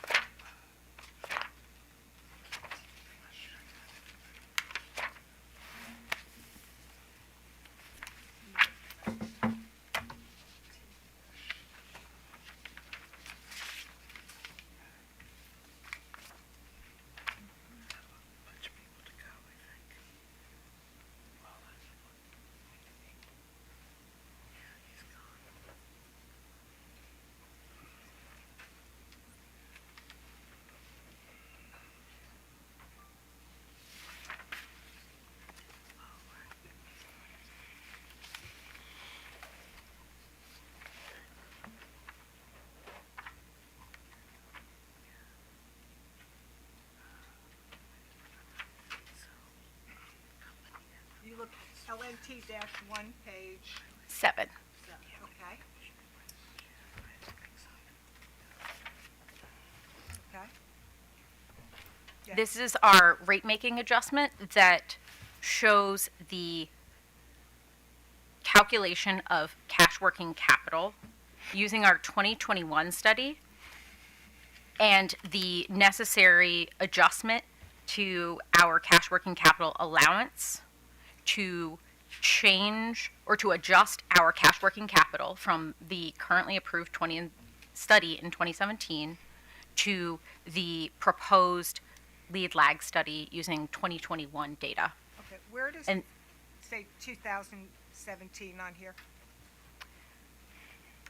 This at the top says reflection of 2021 lead lag study, and then I can point you to my testimony, my direct testimony, where I explain that that rate making adjustment is intended to adjust our cash working capital based on 2017 studies as authorized to the proposed 2021 study. I can get that. Can you take me to that page in your Yes. testimony?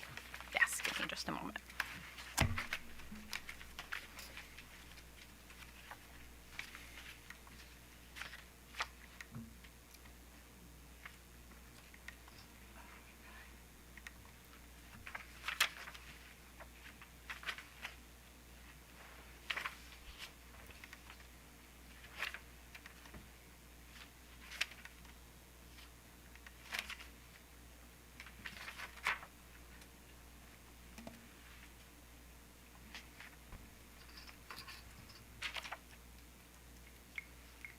On page 22 of my direct testimony,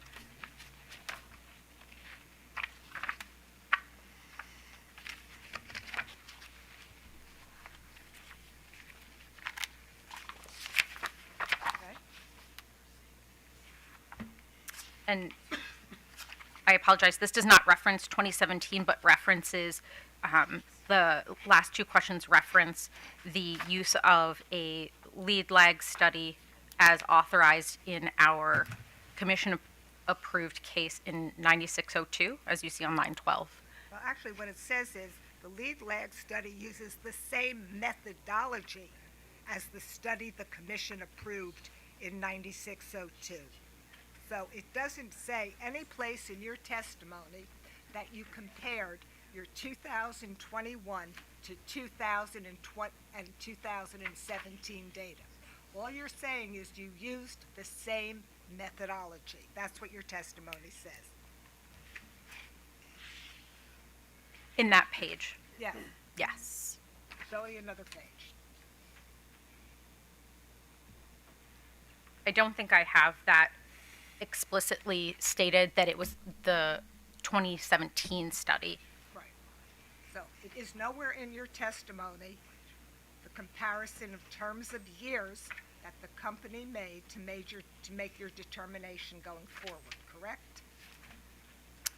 Not in my direct testimony. I would say that I believe the pages where we had the print format error also provide the support for the calculation of that RMA. So you're telling me in the data that we couldn't read, somewhere buried in that data is the reference to 2017?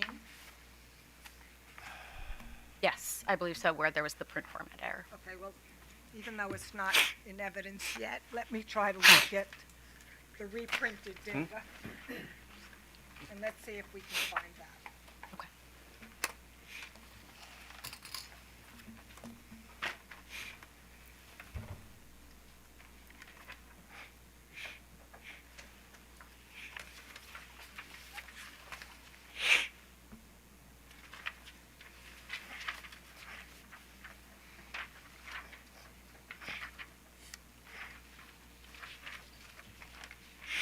Ms. Tomney, I'm looking at the reprinted data.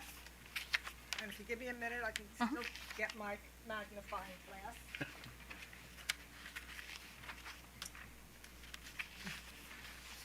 Would you like to reference me to where you show that you're using 2017 data? Yes, on the page 9 reprint, on the very first page, at the top, it references the old study. Okay, wait 1 second, let me get there. It's hard to read.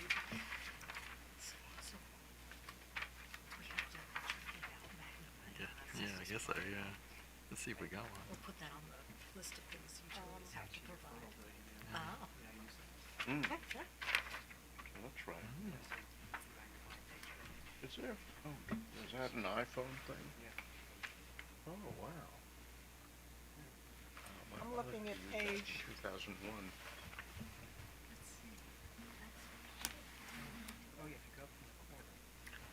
I think it says 9, 9 of 12. Is that the right page for me to look at? Page 1 of 12 for the original page 9 reprint. Page 1 of 12? Okay. Okay, where do I look on this page? So at the top, you will see that it says old study, and at the bottom, it says all lag days are Wait, coming. I can't find where it says old studies.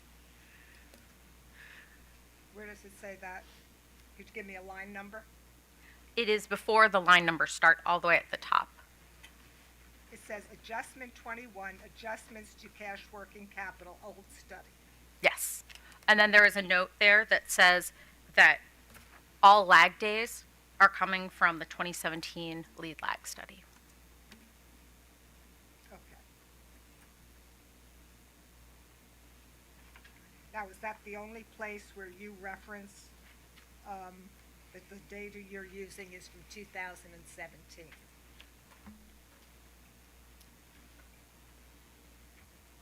I don't believe I specifically referenced that anywhere else.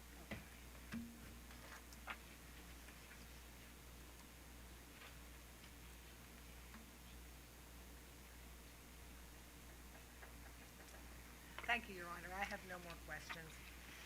Okay. OPC. Mr. Chairman, I do not have any questions, but I would like to say good afternoon. Good afternoon. Good afternoon. Thank you. All right. Georges County. Here. Walmart. No questions. Staff. Thank you, Your Honor. Good morning, good afternoon, Ms. Tomney. I have a few questions for you. Most of them are from your rebuttal testimony.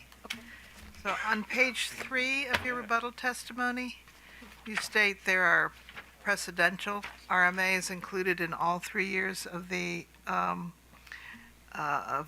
this MYP. And are you referring to line 8? Well, let's see.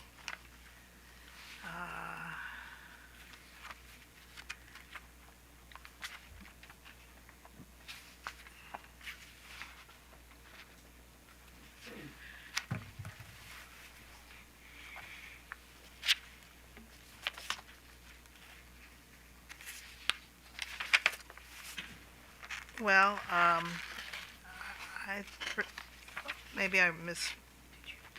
Did you say that in your testimony that you did this? This doesn't seem like it. It looks like maybe I wrote down the wrong page number. Sorry, on lines 18 and 19, I do. Okay. And if you know, these are included in all 3 years of this case, correct? And if you know, were they included in all 3 years of the previous RMP? Yes, I believe that they were included in all 3 years. And so what the company does is you record these numbers in your books, and then for rate-making purposes, you take them out. That is generally the case for these RMAs. I'd have to go one by one to make sure that that's okay, exactly the okay. nature. That's a general idea. That They're there, you know what the number is, and then you take them out so they aren't used for rate making. Okay, good. On pages 12 and 13, you talk about hedging for cost of debt. Okay. Do you have any experience with the process of hedging? Not necessarily for cost of debt, but for anything, purchasing? I do not personally, and this is actually just a reference back to the proposal from company witness Barnett. Okay, well, if you'll bear with me, let's see if these are things that you can answer. If you know, does it cost money to hedge? I believe there may be some transaction costs, but I'm not certain. I'm not particularly familiar with Okay, thank you. entering into hedges. The hedging is going to, if you could come out exactly correct when you hedge, but isn't it likely that you'll have either an over recovery or an under recovery when you hedge? I'm not familiar enough with hedging to speak to that. That would be something that would be in Witness Barnett's purview. So does that mean you think you come out right on the dime every time you hedge? Objection asked and answered. Well, actually, why don't you explain to us the extent of your knowledge on this subject? So,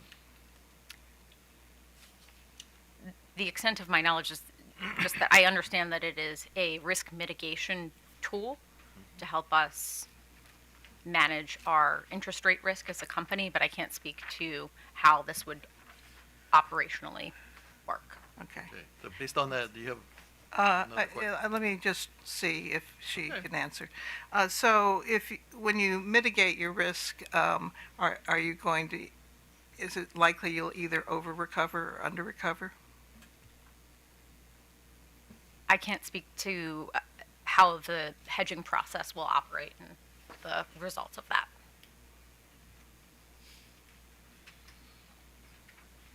So you wouldn't know how frequently the hedging is going to be done, or any details of the hedging that's being proposed? That's not within my purview. That would be under Company Witness Barnett. All right. So I have a few questions on your confidential schedule. The schedule is confidential, but I don't believe answering these questions will elicit any confidential information. Why don't you give us, at least give the company an idea about what it is you're going to be exploring so that they can decide whether or not we're entering the confidential information. They have a lot of numbers on each one of these pages. Right. And I'm going to ask them how many of these numbers are X, Y, or Z, but it doesn't include what the numbers are. Do you want me to read you my cross-examination? I'd be happy to do that, but.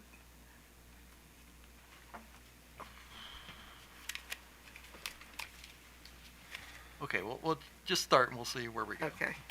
So I'm looking at page 10 of 15.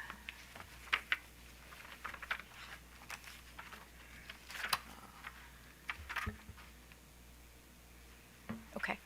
I have to find that myself. I think you have 2 page 10s in here, but it's And this is schedule LMT2, council? LNT2, page 10 of 15.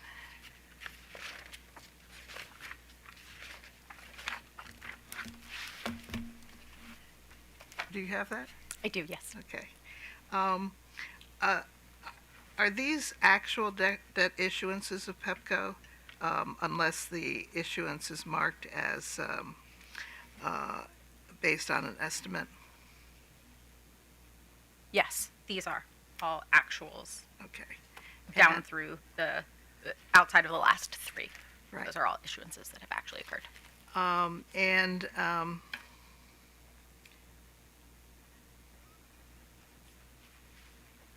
Using this chart, would you agree that really none of the issuances will come into maturity within the current MRP?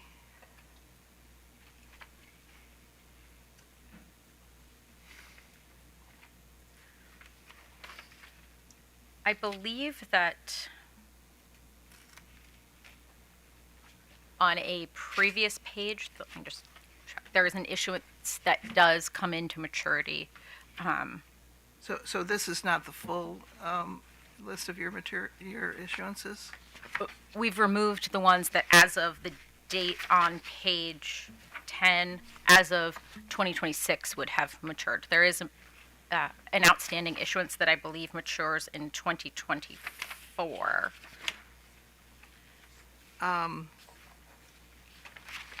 I'd like to ask the witness just how much money that is. Would that be all right?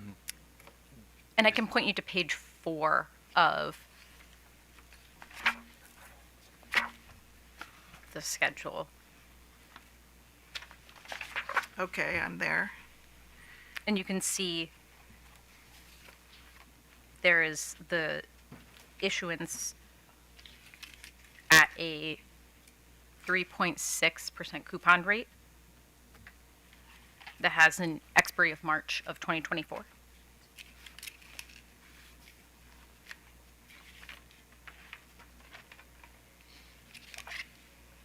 I'm looking. Okay. Oh, I don't see one with 2024 on this page.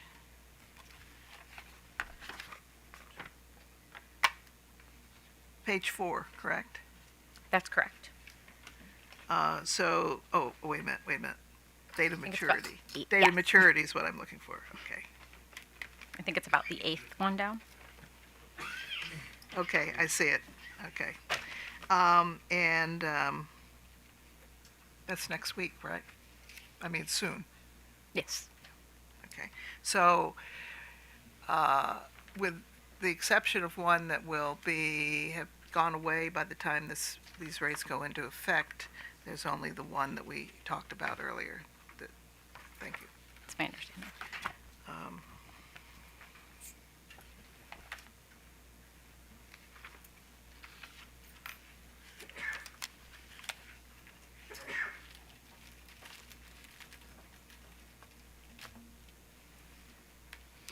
And would you agree that if I did the arithmetic on this, if I weren't a lawyer and did the arithmetic on this, that this would be a very small percentage of what the company intends to either is in debt, either owns maturities for now or will own maturities for in the future?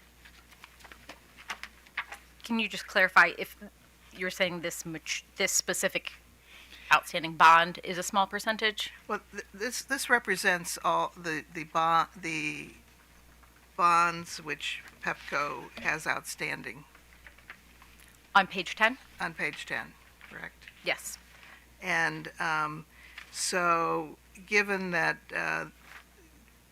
what you showed me just before is going to have gone away by the time rates go into effect, would you agree that if I did the math on this, it would be a very small percentage of debt that would go away before during this next 3-year period?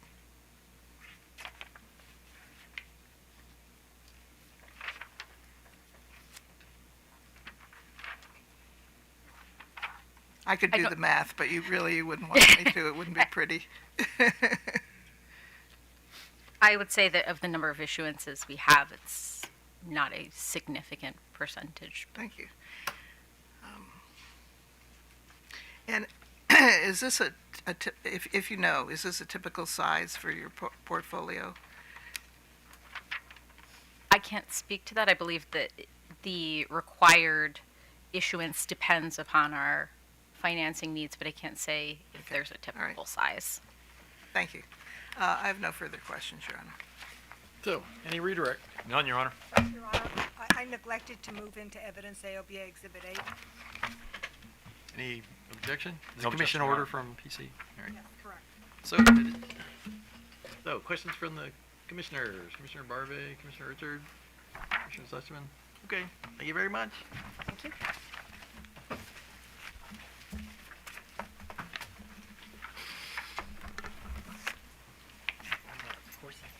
Mr. Horsey have a copy of Ron's testimony? Does John have a copy of Ron Nelson's testimony? It's just a chart. No, I think we're done, right? Wait a minute, there's someone standing up back there. Yeah, I think it's in the direct, so.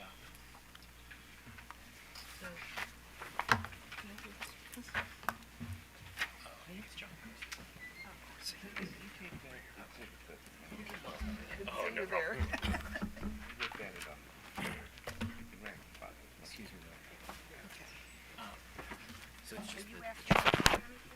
No, I'm not, but just To speed things up, just at this yellow tab. Jim came across it. I had no problem. I'm just gonna get my stuff out of here.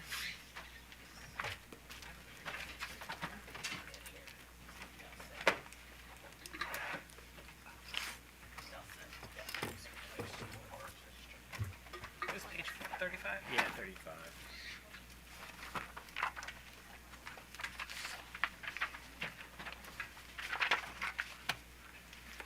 Thank you.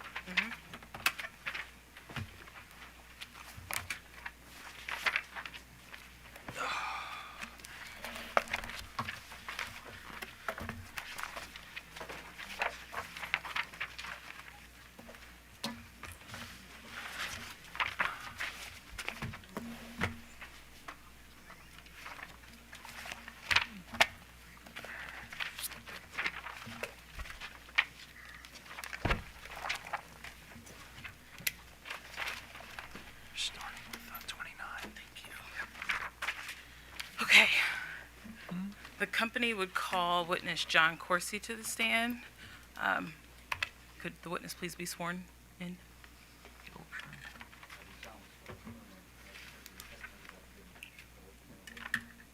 I do. Mr. Corsi, could you please state for the record your name and business address? John Corsi, 2301 Market Street, Philadelphia, Pennsylvania, 19103. And Mr. Corsi, do you have in front of you your direct testimony that was filed in this case on May 16th, 2023? Yes, I do. And was this testimony prepared by you or under your direct supervision and control? Yes, it was. Your Honor, I'd like to mark for identification as Pepco Exhibit 29, John Corsi, the direct testimony of John Corsi. No, actually, we're at 31. Oh, sorry. My bad. You're right. Pepco Exhibit 31. Mr. Corsi, do you have any corrections to make to your direct testimony at this time? Yes, I have one. Is it on schedule? Is it in the schedule that's appended to your direct testimony? Yes, it's on page 15 of Schedule JTC1. On section 4.4, third sentence, it reads, there are 12 billing cycles for any given month. That should say there are 21 billing cycles for any given month. Okay. If I were to ask you the same questions today that are in your direct testimony, would your answers be the same or substantially similar? Yes, it would. Your Honor, I'd like to move that Pepco Exhibit 31 be admitted into evidence. Without objection, so admitted. Mr. Corsi, do you have in front of you your rebuttal testimony that was filed in this case on January 26, 2024? Yes, I do. Was this testimony prepared by you under your direct supervision and control? Yes. Okay, I'd like to mark John Corsi rebuttal testimony for identification as Pepco Exhibit 32. So marked. Do you have any corrections to make to your rebuttal testimony at this time? Yes, I have one correction. And is that correction on page 5? Yes, it is. On line 22, remove the word, in quotes, staggering. And so with that correction, if I were to ask you the same questions today that are in your rebuttal testimony, would your answers be the same or substantially similar? Yes, it would. Your Honor, I'd like to move Pepco Exhibit 32 into evidence. So moved. Mr. Corsi, do you have in front of you your SOR rebuttal testimony that was filed in this case on February 23rd, 2024? Yes, I do. Okay. Was this testimony prepared by you or under your direct supervision and control? Yes, it was. I'd like to mark for exhibit or for identification Pepco Exhibit as Pepco Exhibit 33, John Corsi's SOR rebuttal testimony. So marked. Do you have any corrections to make to your SOR rebuttal testimony at this time? No. Okay, and if I were to ask you the same questions today that are in your SOR rebuttal testimony, would your answers be the same or substantially similar? Yes, they would. Okay, Your Honor, I'd like to move Pepco Exhibit 33 into evidence. So moved. Okay. And I'd like to have just leave to conduct some brief live rejoinder, if that's okay with His Honor. Okay, so Mr. Corsi, have you had a chance to review OPC witness Nelson's sir rebuttal testimony in this case? Yes, I have. And in Mr. Nelson's sir rebuttal testimony, he makes a recommendation to drop the solar forecasts to a prior 3-year average between November 2020 and October 2023. Do you agree with that recommendation? No, I do not. Could you elaborate, please? Yes. So this OPC's recommendation would drop our solar forecast down to a level that's below the solar adoption rates that have been achieved between 22 and 23, and it would imply no more solar growth out into the forecast, and we think that that is unrealistic. We've seen solar adoption increase for 2 years straight, and we think that's likely to continue. That 3-year period that OPC is recommending, we've seen some economic recovery during that period.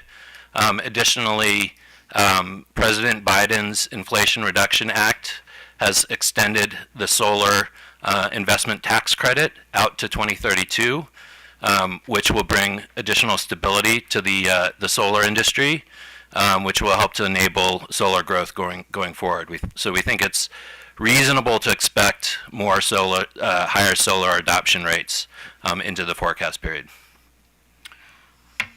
Also in OPC witness Nelson's sir rebuttal testimony, he recommends that the company, or the commission order the company to conduct a broader review to improve its solar forecast, incorporate building electrification into its sales forecast, and account for the impact of a changing climate when forecasting weather variables in its next rate case. Do you agree with that recommendation?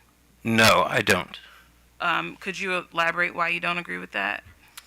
Well, those are important subjects, and we do support reviews of our methodology, but we think it's important to actually conduct the reviews first and assess the results before we determine if and what changes are needed to the forecast.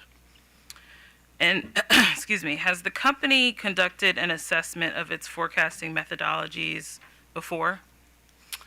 Yes, we have. Okay. And you've heard testimony and questions throughout the last day or so about whether conducting reviews of lessons learned from the Commission's Order 89868 from Case 9655 related to Pepco's first MYP. Could you discuss how the company conducted an assessment based off of that? Yes, in response to staff's recommendations and the orders from the commission, we have enhanced our methodology fairly significantly. Most importantly, though, we moved from modeling billing determinants at the customer class level, and we now model billing determinants at the more granular tariff level. Additionally, we have significantly enhanced the documentation of our forecast methodology and to try and make our forecast process and our forecast results as transparent as possible.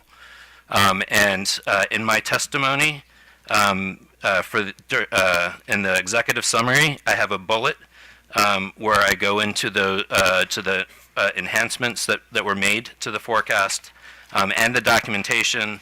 Additionally, in the testimony itself, I have a section on forecast enhancements starting on page 29, and then a section on meeting Pepco Maryland MYP case number 9655 order requirements on section 32 that runs to the end, to the conclusion on 39. And Mr. Corsi, just to be clear for the record, that the discussion you just stated was included in your direct testimony that's been admitted into evidence as Pepco Exhibit 31, right? Yes. With that, we have no further questions in live rejoinder, and the witness is tendered for cross-examination. Aoba, Your Honor, I have no questions. OPC. Thank you, Mr. Chairman. Good afternoon, Mr. Corsi. How are you? I'm good. Good afternoon. Good afternoon. I'm Jacob Auslander. I'm going to be asking you a few questions. To start off with, what is your job title? And you work for Exelon, right? I do. I'm the manager of load forecasting and analysis for Exelon. Okay. And you submitted testimony in this case regarding the billing determinants forecasts used in this case? Yes. Can you tell me what a billing determinant is? Well, billing determinants includes billed sales, customer numbers, and then billing demand, and it is used in the rate making process. And how are they used in the rate making process? I am not an expert on that. Okay. So you can't tell me how billing determinants affect cost allocation and rate design? I have a basic understanding, yes, but I'd love to hear your basic understanding. Well, so for Pepco, which is decoupled, billing determinants, the amount of sales at the customer level will define what the rate, what kind of rate is required. The company as a whole has has costs and expenses that have to be so they have revenue requirements based on that, and rates have to be set at the different tariff levels based on the expected sales and demand of the customers as well as the customer numbers. There is also a decoupling mechanism, which means that any variances to billed sales versus forecast will be recovered by the customer or the company after the fact. And as far as that last point, the decoupling mechanism is called a bill stabilization adjustment, or Right. BSA? Yes. Okay. Can you turn to page 6 of your direct testimony for me? And I want to ask you a question about what appears on line 7. So just tell me when you're there. Yes. You are talking here about forecasting and modeling, and you say that they're both an art and a science. What do you mean by that? It's a great question. So, forecasters have plenty of tools to forecast. We use regression models, other statistical methods for forecasting. I see that as the science of forecasting. The art, to me, really comes from experience with forecasting. Seeing variances to forecast, and assessing what could drive that, whether it's just noise, for example, or if it's a driver that is driving the variances to forecast. So I think that comes from experience. I think there's a question about when to change forecast methodology and what kind of process of changing methodology that is also important. But I see that as the art of forecasting. Okay, thank you. Would you agree that maybe the distinction that you're making there is roughly analogous to the difference between subjectivity and objectivity? Sure. Okay, thank you. And while we're on the topic of explaining the difference between two things, what's the difference between forecasting and modeling?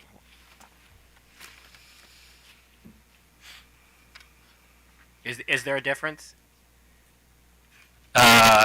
Okay, so it's a good question. So what I would describe the difference. Never been asked that question before, but I think of modeling as you have a model, perhaps a regression model, that looks at the history, and you have various data points that are supposed to provide to explain what is happening over the history, and the model uses that to model the driver impacts on whatever you're modeling, right? And the forecast is the projection that comes out of that. Okay. All right. Can you turn now to your rebuttal testimony? And I'd like to ask you some questions about some material that appears on page Romanet 2. I think it's in your executive summary. Yeah.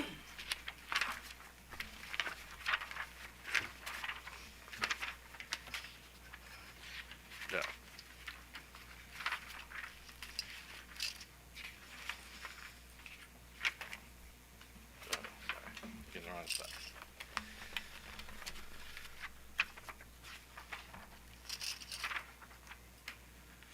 All right, and you say there at the second bullet point, the sentence starting with regarding the Maryland Office of People Counsel's testimony, you say that OPC witness Nelson has recommended changes in three areas of Pepco's forecast methodology: distributed solar, building electrification, and weather normals.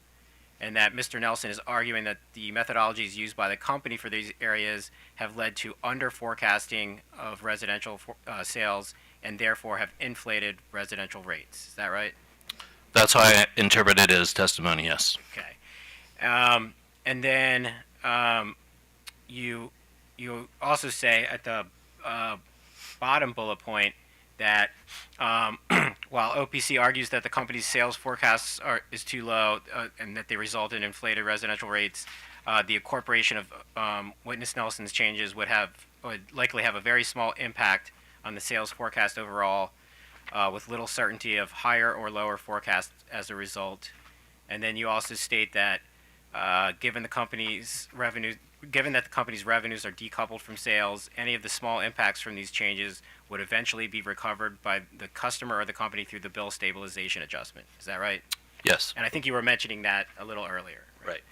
All right, so I'd like to ask you a few questions about how billing determinants affect Pepco's residential sales forecast. So before we move on, can you explain how the solar forecast would affect billing determinants in the first place? Well, our solar forecast is applied into our forecast through an out-of-model of adjustment.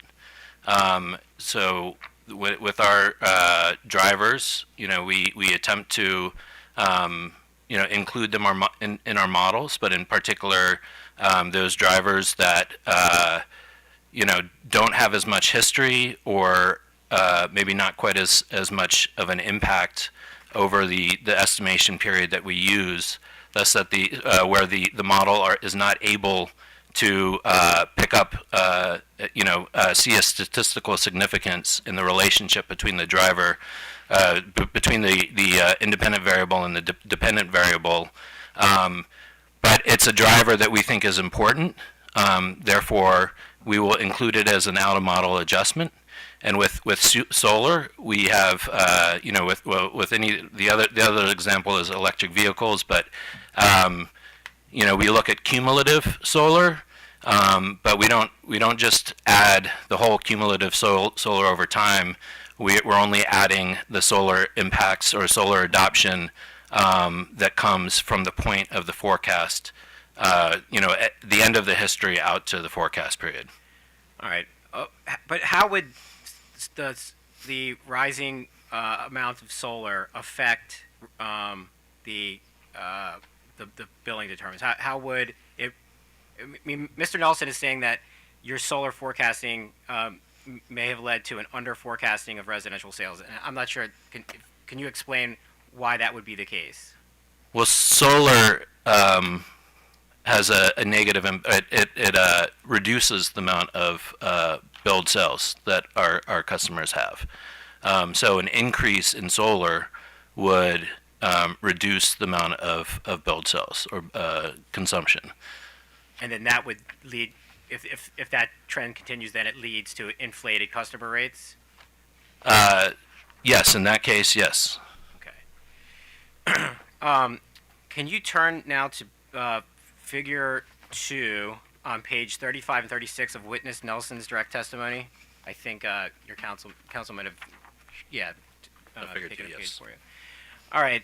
There's a figure 2 on page 35, and then there's also a figure 3 on page 36. Do you have both of those pages? I do. Would you agree that both figures 2 and figures 3 that the company's solar forecast is overprojected for the period from October 2022 to October 2023? Yes, so it's an overprojection that amounts to a 0.2% impact on our residential sales. Yeah, I saw that that you made that conclusion, and then you also say that even that small, that small, I think it was 0.18% is what I remember Yes. seeing. Yep. And you say even that small amount is taken care of because of the company's BSA. It would be the effect would be addressed or mitigated from the Right. BSA. Yes. But you do agree that over forecasting Pepco's solar additions would underestimate sales, and that would result in artificially higher distribution rates? Well, if when you over forecast for solar in this case, yes, and so in this period, that would represent an over forecast and do that. Okay.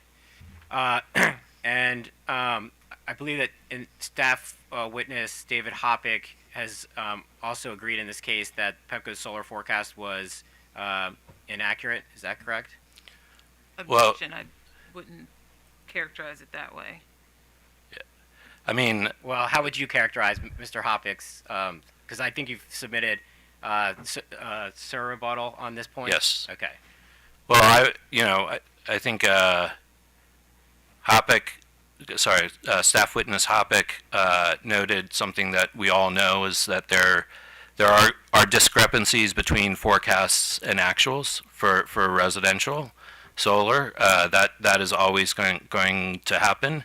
He also looked at the commercial solar, and he seemed to feel like he needed to point out that that's where there was a little bit more substantial error. He did not feel the need to point that out for the residential solar forecast.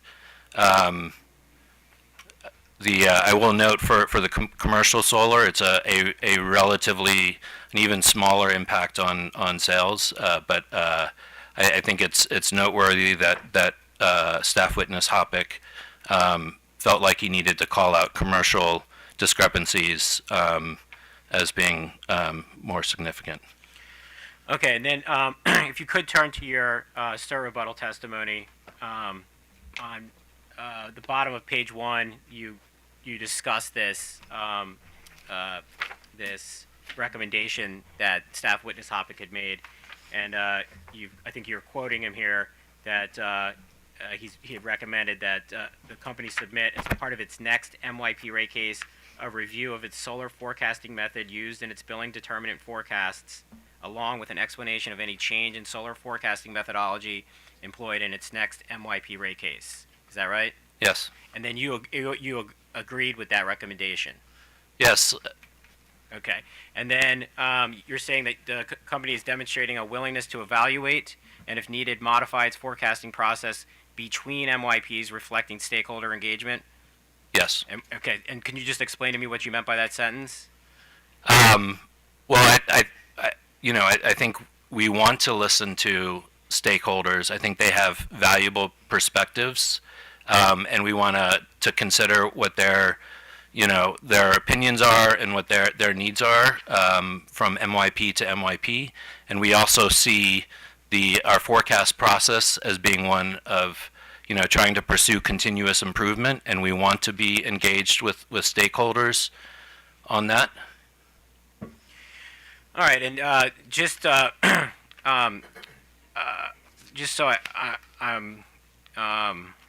I understand, if this case did not proceed as an MYP, would the company still be willing to review its solar forecasting methods?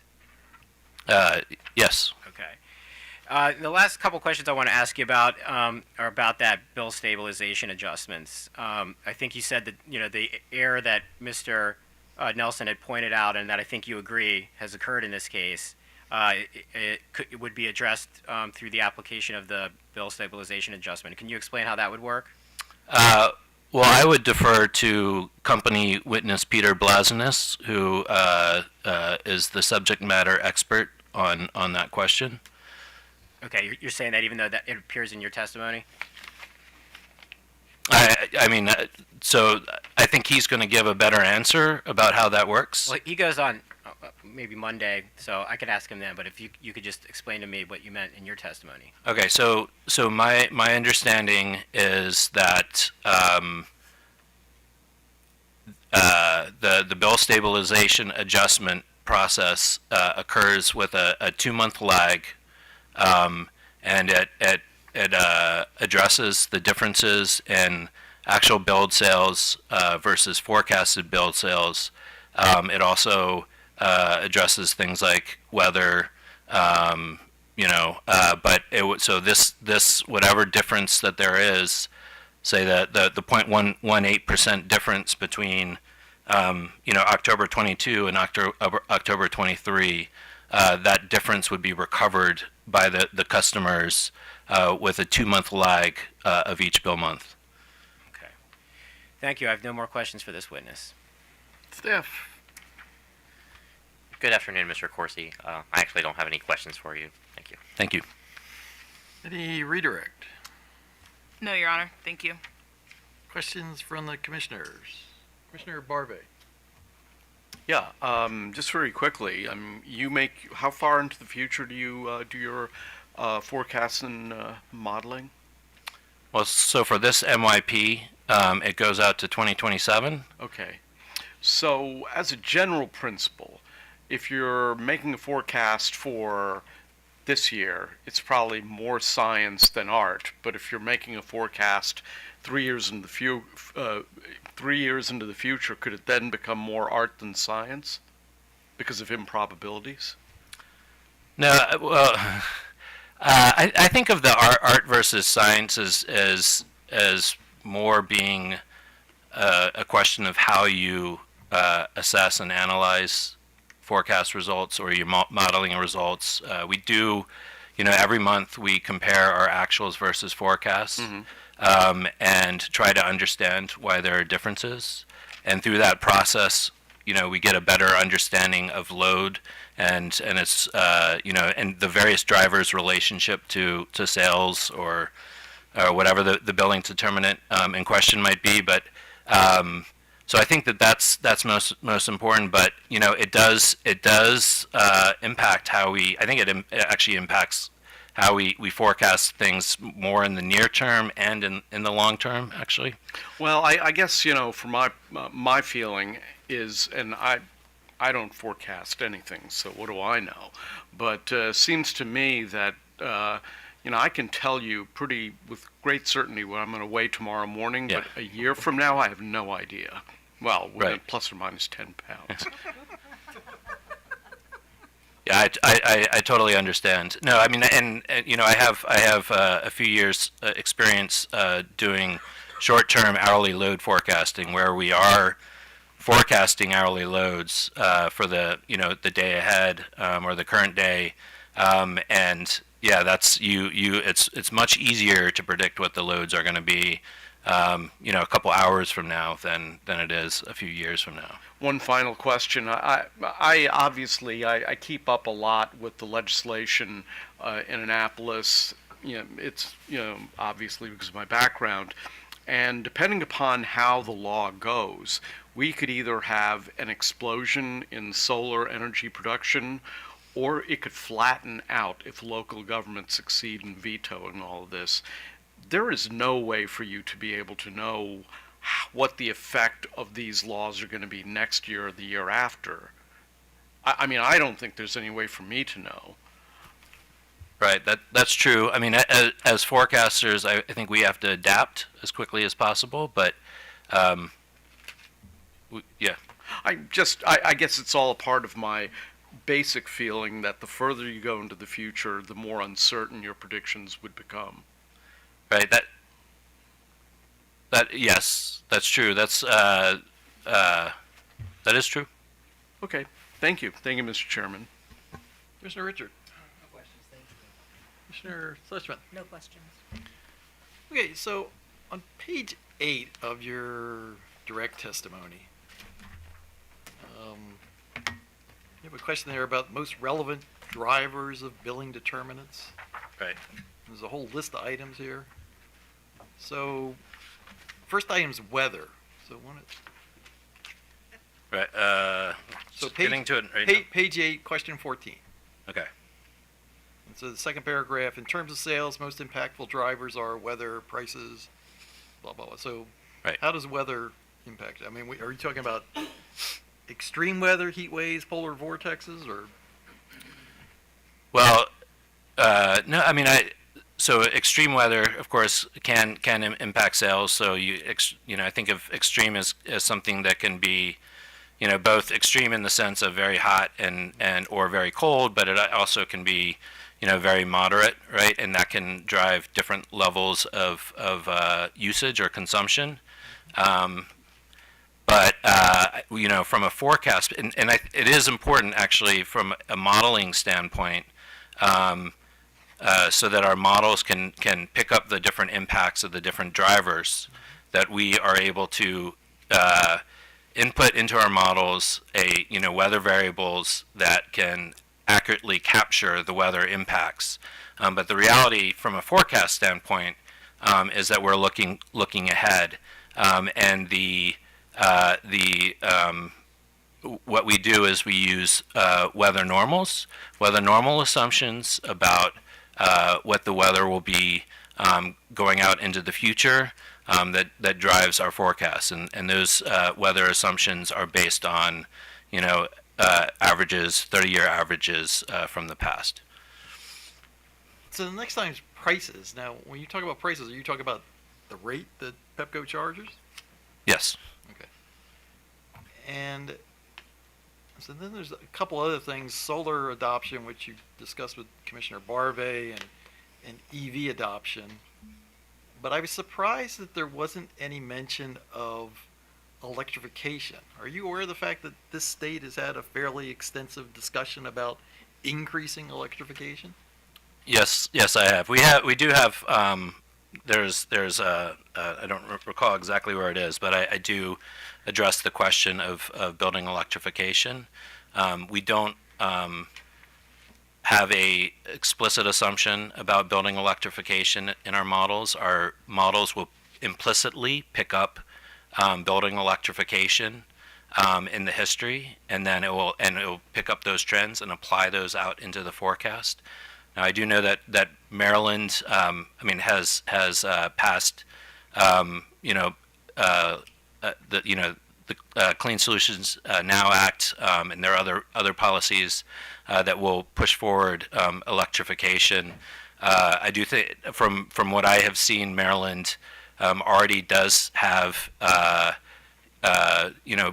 pretty sizable heat pump rates of installation. So I think that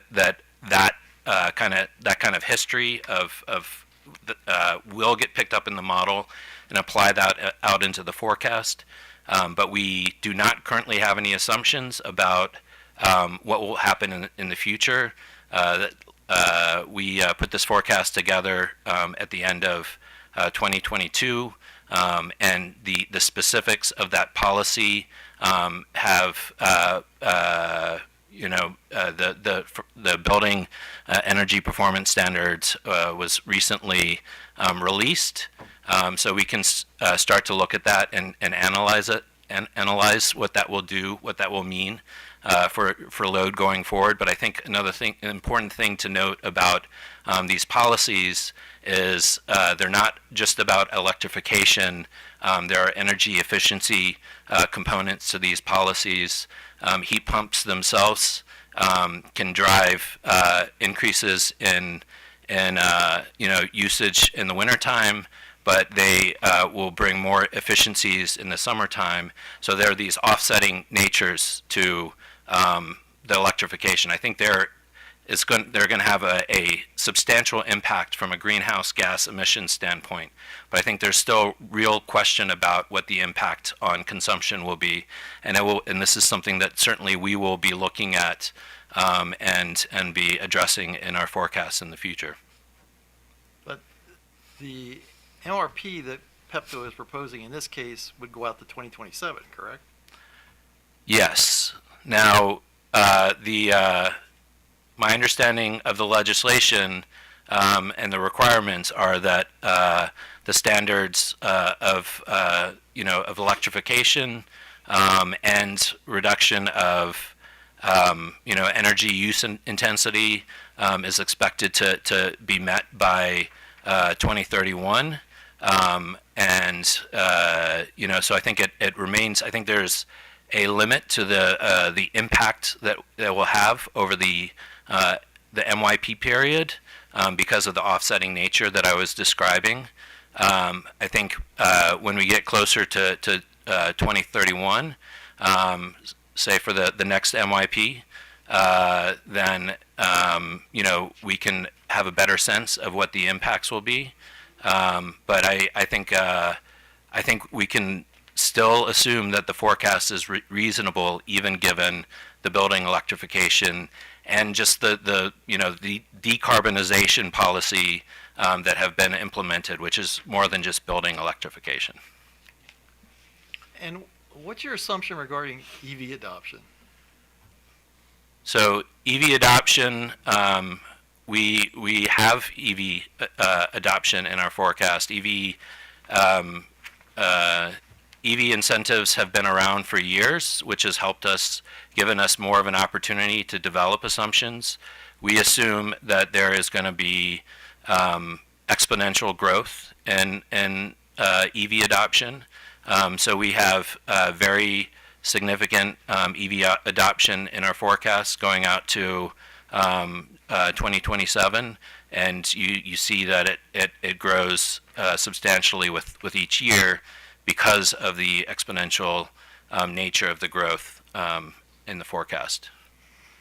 Okay, all right, thanks a lot. Mr. Chair. Oh, actually, Commissioner Fleshman. Right, so I wasn't going to ask anything, but then the chair asked, and that made me think about something that I'm interested in. And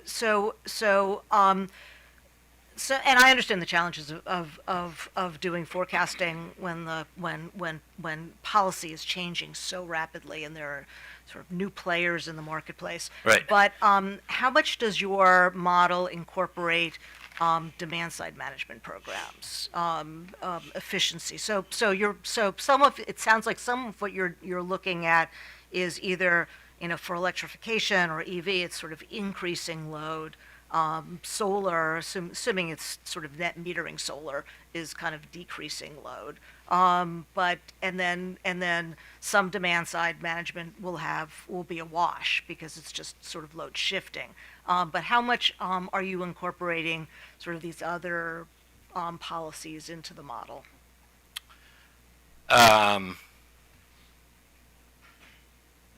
So demand side management as in like demand response, Right. for example? Or load shifting. I mean, there are so many different ways that you can think about how demand kind of responds to price signals or Right. other kinds of measures. Well, I will say that, we do, so energy efficiency is something that we have, is an input into our model. And, we've been able to our models have been able to pick up a healthy relationship. I mean, it's based on, Empower Maryland goals, but has been able to pick up a healthy relationship between energy efficiency and, the build cells that we've had.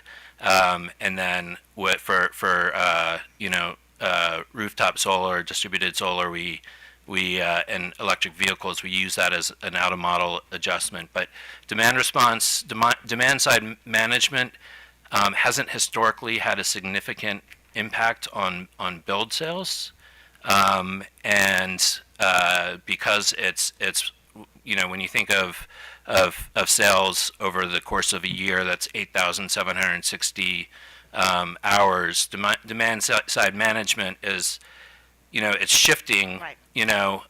and in some cases it can actually have a reduction, in certain hours, but it hasn't historically had an impact so much on build sales. Yeah, no, I can imagine it would be really complicated to try to input that into, but I was just sort of Right. curious to see. Okay, thank you. Okay. Thank you. Anybody else? Okay, thank you very much. Thanks. So, do we have somebody we can do in 30 minutes, or? If not, I mean, and I don't want to squeeze anybody, so don't worry about that, so. No, I don't think that between talking to the parties, there's anyone we can get through. Alrighty, so, enjoy the weekend, and we'll see you on Monday. Oh, wait. Would you like to hear the plan for Monday, or do you want to? Oh, sure. Okay. Yeah, Do you want to be surprised? Right, please don't keep us in suspense. I think we'll have, the company will bring up Lance Schaefer and Peter Blazunas. We've waived and stipulated to, we've stipulated to company witnesses Donahue Villette, company witness Allo, company witness Alice, and then Pinsky for MEA has been waived. Right. Company witness Leddick has been waived, and then Your Honor, then AOBA has witnesses Tim Oliver and Bruce Oliver. I don't know the order that they're going to go in yet, but I know Tim Oliver has a plane out early on Tuesday. Okay, well, I'm sure we can work around that, so. And Your Honor, I believe that Mr. Alvarez and Stevens are scheduled to appear on Tuesday. They will be here on Monday. I don't know if it's in the afternoon on Monday. Yeah. I think they would potentially be available Monday afternoon. Maybe I'm being too ambitious, thinking that we might get to them. But I know a number of witnesses have been excused, so Sure. that they might be available on Monday afternoon. Okay. Sounds good. And then one more thing, Your Honor, regarding the bench data request that was mentioned today, OPC would just like a little clarification. I don't believe that there was a timetable that was put on that bench data request or that request, and we were just seeking a little bit of input as to when you would be expecting that. What time would you require to put this together? I mean, I could ask for it by Monday, but that's obviously not, unless you have nothing to do this weekend. So what would be reasonable for, I mean, maybe you want to talk to your witnesses That's the and most try to important. get. That's the most important Right. consideration for us. Sure. Right.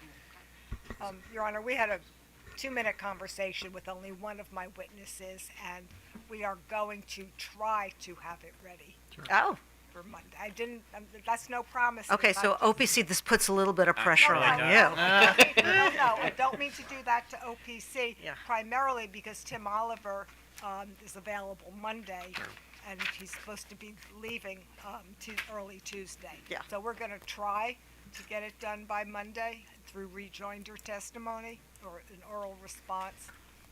Okay. And staff, we're not forgetting you. I mean, you know. Thank you, Your Honor. And, Your Honor, I want to make sure that there's going to be some accommodation. As the party with the burden of proof, we have to have the ability to conduct discovery of anything that's proposed that's brand new for the first time. We have to have the chance for a response. I don't know what that would look like, but we do have to have that opportunity. And I'm sure you'll get it, so. Okay, anything else? All right, see you Monday.